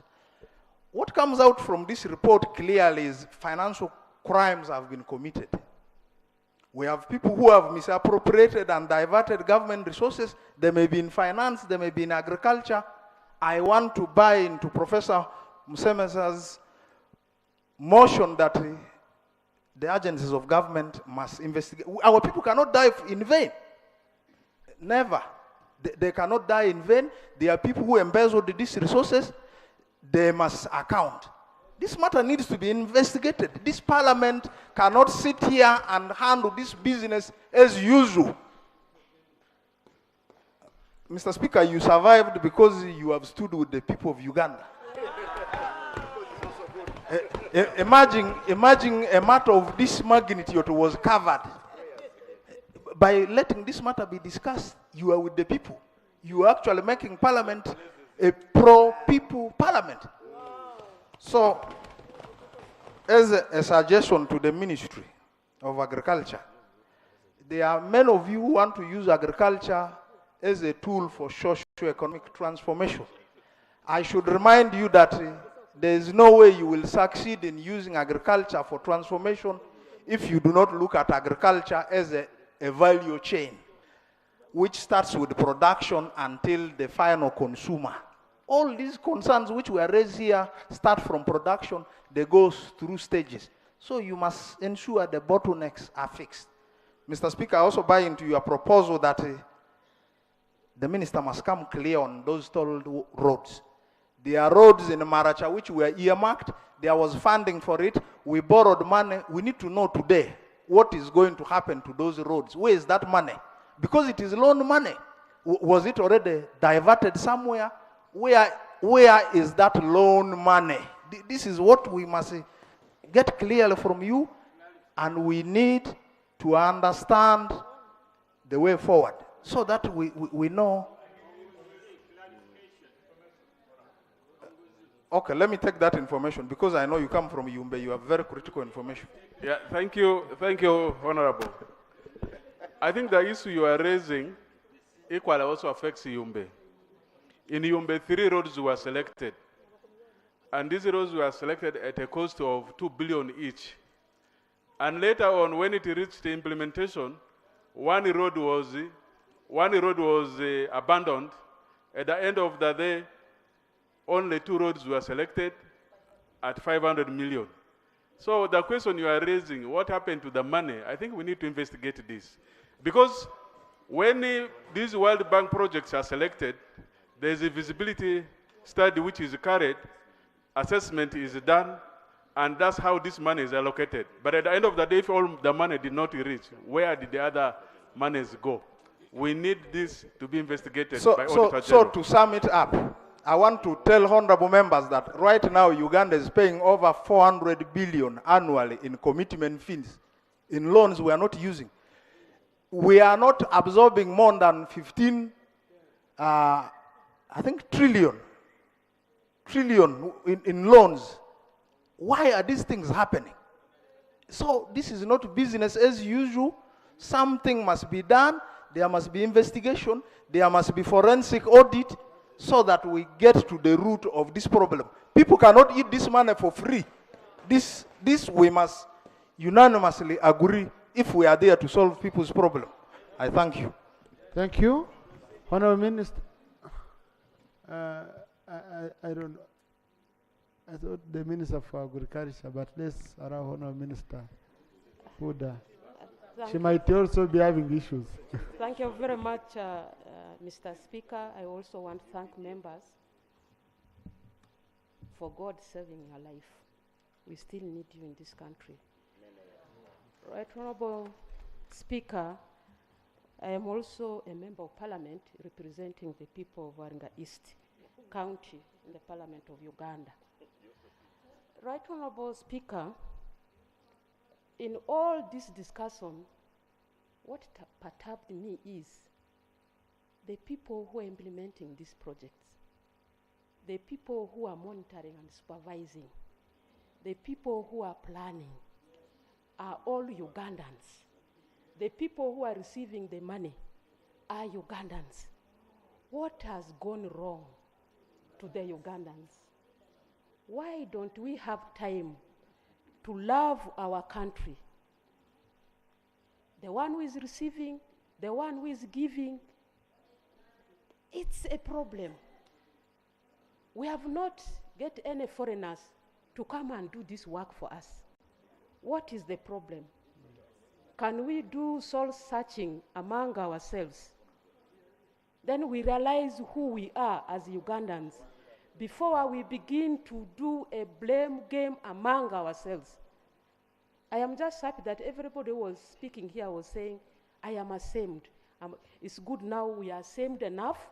Let's sit down, we sort ourselves, we begin to do things right for this country. Right Honourable Speaker, I want to thank the chairperson. In her report, at least she has managed to find 2-3 groups that have done very well, and they were so amazed. Can you imagine? They were so amazed because they got groups that have done well. Because for us as Ugandans, we are used that everything we must do it wrongly. So kindly, can we do research on those 2-3 groups and find out why have they do very well? In fact, why are they successful? So can we learn from there so that the rest of the Ugandans can do like what they have done? I'm very happy, Chairperson, that at least you with your group, you have managed to pick up those groups that have done very well. We are not in heaven. We are on earth. If others can do well, if Rwanda succeeded, if Kenya succeeded, as one member was saying here, we can also succeed. We don't have a different DNA. We are all human beings. Ugandans, let's sit down, let's love our country, let's do things right for this country. God has blessed this country with abundance. Nature has favored us so much. Let's take benefit of using this nature for our country. Thank you. Thank you. Now, Honourable Minister, before you come, just before. You know, there is, for those who have followed me on some of the media coverage, there's something which I've talked about, developing the national ethos. Developing the national ethos. What are we known for as Uganda? Because now, from what we are saying, it's as if we are known for failure. For failure of having, in fact, you meet very many government officials. They tell you, we are good on paper, but poor on implementation. And usually receive reports. Many countries have picked our plans, have implemented them better. But yet we have those who designed them, they are here. Okay? Are we a population that has given up, that has... Honourable Mwezu, did the project also come to your area? Because you seem to have very serious issues you wanted to raise on this thing.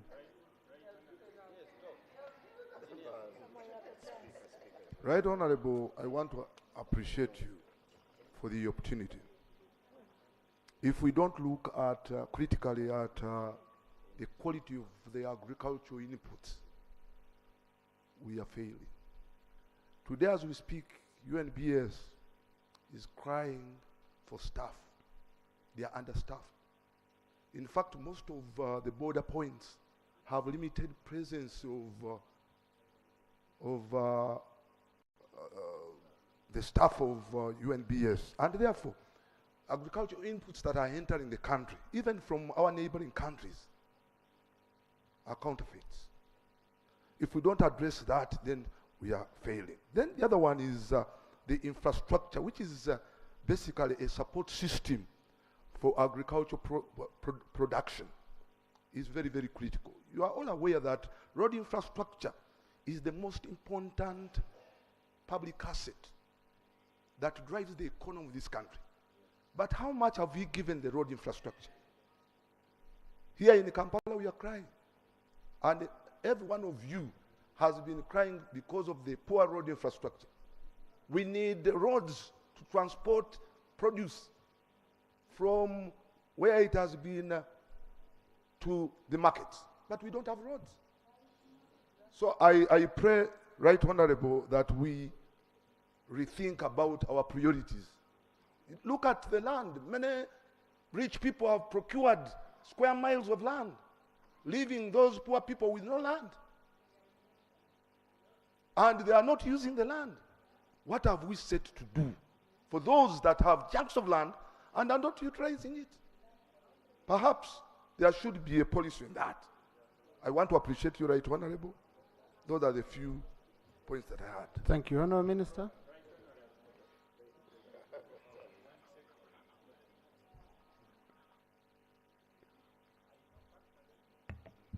Thank you, Right Honourable Speaker. I want to thank the committee for the report and raising concerns that are very useful for today and tomorrow. I also want to thank the members for your very enriching contributions and concerns. Now, two reports we are discussing, but the one which has attracted a lot of criticism and attention was ACDP. And I will start with ACDP. I will respond to many, but some of them, if I don't, Honourable, just give us broad answers. Yes. Especially it was on failure and implementation. Yes. So I will encourage members to forward their questions and also to come to the ministry, because unlike others who are talking about postmortem being useless, it's not true. When you get postmortem, then you prepare to do better and sometimes to find out the cause so that you stop it in the future. Yes. Now, ACDP generally was poorly designed, whereas it focused on very critical issues. Those of you who were here around 2019, there was a debate. By that time I was in defense. There was a debate here to stop ACDP. And it was agreed that the consequences of stopping it were worse than continuing. So we had to redesign, to push and make good of it. Now, issues of concern, the first one was fake, first of all, road chokes. Agriculture is not in the business of constructing roads, but we are funding construction of road chokes, which is very good. We had farmers who are producing and cannot access the market. So the design of this project was a partnership between Ministry of Agriculture and local government. Local government identified the chokes and supervised the works. Actually, tender were given at local government. Now, the problem we met in chokes is that people took on tenders when they did not have capacity, majority of them. And as you heard clearly that people were in the banks, they borrowed money to do the jobs, and they did not do the job. The second problem we encountered in the road chokes was the certificates of engineers on roads rather than the chokes. Honorable Naomi Kawashara and others, I have the same fate in my constituency. And by the way, I'm the one who launched your bridge. So, instead of the constructor starting with the chalk, they start with the easy work of the road, and he's given a certificate for 200 million, like she was saying. So for me, I supported my PS. If the chalk is not done, we don't pay. And where did the money go? The money went back to Treasury, rather than being paid for a year. We have cases in court of those cases where certificates are available for roads completed and the chalks are not done. Farmers cannot access the market. So who issued the certificates? Because certificates are from government. The engineers. So we had a challenge, and it's still going on. We have cut courses, but we have decided to go the hard way to fight them in courts. Now there was a counterpart funding. Now there was a lot of delay, honorable colleagues, in counterpart funding because the government was providing 67 and the farmers were giving 33. But it was very hard even to raise the money. So the selection of the farmer group sometimes was very funny. They could not raise that money. So it stayed for a long time. But they are success stories. In Chigezi, I had somebody say they had not smelt it in Chigezi. I know a success story in Rwanda. I know a success story in Kabare. I know a success story in Ruchiga. I know also a success story in Tungamo, where post-service facilities were done, and I think the committee chair, they have seen some of these. But we had a challenge, and we are learning from this challenge. But we took precaution and warned the officers, and that's how we managed to get some of the good work done. Now, e-voucher, we cannot run away from technology now.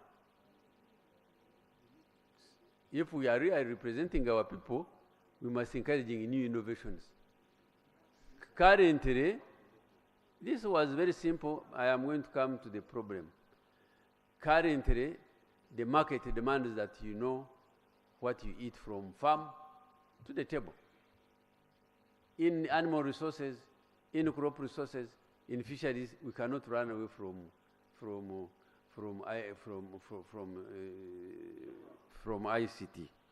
So the challenge we had is that at the time when they gave the contract, I think the participating service provider was not very good. We have also a case in court and we have chopped the money, which actually money was chopped, and we engaged another service provider who did fairly very well. Now the fertilizers. You know, use of fertilizer is no longer an option, honorable colleagues. Fertilizer and irrigation in this climate change failure, era, and failed weather conditions, you cannot avoid fertilizer, you cannot avoid irrigation because our soils are exhausted. We need to add fertilizers. We have a problem of one, the fake fertilizers, also poor application. If you put too much fertilizer on the crop, you will kill it. Now the other problem we are still facing is extension. We need more extension workers than we do in local government, and I've been fighting with my senior colleague here to have extension workers recruited. We are still short of extension workers. But also supervising them in local government is a big problem. Most of the local government leaders don't supervise the extension workers. The issue of allowance and money is not really genuine. If you pass here the budget for agriculture, there is a lot of money that we send to extension workers. We have recently enhanced their salary as scientists. For not to work really is not a good sign. I think we need as leaders to urge local leaders to make sure that extension. Now, there was an issue on soil suitability mapping. We have done soil suitability mapping, and we advise the farmers the suitable enterprises for each area. This information is at every sub-county and is also available in the PDM Secretariat. So, we have not done comprehensive soil suitability for the whole country, but we have equipment and we have sampled various areas and given recommendation for suitable enterprises. Now, on involvement of local government, this was between local government and MAIF, and we worked together. Farmers paid the suppliers, and the suppliers did not supply the equipment. In these cases, we have taken them on, and the PS is battling it with the suppliers in court. Subject ACDP to investigation, yes, I entirely agree. For every program where there are shortcomings, we should investigate so that we stop poor implementation of these projects. Now, on the food and feeds for the animals, the committee observations were correct, and one, financing was not very adequate. While we passed the money here in the budget, it was not availed in time, and the front load, they asked the ministry to the agencies to use their money in the budget, and it became a very big problem for running this program. But we, however, have registered success stories. And I want to tell you, honorable colleagues, that in all our agric farms, we are producing feeds for the animals. Prisons and narrow, they have done very well on multiplication of foundation seeds. The army has produced enough food to the extent that actually they are covering almost half of their requirement in the army for supply. So we have registered some success. Extension services, again, we are looking forward to making sure that every sub-county there is appropriate extension service provider.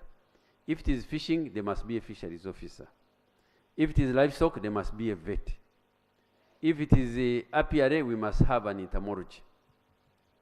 So, we are trying to make sure that we fill these gaps so that we can support the PDM.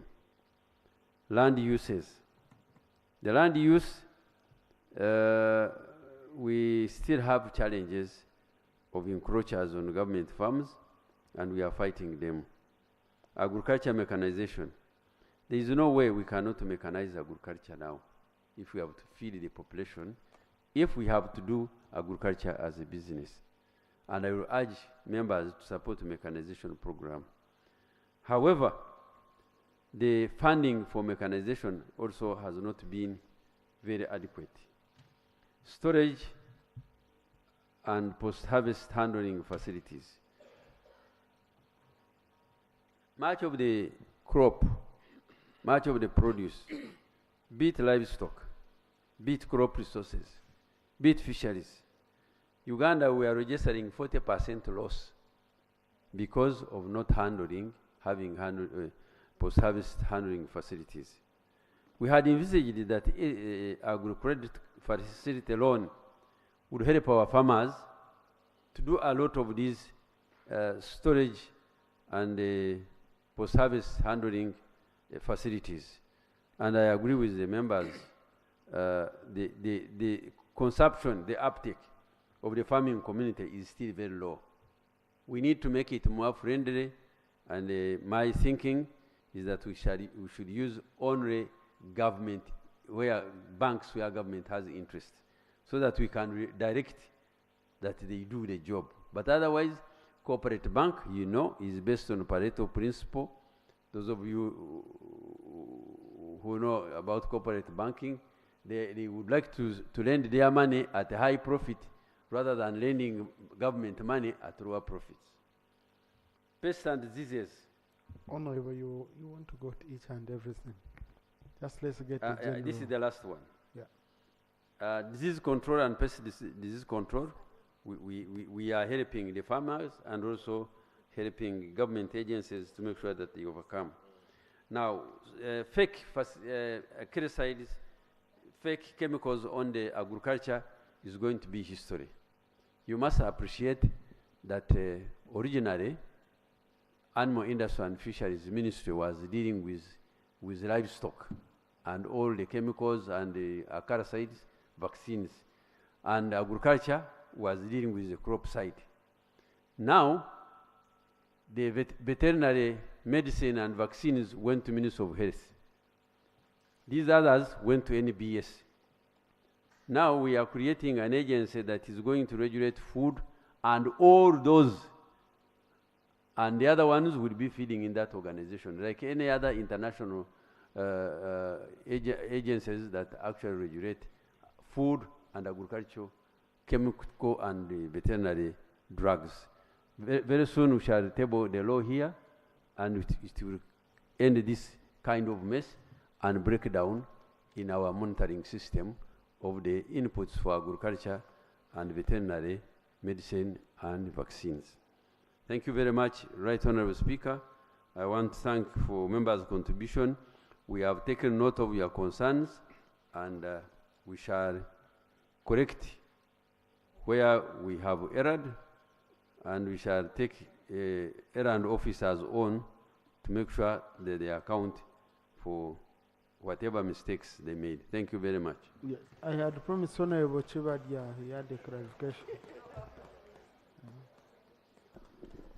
Thank you, Right Honorable Speaker. Right, yes, I had also decided to keep quiet after standing for many times and had not caught the eye of the Speaker. But at last, thank you. Right Honorable, it's just unfortunate I was looking around. I could be the only person among those people who were in Ginger in the last parliament to approve the loan of ACDP. Honorable Lee, last year, and the Right Honorable, yourself, at least I've remembered, you were in Ginger to approve that loan. What was presented on paper to convince us to approve the loan is very different from what went on the ground. Honorable Lee was with us when we went in the field. And the minister said there are very many success stories. We could have only found 2 in the whole country. The report was presented the same way this report has been presented last year. My concern was what happened to the other report, because all the sentiments that have been aired here, we had even wanted to take some people to prison. Honorable Minister knows, he can only hide, knows that one of the ministers, one of them, influenced a lot about what happened. He's aware. It's very disappointing that when we come here, we speak like angels, as one of the ministers said. Right Honorable, after 1 week or 1 month, these sentiments will go, and another report will be produced in the similar way. It's very disappointing that people had good plans. When Iman arrived, the story changed. The story changed. Different people came. Right Honorable, you can't be, you will see them here. Some sectors, some people were refusing to buy some of these machines from where they wanted them to buy them, and say, we buy from Katwe, which is better. And they said, no, these are instructions from somewhere where they don't know. It's very disappointing that we can come here, Right Honorable, and speak all the good words, promise everything, but at the end of the day, that's why I was getting concerned. No, I was at pain. Honorable, I will guide, okay? I the was end of at the day, pain. I will guide. A report was produced here for national economy, highlighting everything. For us, we were not even shy. We even pointed some names. But the story ended there, Right Honorable. Thank you, Right Honorable. Thank you. Now, Honorable Minister, you said the balance of the money, some of the money went to the consolidated fund. Now, we need to know, is it, because you see borrowed money, borrowed money, I don't know how it even went to the consolidated fund. Because World Bank project money shouldn't be going to the consolidated fund. Maybe if there is an escrow account, so how can it be accessed Actually, to finish unfinished work? when they close the project, I think there is a way how finance handles it, but the money went back, and all the areas which were not done were included in climate smart. Now the other issue which was What's climate smart? there is a project which is coming.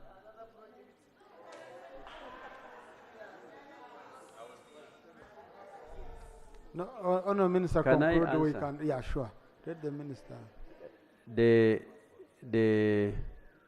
The other areas which were not complete were captured. But also, I wanted to make a clarification that where they say they had identified so many chokes and they financed few, the local government wanted as many as possible, and yet the money available could not do all of them. Now, the other challenge we had between those people who were here during that time, and you, Mr. Right Honorable Speaker, the time of the signing the loan and the time of implementation took so long. I don't know what happened at that time, but because of that, the bills of quantities were overtaken by the price volatility. Maybe for the record, Honourable Minister, for us as a parliament, we expeditiously handled that loan. That's why we had to even go for a workshop in Jinja so that we can do it quickly. But I can only assure members that those areas which were not complete, which order now? Please, Honourable Minister, they are trying to distract you. Conclude. Right Honourable Speaker, it is in their interest that I answer that those areas which were not done were captured in climate smart project. Okay. Thank you. Now, Honourable Minister for Local Government, do you have anything to say on this? No, honourable colleagues, we have to conclude this, okay? I've been seated on this chair without moving since 2. It's now coming 7:30. So, yeah. Thank you, Right Honourable Speaker, and I join my colleague to thank the honourable members for valuable comments on the report of the committee, and I really liked the report of the committee. The committee did a good job. There's no doubt as government we shall implement the recommendations therein. I've taken a big note about the issues of local government. Local governments were involved because at each district we had a district coordination team chaired by the chief administrative officer with the secretary, the production officer, mainly the agriculture officer, and the other heads of departments. And we had extension workers involved, and it was our role to supervise and so on. Indeed, there were some successes, as he has said. If you look at page 15, successes in the e-voucher system in Chotera and other areas. On page 19 of the report, functional agricultural processing facilities in Hoima and other areas. On page 17, roads rehabilitated in some districts like Kalunga and Nebi at 98%. So it's not that the entire project did not, I'm looking at the pages in the project. report. But we had challenges as local governments which were certainly beyond the districts. For example, delays in the release of funds. You cannot blame this on the districts. Looking at system failures, including banks, which was far from some of these areas. Inadequate extension workers, the minister has pointed out, we actually have a gap of 2,200 extension workers. And we still have to come back to Parliament to say, let us at least have 2 extension workers per sub-county.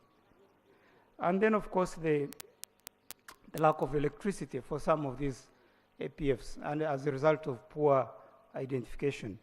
But for me, Right Honourable Speaker, I think the recommendations made by the members here remain extremely valid. I've picked 2 or 3. Number 1, I totally agree we must investigate, prosecute, and take action on anybody who caused loss. It's your prerequisite, it's your, we are under your custody, Right Honourable Speaker, to guide on how we shall do this. But I think it's important that anybody who caused loss is brought to book. A second recommendation which I've picked is the need to rationalize these agricultural processing facilities so that in the electricity extension program, we don't leave them idle, let's make them functional. And if we put a facility for example, milk cooler, where there are no cows, we can take it to the area where it is required. So let's rationalize these APFs so that they are made useful. And finally, I totally buy into the proposal for a quick meeting between the UNBS and the Committee on Trade, so as to address this issue of quality of inputs. How do we address this? Because it ends up affecting production and productivity.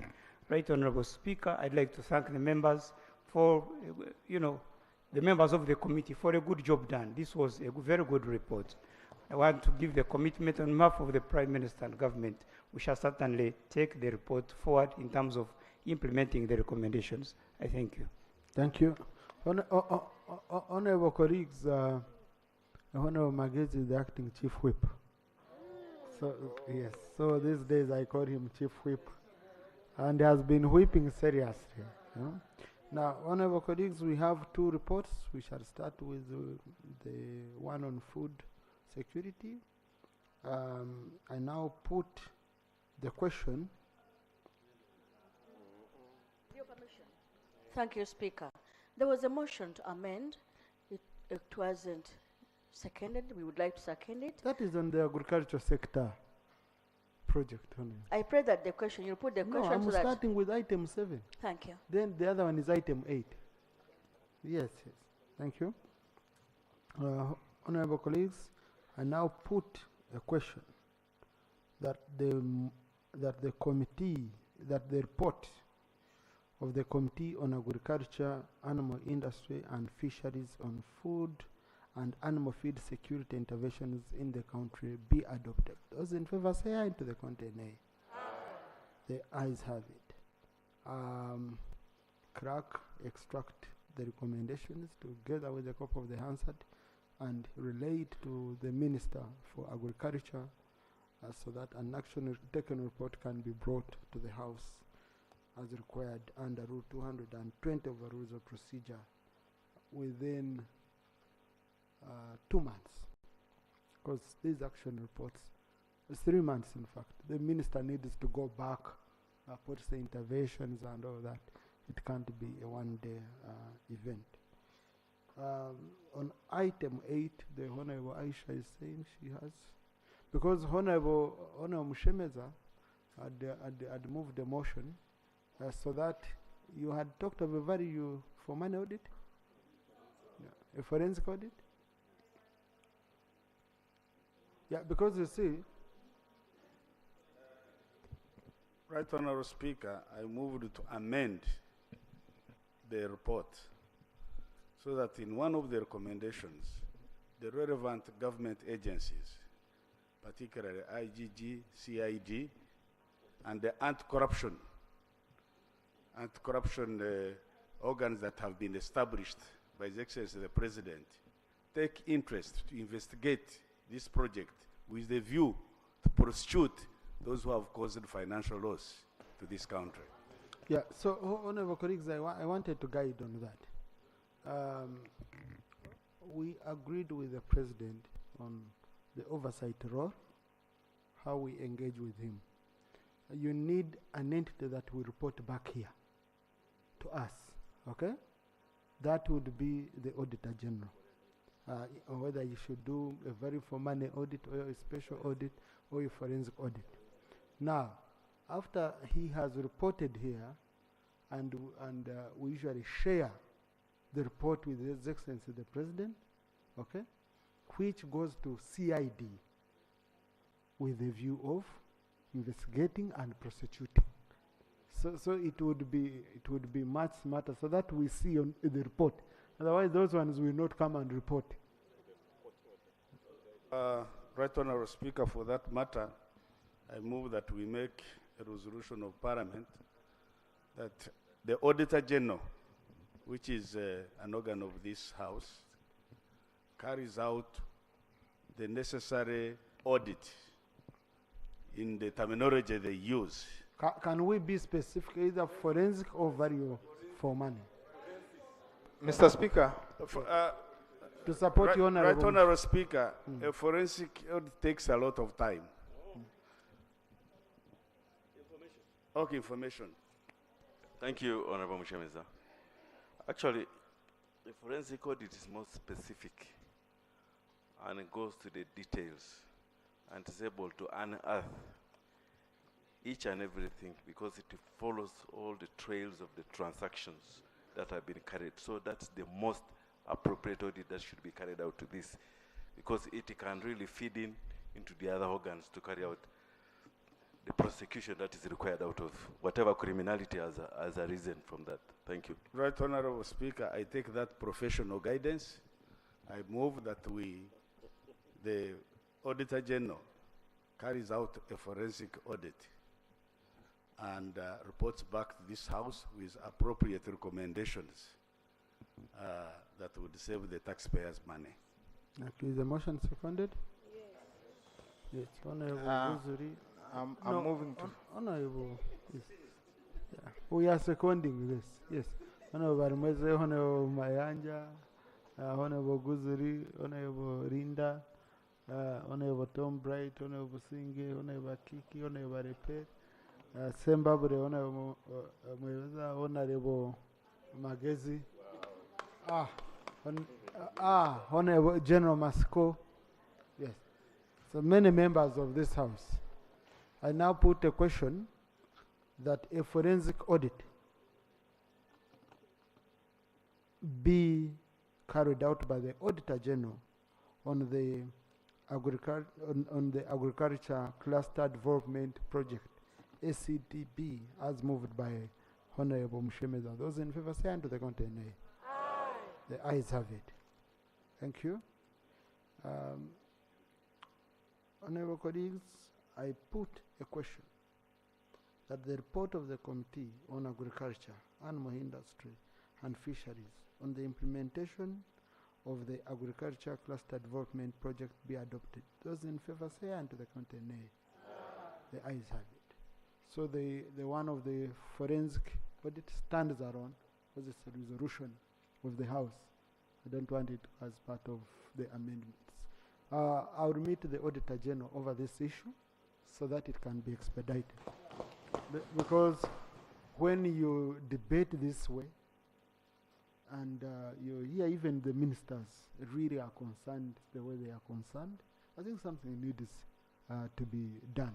Once the forensic audit comes out, then we shall guide, we shall share it with the head of state to see that indeed the relevant prosecuting agencies are availed with the report, they study it and see whether there is incriminating evidence they can use to prosecute whoever would be responsible. Honourable colleagues, I want to thank you for today. Yes, I know we have State of the Nation, but we had very many issues which were pending.